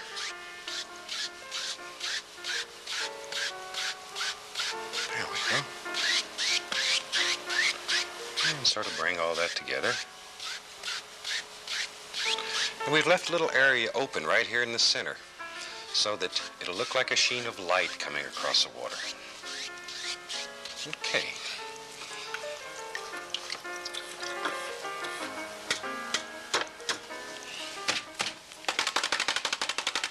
Go. Just redecorated your living room. Now, let's take a little bit of the titanium white and just a little touch of permanent red in it. I always like to put a little bit of pink into my clouds, just so it looks like a little sunshine. And we'll do some almighty big clouds here. Just let them work off that brush. Keep the brush moving. Keep it moving. You don't want to sit and grind one spot to death. All you'll do is end up with huge cotton balls in the sky. And we want nice fluffy clouds. Leave some of these areas dark. That'll end up being the shadows in your cloud. Okay, there we go. Maybe we'll just have a little cloud floating around up in the sky up here. There we are. Now, maybe another nice little cloud. Put just a little touch more pink with that one. There, now he stands out. We just want these to be soft little clouds.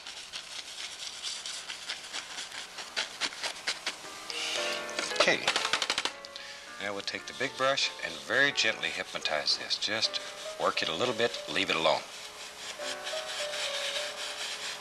If you overwork it, you've killed your cloud, and you become a cloud killer. Ooh, nothing worse than a cloud killer. There. Fluff it up a little. And don't worry if you pull little streaks of paint out when you do that, because when you hypnotize it, it'll go away. There. We'll just hypnotize the whole thing now.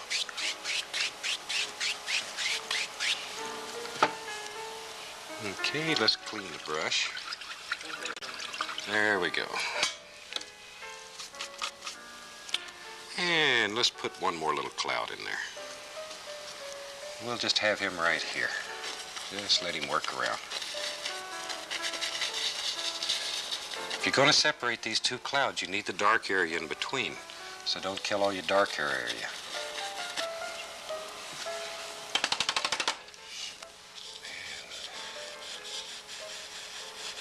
Blend him in a little bit, fluff him up, then hypnotize him. Okay, now let's start working on this ridge of mountains here. And we're going to take a little blue and brown.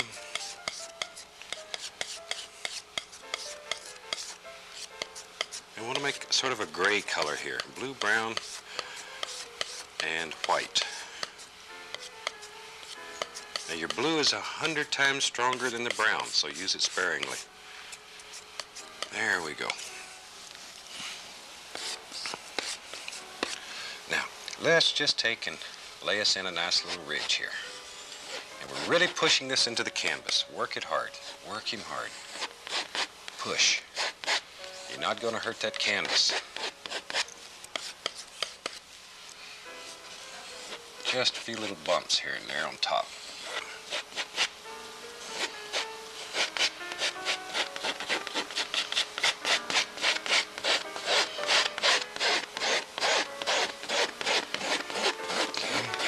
Really push that color into the canvas. There. Now we'll take the... Hello. Glad to see you again today. Thought today we'd do a happy little picture, maybe with the sunshine in the winter, and just see what we can develop from there. So let's start out here with just a little touch of permanent red mixed with a little bit of yellow. And I'm going to put the sun in here. So we're going to start right in the center of where we want the sun to be. And this will end up being the aura that's around the sun. And I've already prepared the canvas with magic white, so it's nice and wet. Now we're just going to start with little X patterns here. And we want this to get darker and darker and darker as it works out. Here I'm using a little bit of alizarin crimson and white.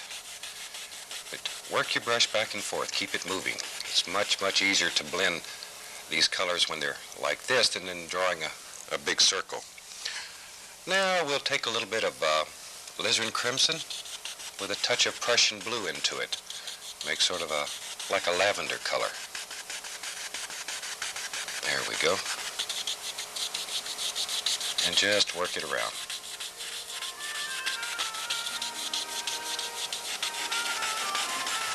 Okay. See how that just comes right together? And let's put just a little touch of this pink running right down like so.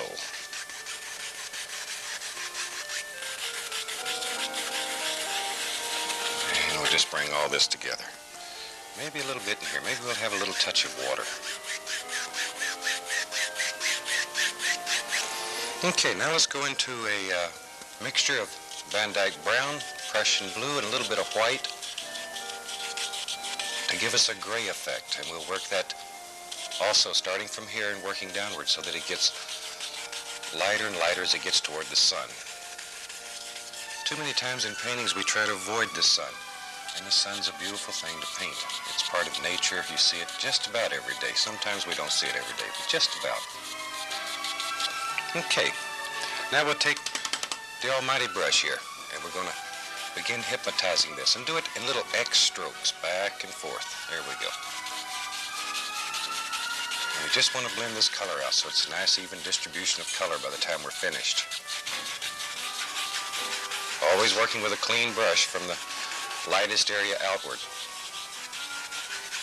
Okay. And it's beginning to come together now.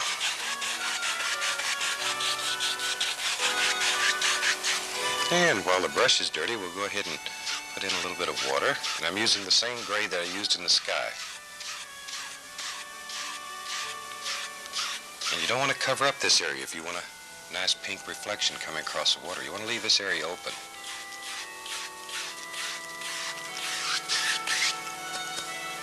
And we'll bring this across and gently hypnotize it. Okay. We'll clean the almighty brush out here a little bit. Now you can work this as many times as you want, but the big thing is to always start with a clean brush and work outward. Okay, there we go. So you just have a nice gradual blending of color. And we'll hypnotize it a little. Now we'll take a 1-inch brush, fill it full of titanium white. And we're going straight into the canvas, and we're going to push very hard. Just push this value right into the canvas, like so. And if you want to give some little indications of sunlight, you can just gently put a few of these in, just here and there. Okay. Now we'll take out all the excess loose paint. The value remains in the canvas. Now we can hypnotize that. And we don't want these to be bright and distinct. They'll still show, even though you hypnotize them over and over and over. Okay.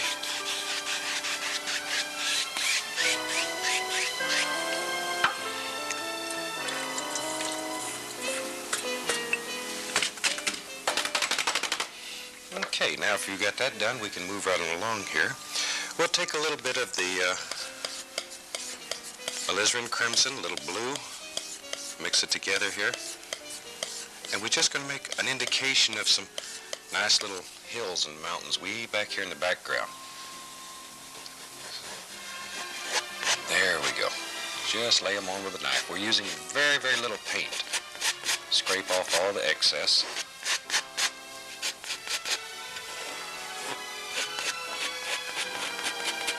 And we'll just let it run right on out. Okay, with the big brush, we'll pull that down. And with a large brush like this, you can make all of your highlights and shadows in the mountain just by using brush strokes. And we're not going to worry about highlighting this with white like we normally do. We just want sort of a silhouette back here. Okay. Now we'll take a little bit of the grayish color, maybe just a touch more brown. And we're going to put in some little foothills that are way back here. Just take the big brush and tap the canvas. There we go.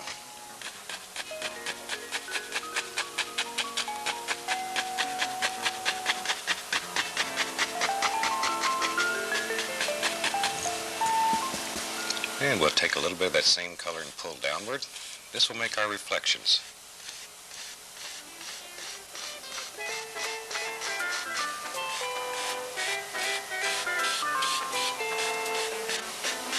And I'm going to lift slightly upward just to give it the appearance of little trees way back in the distance, far, far away.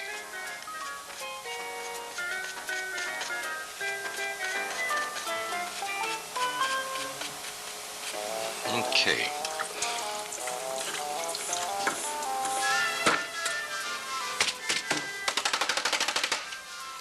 Okay, now we'll just hypnotize this just a little bit to give it a watery effect. Now a little bit of magic white, a little bit of magic white.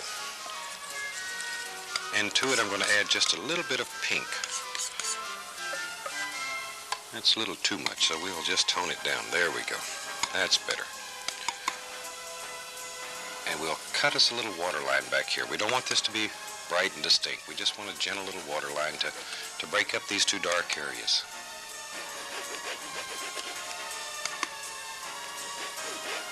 And act just like you're trying to cut right through the canvas. Go straight into the canvas.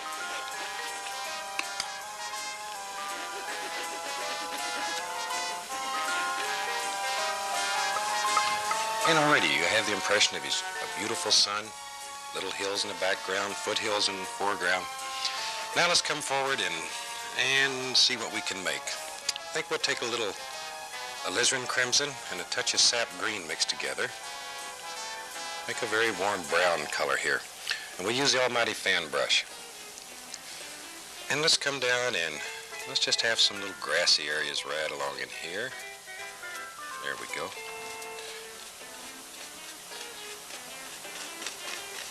Now when you're doing this at home, if you find that you end up with a bunch of smiley faces because the fan brush is curved, use the corner of the brush. Just use the corner. Don't end up with a picture full of smiley faces all at one time. It's supposed to make you happy, but we don't want to show all the smiley faces. Okay. Okay. Now we'll take some titanium white and begin laying in a little snow here. And the angle that you lay this in is very important. We want this to show a little hill coming down, a little gradual decline. So we're going to pull it in that direction. And let your paint break. So you have all these open spots, and the color we put here ends up being your shadows.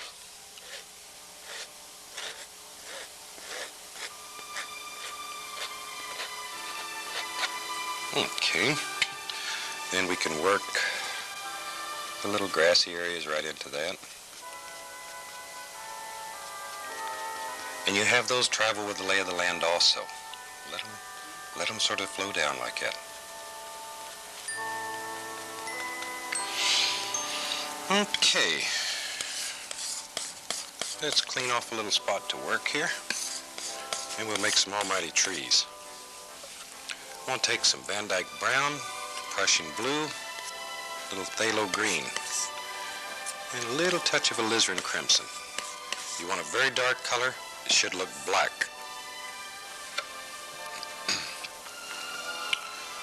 And let's see here, we're going to load the brush full of paint. And let's put a happy little tree. Let's see. Right here. And we sort of just touch the canvas to give us a guide, and then we're going to push upward. We'll make a little different kind of tree today. Just push.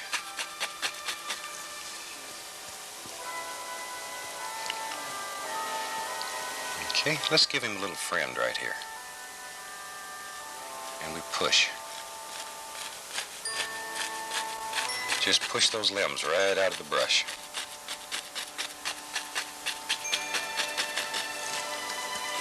And maybe we'll put some nice little snow-covered bushes in here too. So we'll just lay those in. You need the dark in order to show the light. So put your dark color in so the light will show up when we put it on.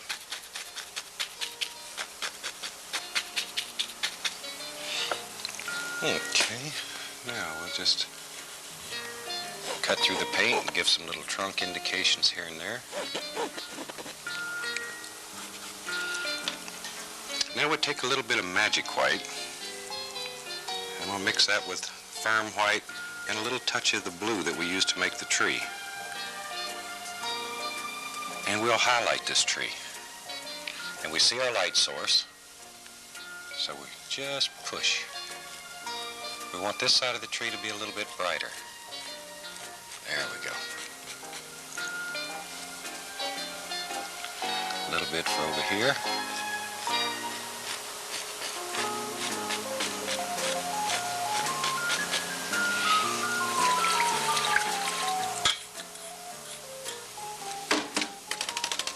Okay, now let's highlight some of these bushes. I'm going to take a little bit of magic white with a firm white.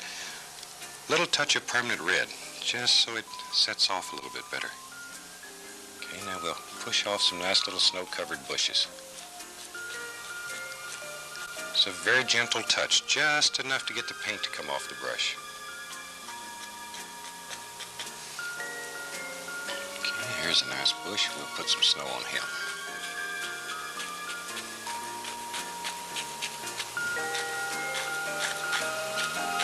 When you're doing this, try to do one bush at a time and have him finish before you go to another one.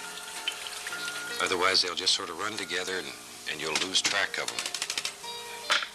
Okay, then we can put a few little stems here and there. All we're doing is cutting right through the paint.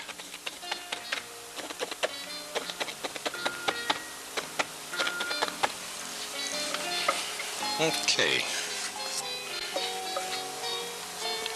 Now, let's have some snow coming this way. We'll change these angles a little bit so that we have different planes in this picture. And maybe we'll bring it down just a little more.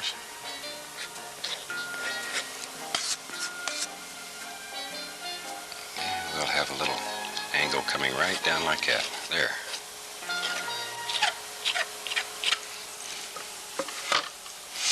Okay, seems like I remember there was a old farmer that used to live here, and he built a barn right here. So let's put a nice barn here. And it's better to sort of scrape it out to get all the loose paint off so the other paint will stick. It's also a nice way to lay it out. Give you an idea of your perspective and what you're doing. Just basic shape.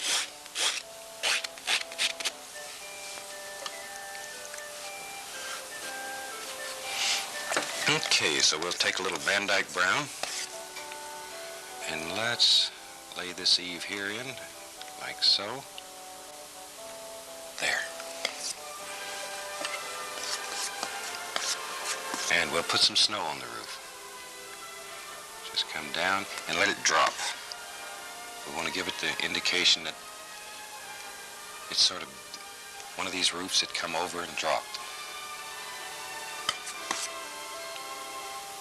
And we'll firm that back edge up. Over, down. Over, down. These strokes are very important to make it look like the roof has that angle in it. Okay. I'm going to put some wood in here. Just like so.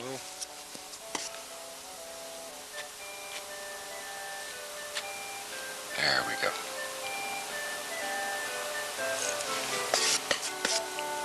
And some over here. Gotta have a side on the barn. Don't want the cows to get out.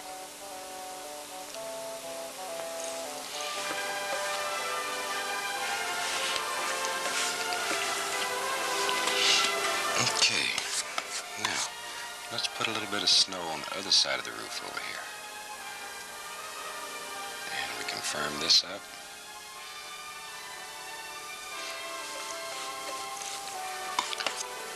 And maybe a little bit right along through here.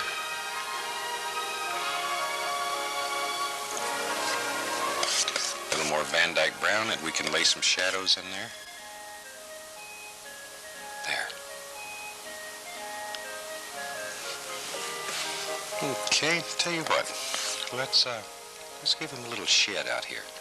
Farmer always needs more room, so we'll put him a little shed.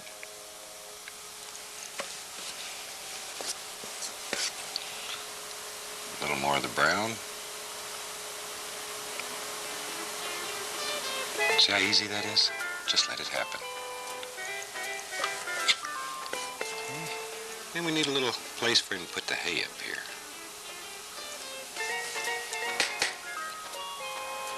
And you can create any kind of barn you want here. It's just a matter of working with a knife, letting it happen, and having something inside that you want to put on canvas.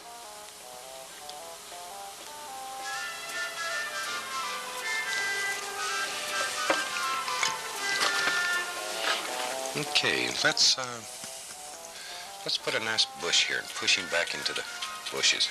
Maybe this old farmer, maybe he took up drinking a little bit too much. You know, we all have that problem sometime.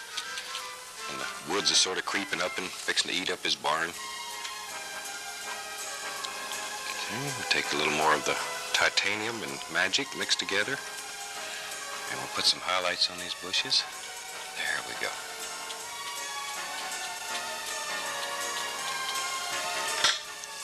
Okay.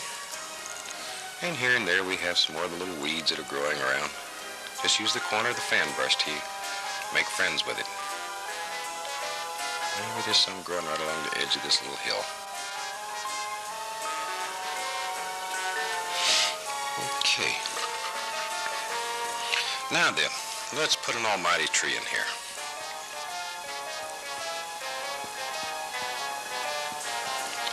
Let's come right along in here. Big tree. He just goes right on off the canvas.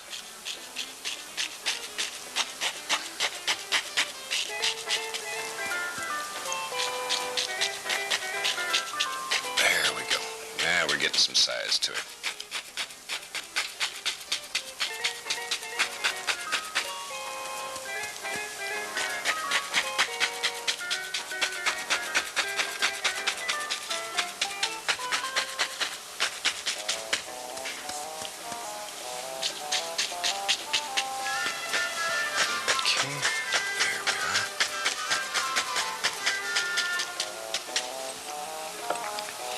Now we can take and put some highlights on him.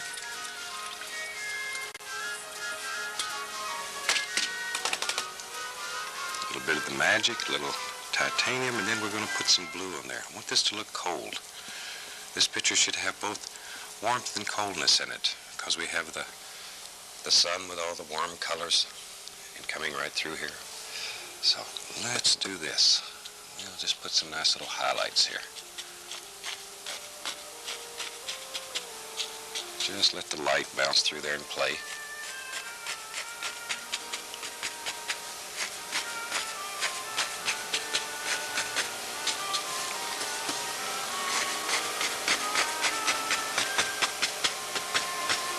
Okay. Now we can continue with our snow here a little more. And let's bring this one, have a different plane coming down through here. Just let it come right through. There we are. Okay.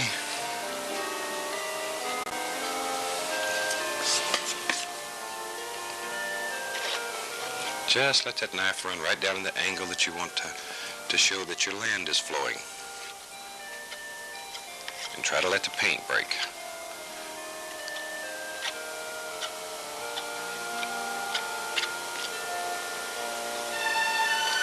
Okay. Let's take, and maybe we have a few more little bushes in here that are growing down the hill. And we just push these in, like so.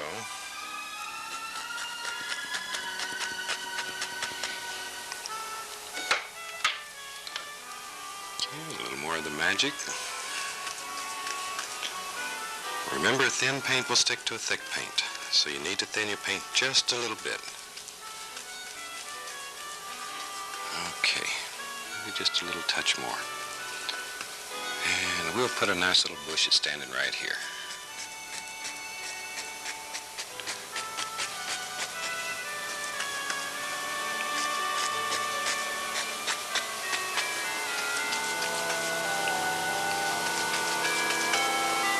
Maybe another one right along here. There we go. Just sort of let your imagination wander around wherever you think there might be a little bush or tree. Put it in. This is your world. Okay, maybe we'll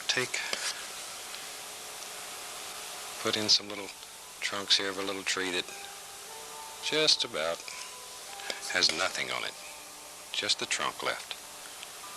Old Man Winter's taken all of his leaves away. You know, in Alaska we have, in the winter, ice fog, which settles on every little branch, everything. Oh, it's so beautiful. It just looks so pretty. It's almost like something out of a fairy tale book. This is probably one of the reasons I paint so many winter pictures. Because in Alaska we see a lot of winter. So it's a good way to learn how to use the equipment. And we're trying to give you ideas here, trying to teach you a technique and how to use it. There. Hey, maybe another little thing coming up through here. Okay. Now maybe this old farmer, before he left the farm, maybe he had a fence that went right along here. Had to keep the cow in. And make up these little stories as you paint. It really helps give you ideas. It makes your imagination work. And imagination is the key to painting. What to paint is much, much harder than how to paint it. And we've showed you how to paint it. Now the imagination comes from you. And maybe we can see the top of one more little post right there. Okay, we'll take a little bit of color, a little white, and we'll put a little highlight on these. Just like so. Okay. And a little snow laying on the top.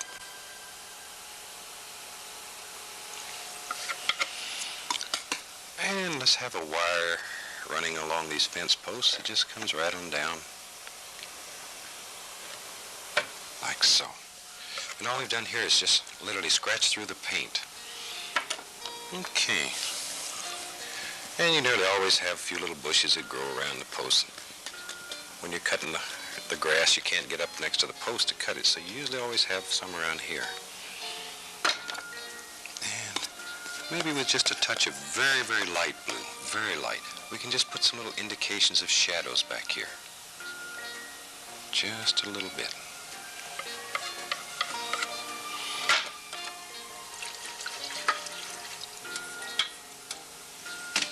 Okay, now let's put some highlights on the little bushes.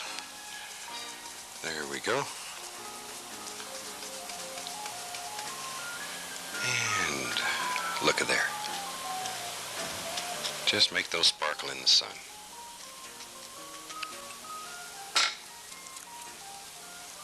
Okay. And here and there, a few more little weeds sticking through the snow. And you can sort of fix it up now, but don't piddle it to death. Don't keep playing with it. One of the hardest things is, when do I stop? Do I go a little bit farther? And you can sit and look at a picture long enough that you're going to find something else you want to do, and you're going to piddle it, and pretty soon all you're going to have is a happy mess. So learn when to stop.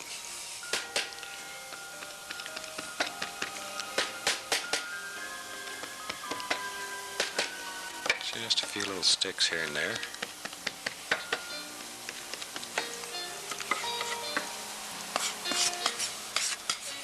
And let's put just a little touch of highlight on this. A little happy sunlight shining through there. There we go. See what you can do in just a matter of a few minutes? And we knew you could do it. Okay. And when you do this at home, you have unlimited time, and you can take and put a lot more detail into it. You can work out a lot of things. Here we're just trying to give you an idea in 30 minutes, so I think I'll just sign this. We use a thin oil with a little bit of color on it till we get it just about the consistency of water. Very, very thin. And with that, then you can just take and write your name. Takes as long to write your name as it does to paint the picture, nearly. Okay. Maybe a little more paint right there. And we advise that you date your paintings, so in years to come, as you look at them, or as your grandchildren look at them, you can tell what year this was painted in, and it brings back a lot of happy memories. Okay, I'm going to take just a little more of the oil and put with a little bit of brown. And maybe we'll put there, see? Because this is a thin, slick paint, you can go right over the other paint without messing it up. Add in a few little sticks.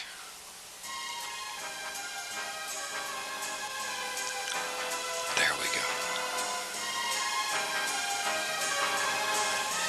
And just moving right on along. Okay. Now see, I told you not to piddle it, and I'm sitting here and I'm starting to piddle it to death. So I think we'll just lay the brush down and call that one finished. And we hope you have enjoyed the almighty sun, the barn, the beautiful painting we've done today. And you can do it too. Until we meet again, happy painting.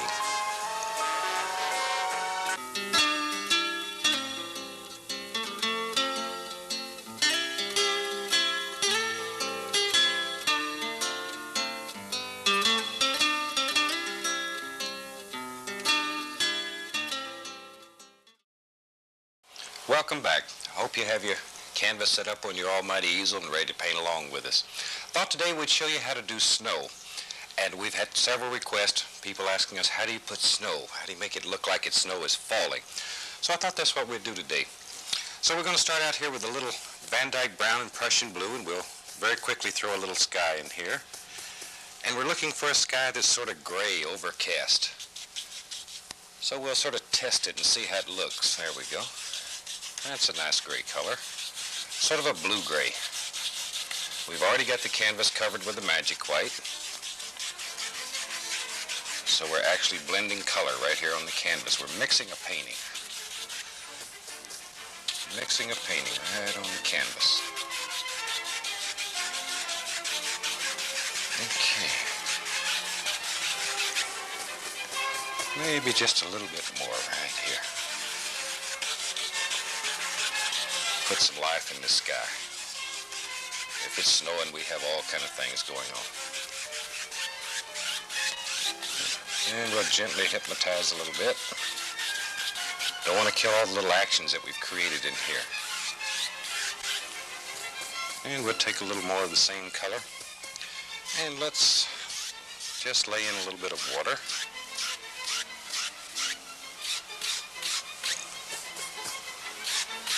There we go. And we might as well make some almighty mountains today too. What the heck?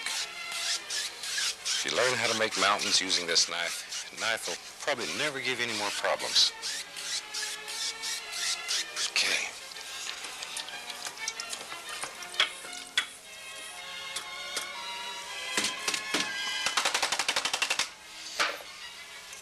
Okay, let's take some titanium white, and maybe we'll just lay in some nice clouds that are just laying around up here in the sky having fun. Dropping snow on us, that's what they're doing. There we go. I'm using quite a bit of paint here. And you can put these at any angle you want them.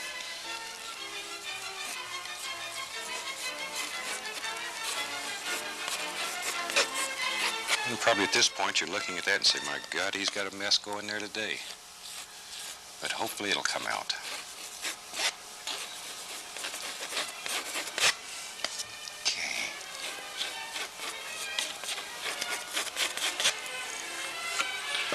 Now we'll take the almighty brush, and we're going to start pulling this.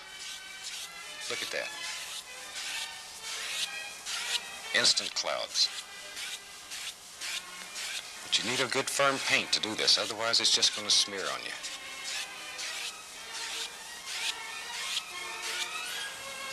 Okay, maybe we'll put a little gray underneath some of these.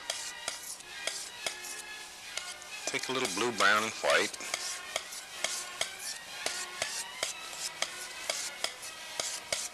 Okay, and just here and there we'll lay a little touch of gray.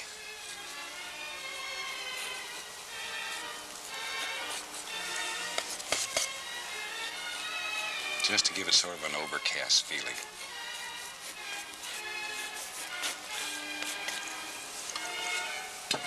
Okay, now let's work that in.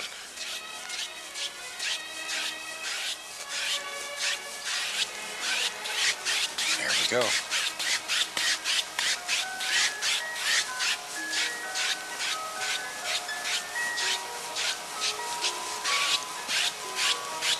Okay, let's build an almighty mountain. We'll take some blue and some brown, a little touch of alizarin crimson. And let's put us a nice mountain right up through here. Maybe a little peak like so. And we just let that run right on off.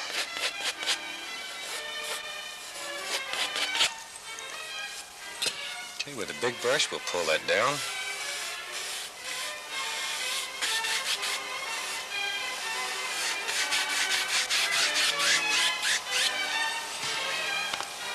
Okay, a little bit of titanium white, and we'll lay some snow on here. A little bit back on this peak. There we go. Let this paint break. Most important that it break and let some of these dark areas show through.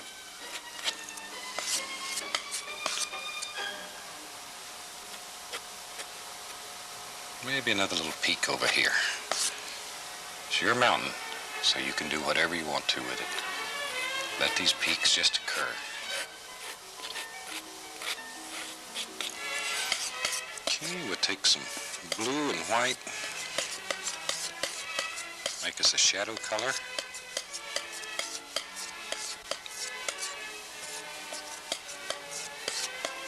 There we And let's lay some shadows in here. Very lightly. Just want that paint to barely touch the canvas and to break as it comes floating down through here.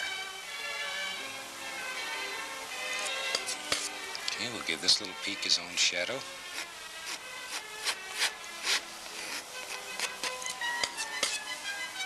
And we'll lay a few little shadows here and there. Oh, I see a little ridge right there. There he is.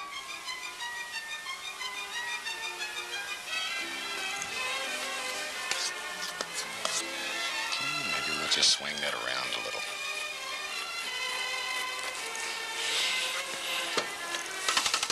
Okay, now let's diffuse this real good, and all we're doing is tapping. Don't want to destroy.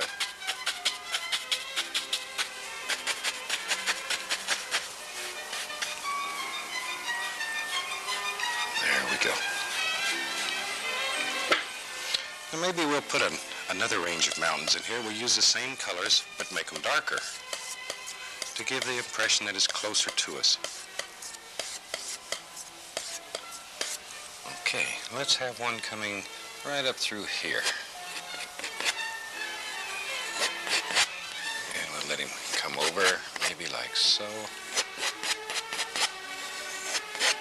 And then fall down.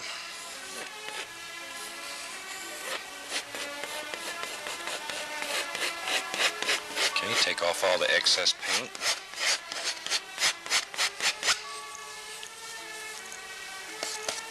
And here's what's nice. If you want to change a shape, change it. There. Like that a little bit better. Okay, we'll pull that loose paint down.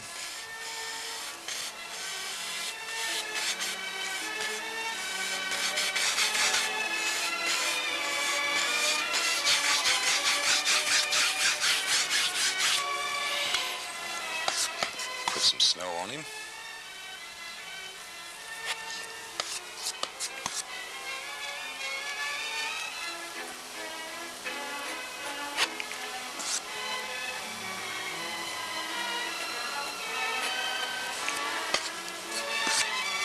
Okay, let's go right over here and let this one come down and work its way down. Maybe we'll just bring these together. See how you can put mountains together? Unbelievable amount of power that you control to be able to move mountains and to change them.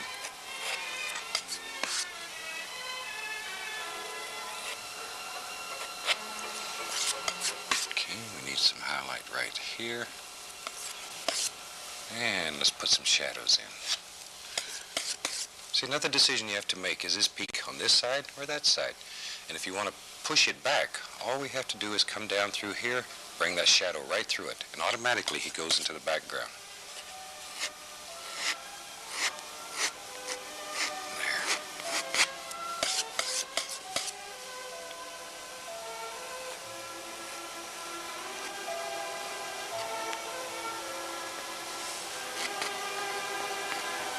Okay.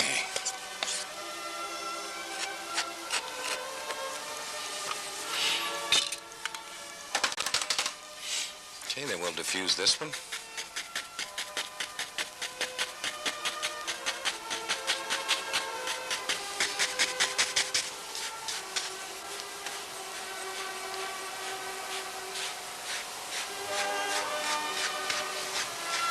So it's nice and soft. Okay, let's throw in a few little trees back in here. And we'll take a little brown and a little touch of blue and some white. And we want this to be very soft. So we're mixing a color that's almost the same color that we've used here. And sort of lay it up against here and taste it, test it, make sure it works. And we'll put a little tree right there.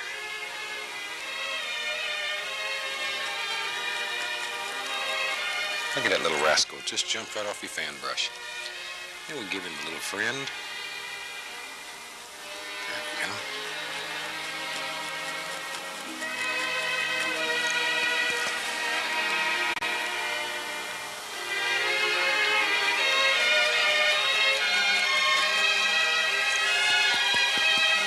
And maybe over here one's a little bit larger.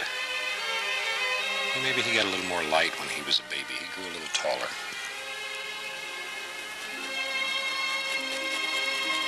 There we go. And we'll just take and pull up some little grassy areas running back. We'll just have it run right on down like that. There. Okay, now let's put a little bit of snow underneath him. Using just a little bit of white.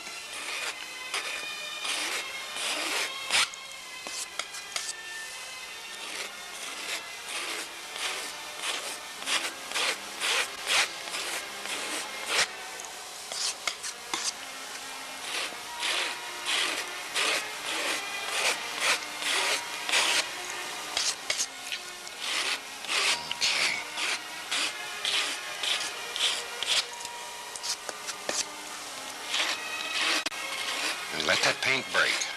Very gentle touch, just enough to get it to come off the knife.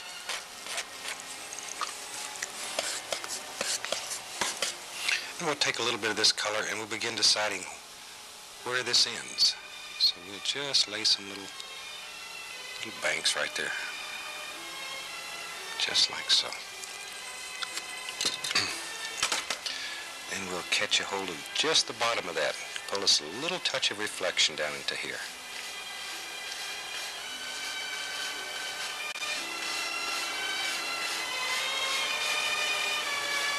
Okay, I want this to look misty, so I'm going to tap back here. Just tap it and tap it and tap it and lift it a little bit just to create the illusion of mist back in the distance. Okay, let's come a little bit farther closer. We'll add a little more color, a little brown, a little blue. And maybe we'll put a tree here.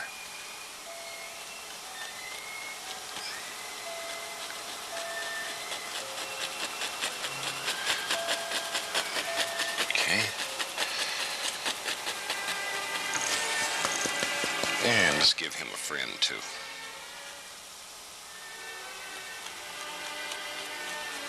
Everybody needs a friend.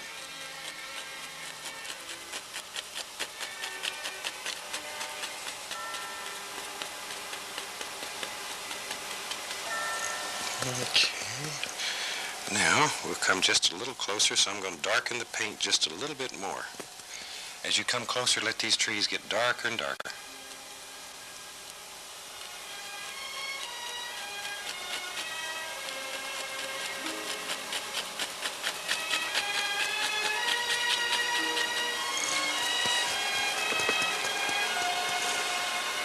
Maybe there's one right here in the front. Just a little one.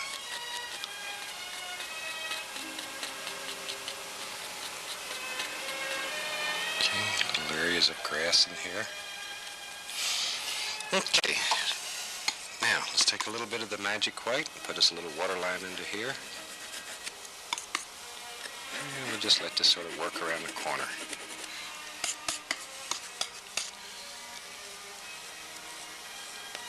Okay.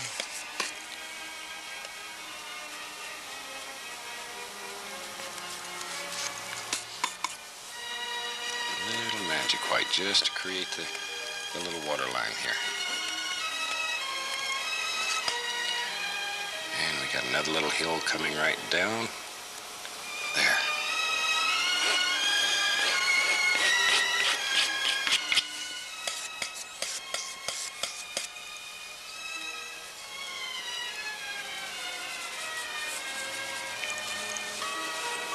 Okay, we'll pull this one down just a little touch.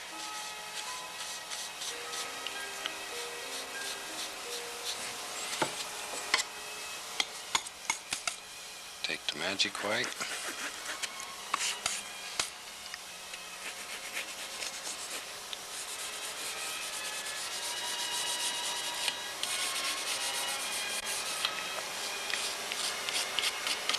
Okay, now let's do something on the other side here. And let's put a little tree right there. He's far away too.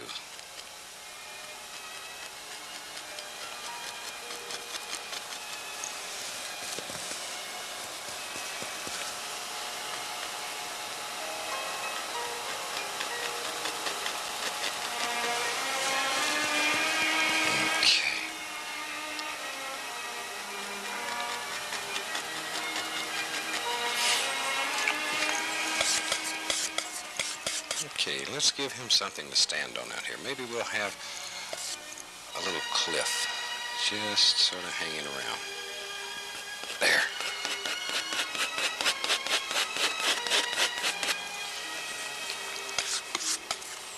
And we need a little bit of snow on top.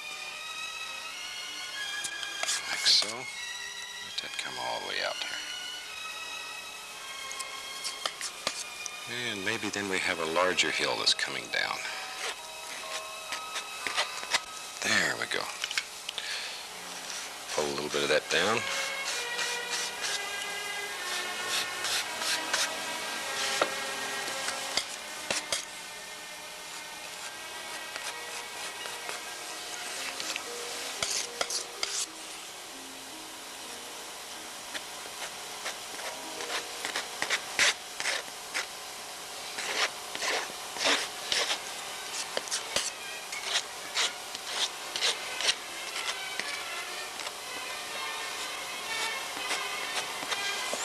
And maybe over here, there's a place that just sort of breaks off. Snow doesn't hang right there. Just sort of, there we go. Okay. Put us some water lines around this.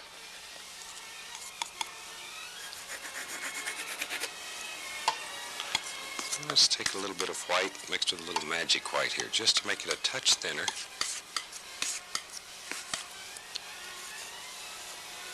Just bring it right on around. There. Just some snow laying right along in here up against that little cliff area.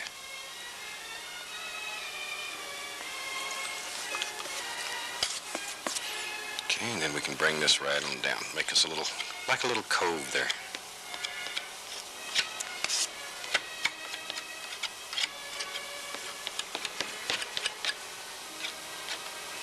And anywhere you want one of these little coves, really all you have to do is just sort of lay a shadow in. We could put another one in here, for example, if you wanted to. And then bring it down so it just comes right down to it. There. Okay. Now we'll put just a few more little trees right in here. These are getting closer, so they're beginning to get quite a bit bigger.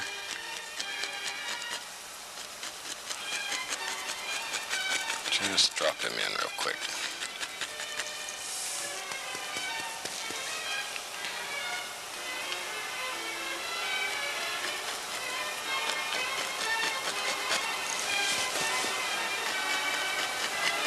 Need a lot of paint in your fan brush when you're doing this.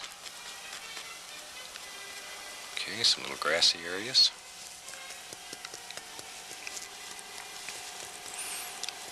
And a little more paint on my brush. Let's do an almighty tree right here.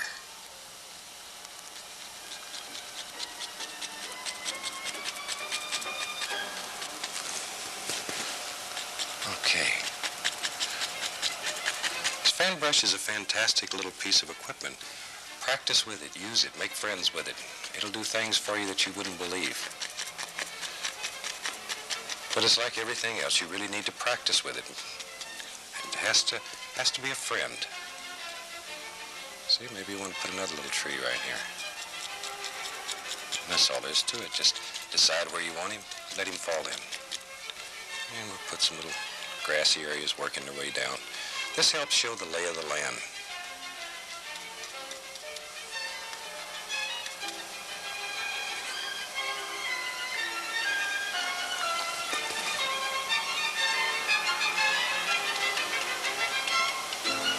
Okay, let's go back over here a second and I'll throw a couple more little things right in there. Okay, wash the brush. Now, let's take a little bit of the thin oil, mix it with some brown, just a little touch. And we want this quite light. Don't let it get too dark on you. And we'll just put in a few little sticks that are showing here and there. And the farther back they go, the smaller they should get and the lighter in color. Maybe back in here somewhere. Just some kind of little thing working around. There. Okay.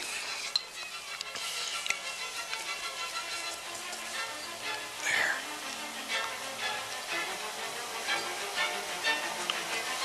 And we can take the knife and cut a few little sticks in here and there.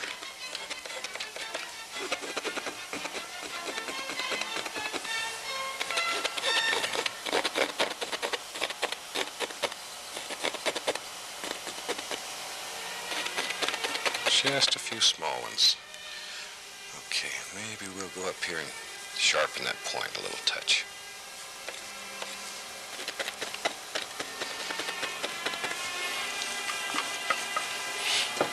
Okay, let me wash out the fan brush here. And we'll show you how to make some happy little snow on this. I'm going to take some magic white and thin it even a little bit thinner using some paint thinner. So it's very, very thin now. It's almost the consistency of water. And if I may, I'm going to lay the palette down so I can use both hands. And we'll just work off the palette laying right here. And we'll take, the fan brush is loaded with a lot of very loose paint. And we're going to take here and just flip this against, so it flips little globules of snow up here. Can you see what's happening? That's all we're doing, is just flipping it right against the fan brush. Isn't that something? Used to spend weeks and weeks sitting around with a one-haired brush trying to make all these little snow things fall. And all you got to do is just flip this brush, bend the bristles and make it pop. And we can create all the snow we want. Let's put a little bit more on here. There we go. Look at all that snow. Got your heavy coat out yet? It's getting colder.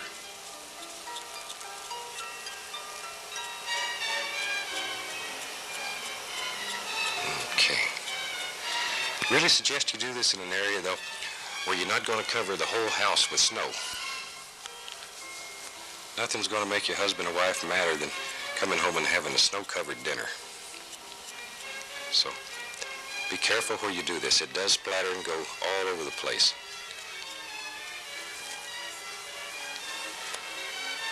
And you can get carried away and finally just cover up the whole picture with snow.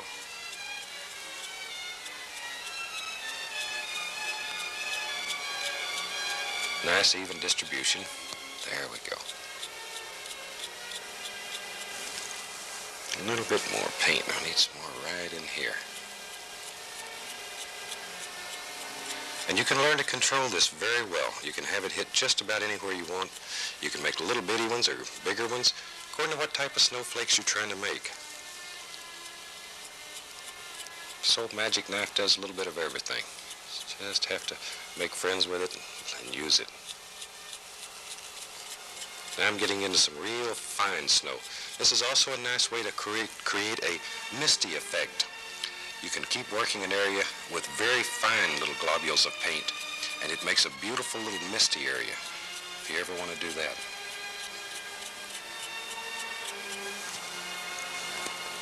Once again, this is Magic White, thinned even thinner with a little bit of odorless paint thinner.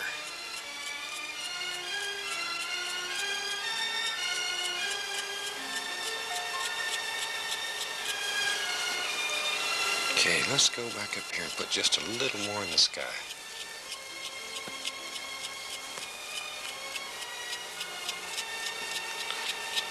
Okay, I think that's enough to give you the idea of how to do it.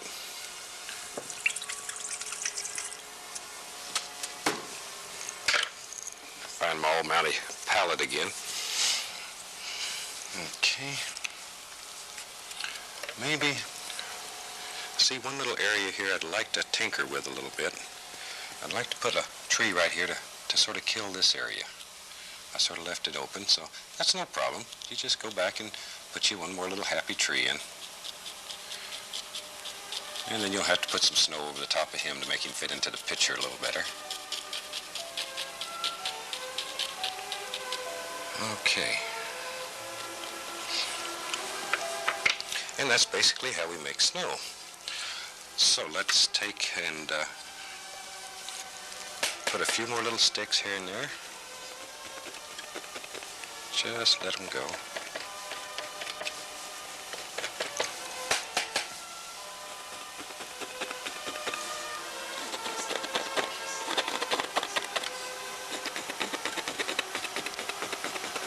Just let that just sort of blends right into the mist and just sort of disappears into the background. Okay. Now, maybe we'll put just a stick or two here.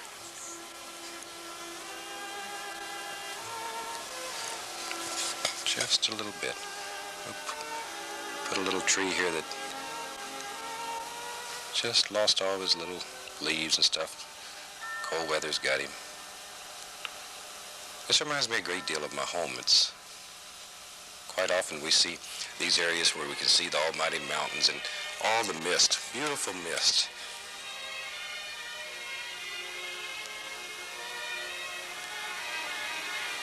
There we go.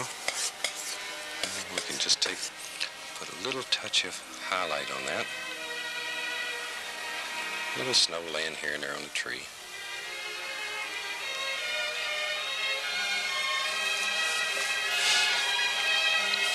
Okay, I think we're going to call that one finished. I hope you've enjoyed it. And when you're trying this at home, once again, just take your magic white, thin it down with paint thinner, and flip it on there using the fan brush and the knife. And be careful where you do it, or you'll have a happy houses covered with snow from one end to the other. And until we meet again, thank you very, very much for watching us. Happy painting.